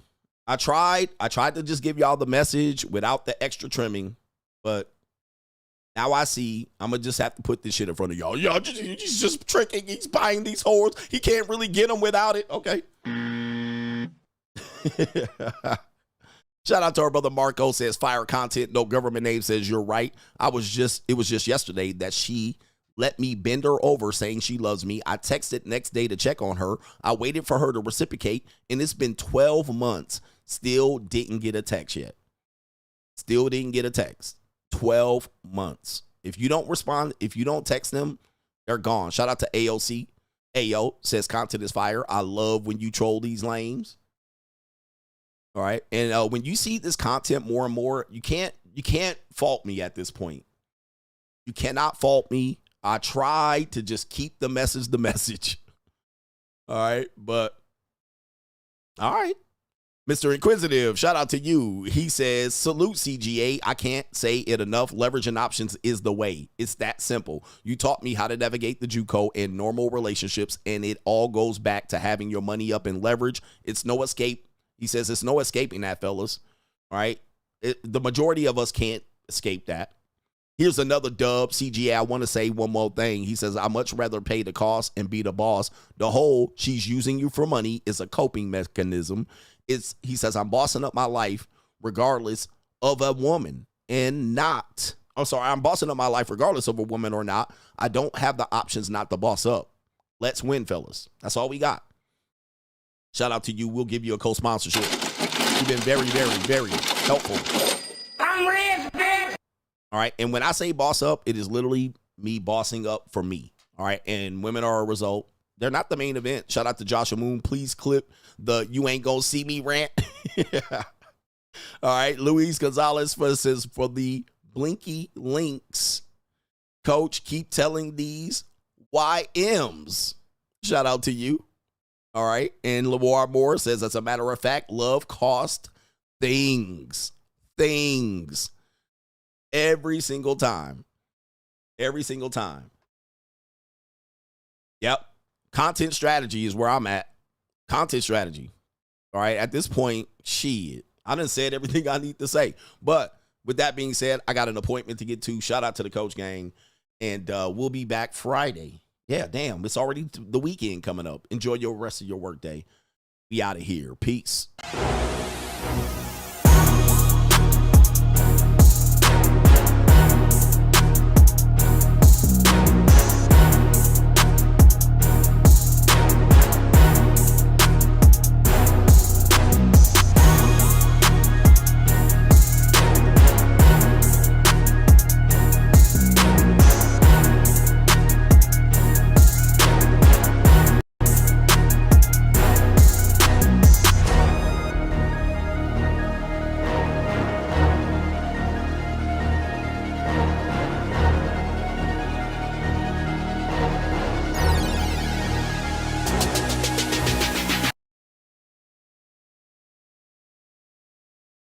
Better boss up, nigga.